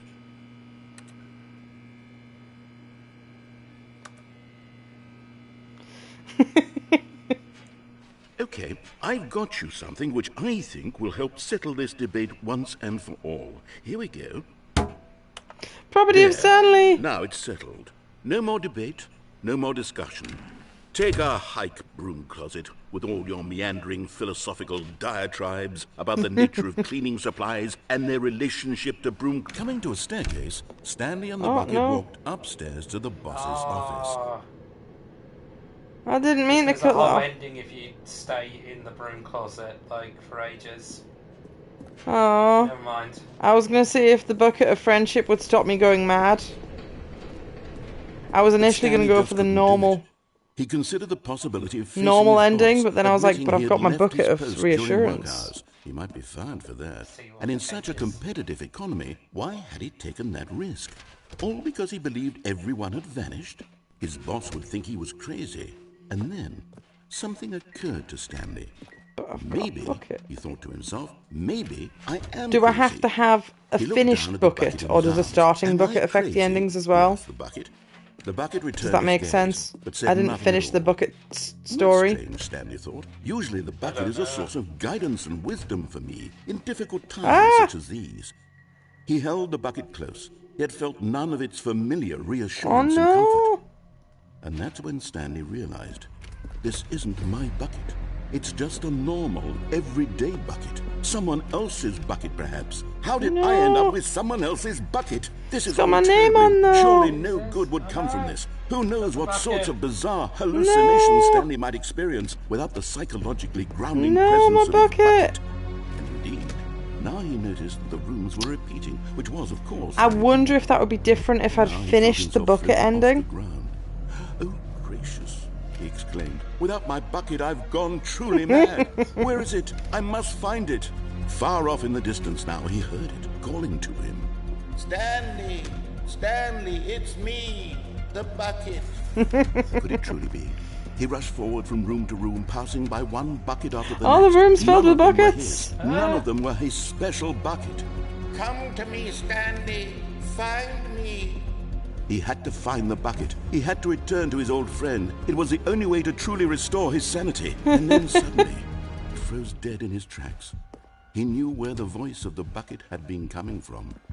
The real bucket was inside of him all along. I think we need to go to the ER. Painful. It was incredibly painful. Stanley doubled over in agony and blacked out.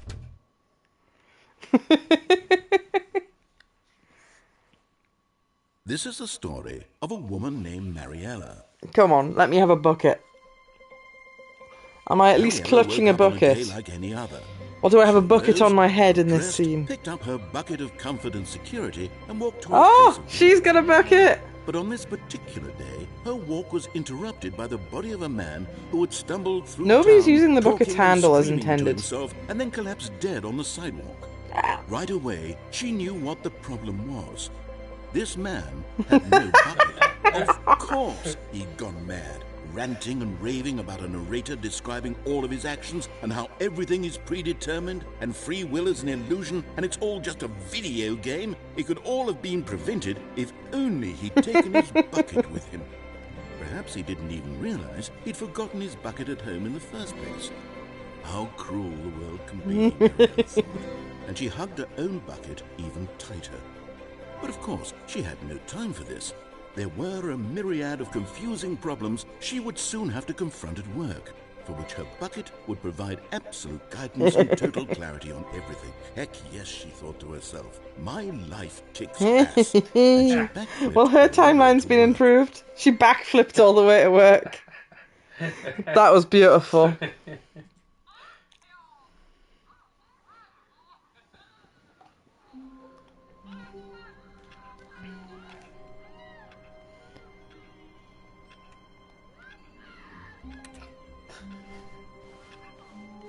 All of his co-workers were gone. What could it mean? Stanley decided to go to the meeting room. Stanley lifted the bucket into his arms, and a wave of comfort rushed over him. Stanley clutched the bucket tightly to his... This was not the correct way to the meeting room, but Stanley had felt the bucket calling to him, telling him that the employee lounge was simply the place to be. The bucket told me to go to the lounge. And here it was. Had the bucket turned out to be correct? Was this better than the meeting room? Yes, Stanley thought to himself. Yes, perhaps it truly was. How insightful the bucket turned out to be.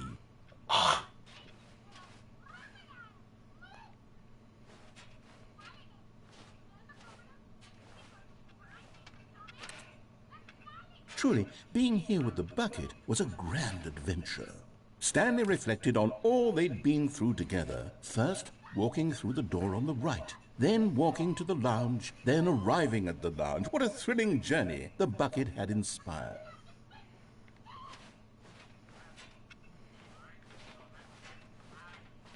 No, never mind. The bucket was wrong.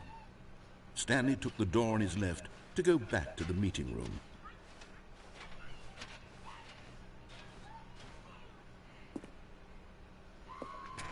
No, said the bucket. Don't go to the meeting room. Go somewhere else. The cargo lift, yes. Go there. Go to the cargo lift.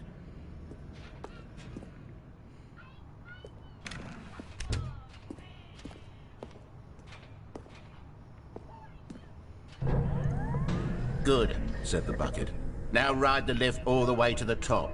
There's something up there I need you to do. Oh, there's a collectible figurine down there. How this bucket was speaking to him. The It should have collectible. alarmed him, of course, because buckets can't talk.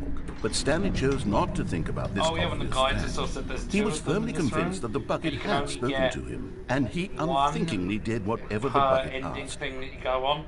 It's just to do the other ending to get like another one, but there is one you can get on this route, I think. That's fine. In here, said the bucket. Go into this dark room over here. Stanley once again obeyed blindly.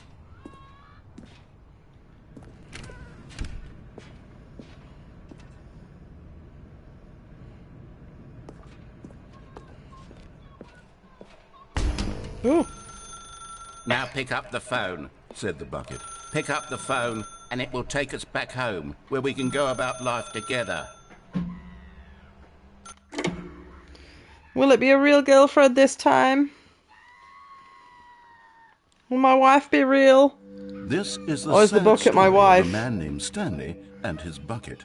Oh. Once upon a time, I gave Stanley a bucket because I thought he was lonely and could use a friend. And then, very distressingly, he began to believe the bucket could speak to him.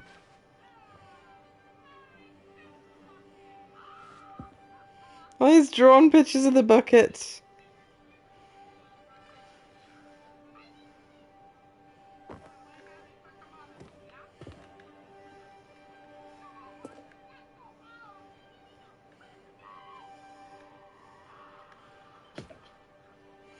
The bucket sits on the couch with me. Ah. Hello, Stanley. It's me, your bucket. Press down to take me to work with you. The Stanley Parable Reassurance Bucket was merely meant to provide the comforting glow of companionship. It doesn't literally talk and give you orders. Whatever Stanley is hearing the bucket say to him is just in his head.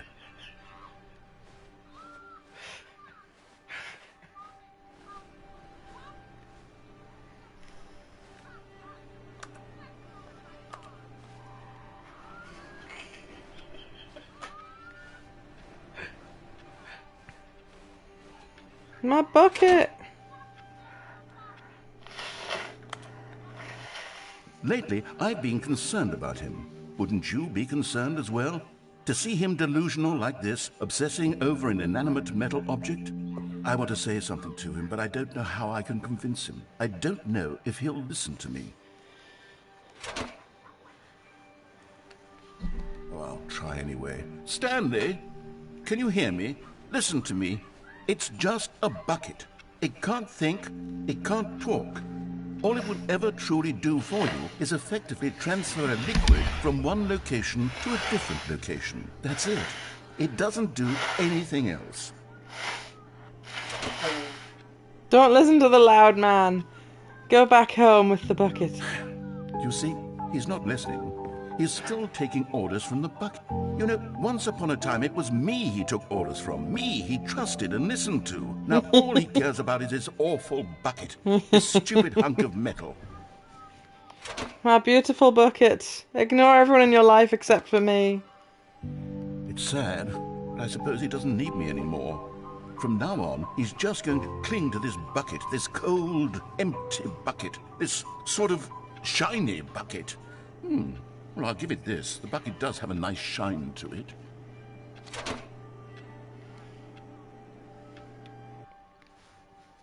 Yes, I suppose on closer inspection that it doesn't quite look like your average hardware store bucket.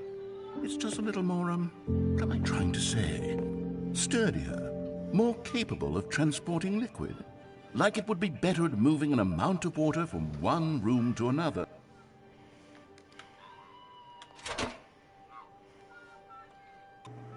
Oh my God, what am I saying? Better at carrying water from room to room. It's a bucket. It's literally just a bucket. Why do I feel some need to point out the ways in which it's so much more than just a regular bucket? My beloved bucket.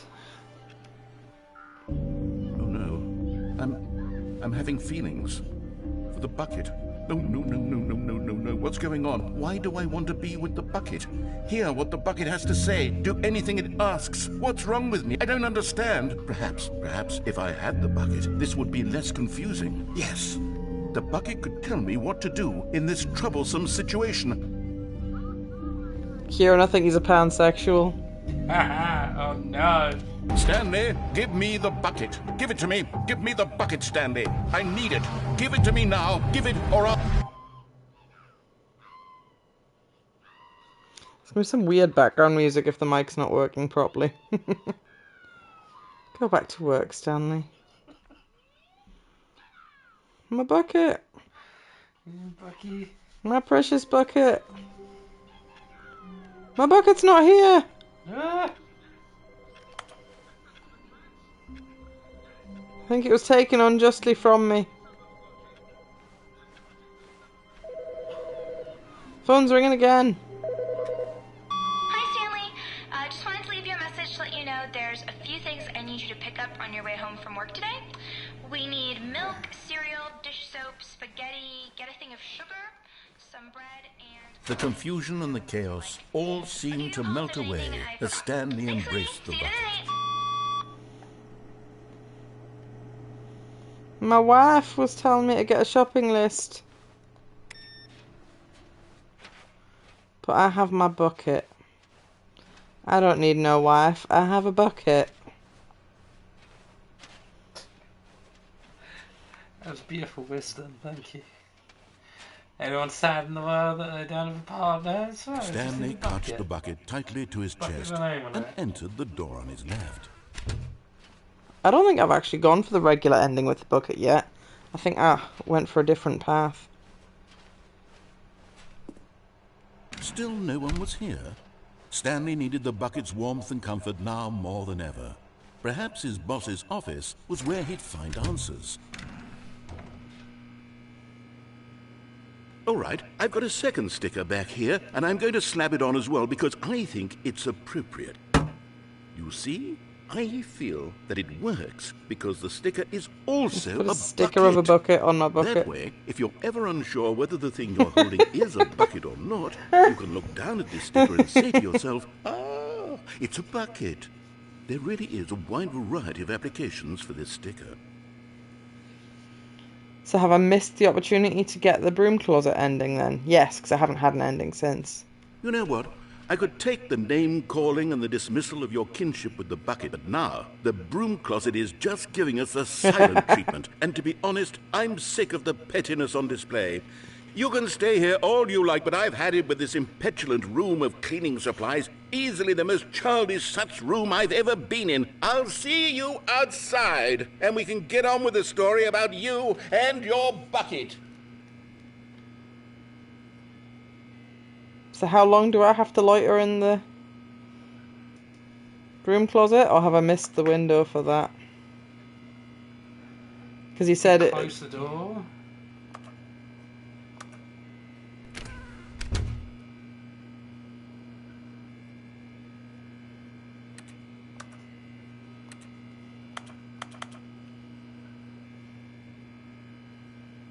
There's one without the bucket. If you just sit in the broom closet, he's staying in it long enough, he gets fed up and he restarts the game. But I don't know if maybe You can't have it with the friendship can't have it bucket. with the friendly bucket. So I missed the end of his dialogue about the bucket in the broom closet because I walked up the stairs too quickly.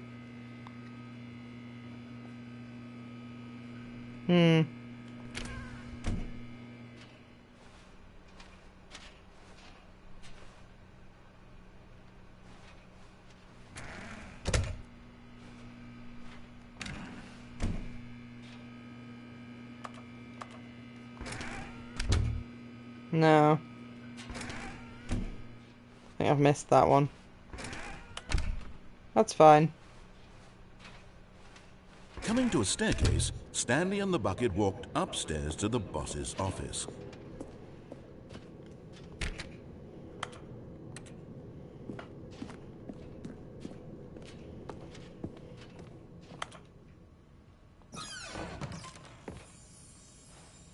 Aha, look!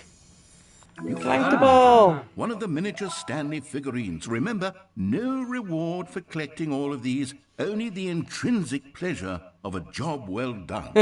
You can't buy that sort of happiness, Stanley. God knows I've tried. So, I implore you to savor each and every moment you come across one of these beautiful figurines.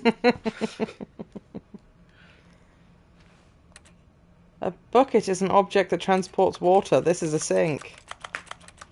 Nope. You can't actually use the bucket as a bucket. The bucket is for friendship only. Exactly. I'd be disrespecting its valuable friendship if I did anything other with it. You wouldn't have, like, the Stephen or Paris come over and say, hello, friend, could you open your mouth and just put it under my sink until you're completely filled to capacity? I wonder if this elevator exists successfully if I have a bucket. Because so far it has not done anything whether I've pressed up or down. The door closes and it vibrates. But as far as I could tell, it doesn't take you anywhere. But I did get impatient and press the button again.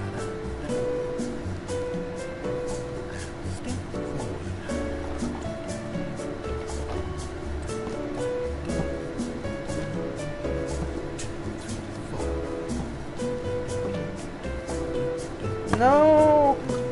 That was Frosty on the titty.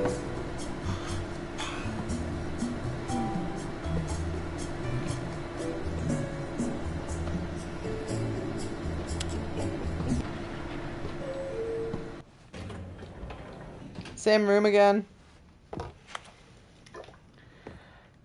Can you interact with the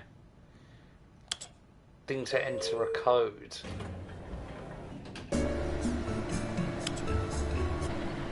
Excellent question. Because the door was already open last time I was in here. Stepping into his manager's office, Stanley was once again stunned to discover not an indication of any human life. Crushed by the weight of this revelation, Stanley may have broken down into an emotional dumpster fire, if not for the soothing presence of the bucket. Even now, in his darkest of hours, did the bucket's warmth and guiding light pierce the dark clouds of confusion and chaos. It would be with him, always. I was going to put in 2013, since that's the year the game came out. The two of them were inseparable. At this point, Stanley was so absorbed in the tender spiritual connection he shared with the bucket that he didn't notice the keypad behind the boss's desk. Nor in his bliss of simply being near the bucket did he have any notion that the pin number for the keypad was 2845.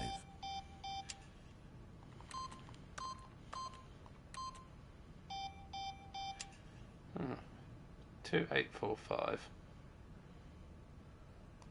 Stanley just sat around twiddling his thumbs. Trying to input anything on the device was useless, since he could never possibly know that the combination was 2845. But Stanley guessed the correct code by sheer luck.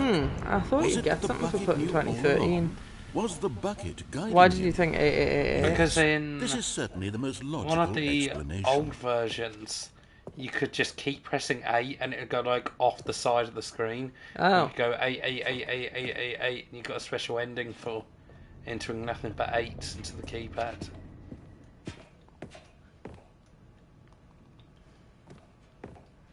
Don't know, I only typed it 4 times. Aha! Another miniature Stanley figurine. This, you know, there really must be a snappier name for these things. What about mini-stands? Stanley figs? Or what about Stanlerines? Yes, I think I like that. I don't like Another that. Stanlerine under your belt. I didn't cut him off, he cut himself off there.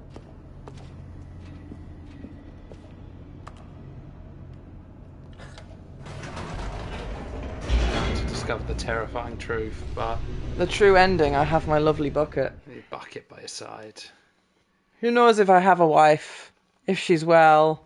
The elevator raced down. There was no one in my house plummeting with my towards bucket. an unknown I don't think you really need her anymore, to be It would honest. No, make I've all got the Stanley bucket. could do to keep himself together, if not for the bucket.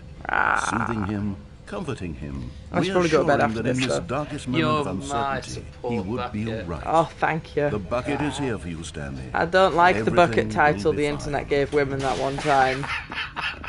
I just thought it was important you remembered that existed. Stanley and the bucket walked straight ahead through the large door that read, Mind Control Facility. How about the escape? I can't remember if that's how I ended up in the like place that I've just been. I was thinking, because I need to go to bed, I was going to go for a reassuring bucket ending. Because the thing is, you don't know if you get The something lights new until you rose do it. on an enormous room packed with television screens. Like, this room What never gets horrible fastened. secret did this place hold? Stanley and the bucket both wondered to themselves. Mentioned the bucket. It's promising. The monitors jumped to life, and Stanley nearly dropped the bucket in shock. Everyone in the office was being videotaped, monitored like guinea pigs. The bucket had never seen anything like this, and it very nearly burst into tears as Stanley cradled it gently, reassuring it that everything would be fine. Do you want me to wait until you've... Oh, I'm not waiting for that.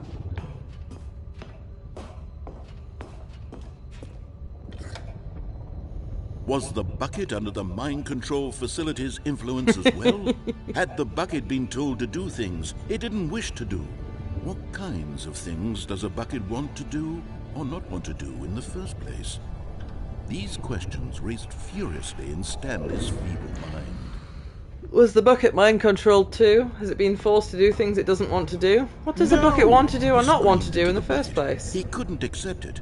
His own life in someone else's control? Never! He squeezed the bucket tighter. His one friend in the entire world. At this point, he could trust no one except for the bucket. But here was the proof. The heart of the operation, Controls labeled with emotions, happy or sad or content. Walking, eating, working, all of it monitored and commanded from this very place. And as the cold reality of his past began to sink in, Stanley decided that this machinery would never again exert its terrible power over another human life. For he and the bucket would dismantle the controls for good. Two best friends, Stanley and the bucket, up against the world. They high-fived in a really cool way, and the bucket made a sassy comment about taking down the system.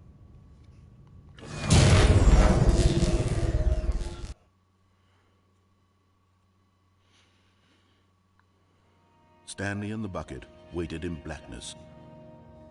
Was it over? Yes, they had done it. Stanley and the bucket had defeated their greatest and darkest enemy, freed themselves from the tyrannical grip of the evil mind control machine. Freedom was now mere moments away. Excitedly, the two of them began to discuss the kind of life they wanted to live once they stepped through this massive door. The bucket wanted to learn to roller skate. Stanley wanted to sneeze in every country on Earth. Both of them wanted to begin watching a movie, any movie, but then stop it halfway through and begin watching it in reverse from the end. True, it was a simple life they envisioned, but it was one they'd lived together, with one another to lean on, to trust, to support. No! No! What? Wait, what was happening? My Why bucket! had the door stopped? Let me Was out! Stanley and the bucket not about to be freed? Let me out! An unbearable silence filled the room, lingering in uncertainty, until finally the truth hit Stanley square in the face. This building did not want the bucket to leave. No! Even the facility itself recognized the incredible calming presence of the bucket, needed the soothing warmth of the bucket, would go to any lengths not to part with the bucket. It didn't let me out with the bucket. Stanley can't leave. I can't leave. Not while he has such a precious bucket in his arms. No. Not while this building has anything to say about it. No. Stanley realized he would never again leave this very room. But at least he has the bucket. To be trapped eternally in darkness isn't really so bad, Stanley thought to himself. As long as I have my bucket with me, right? I'll be okay, won't I? Stanley gulped. Very soon now, he was about to find out. My precious bucket is still with me, though. Why couldn't you and the bucket have left? The building appreciated the bucket too much and didn't want it to leave. What? Yes. What? All of his co-workers were gone. What could it mean? Stanley decided to go to the meeting room. Perhaps he had simply missed a memo. I'm going to bed, that's what I'm doing. Warmth spread through I need to Stanley's hold my arms. bucket With the before I bucket go in to his bed. arms again, he was home. Have you eaten a whole toilet roll again? No, that was the old roll. The sequel is now paused. How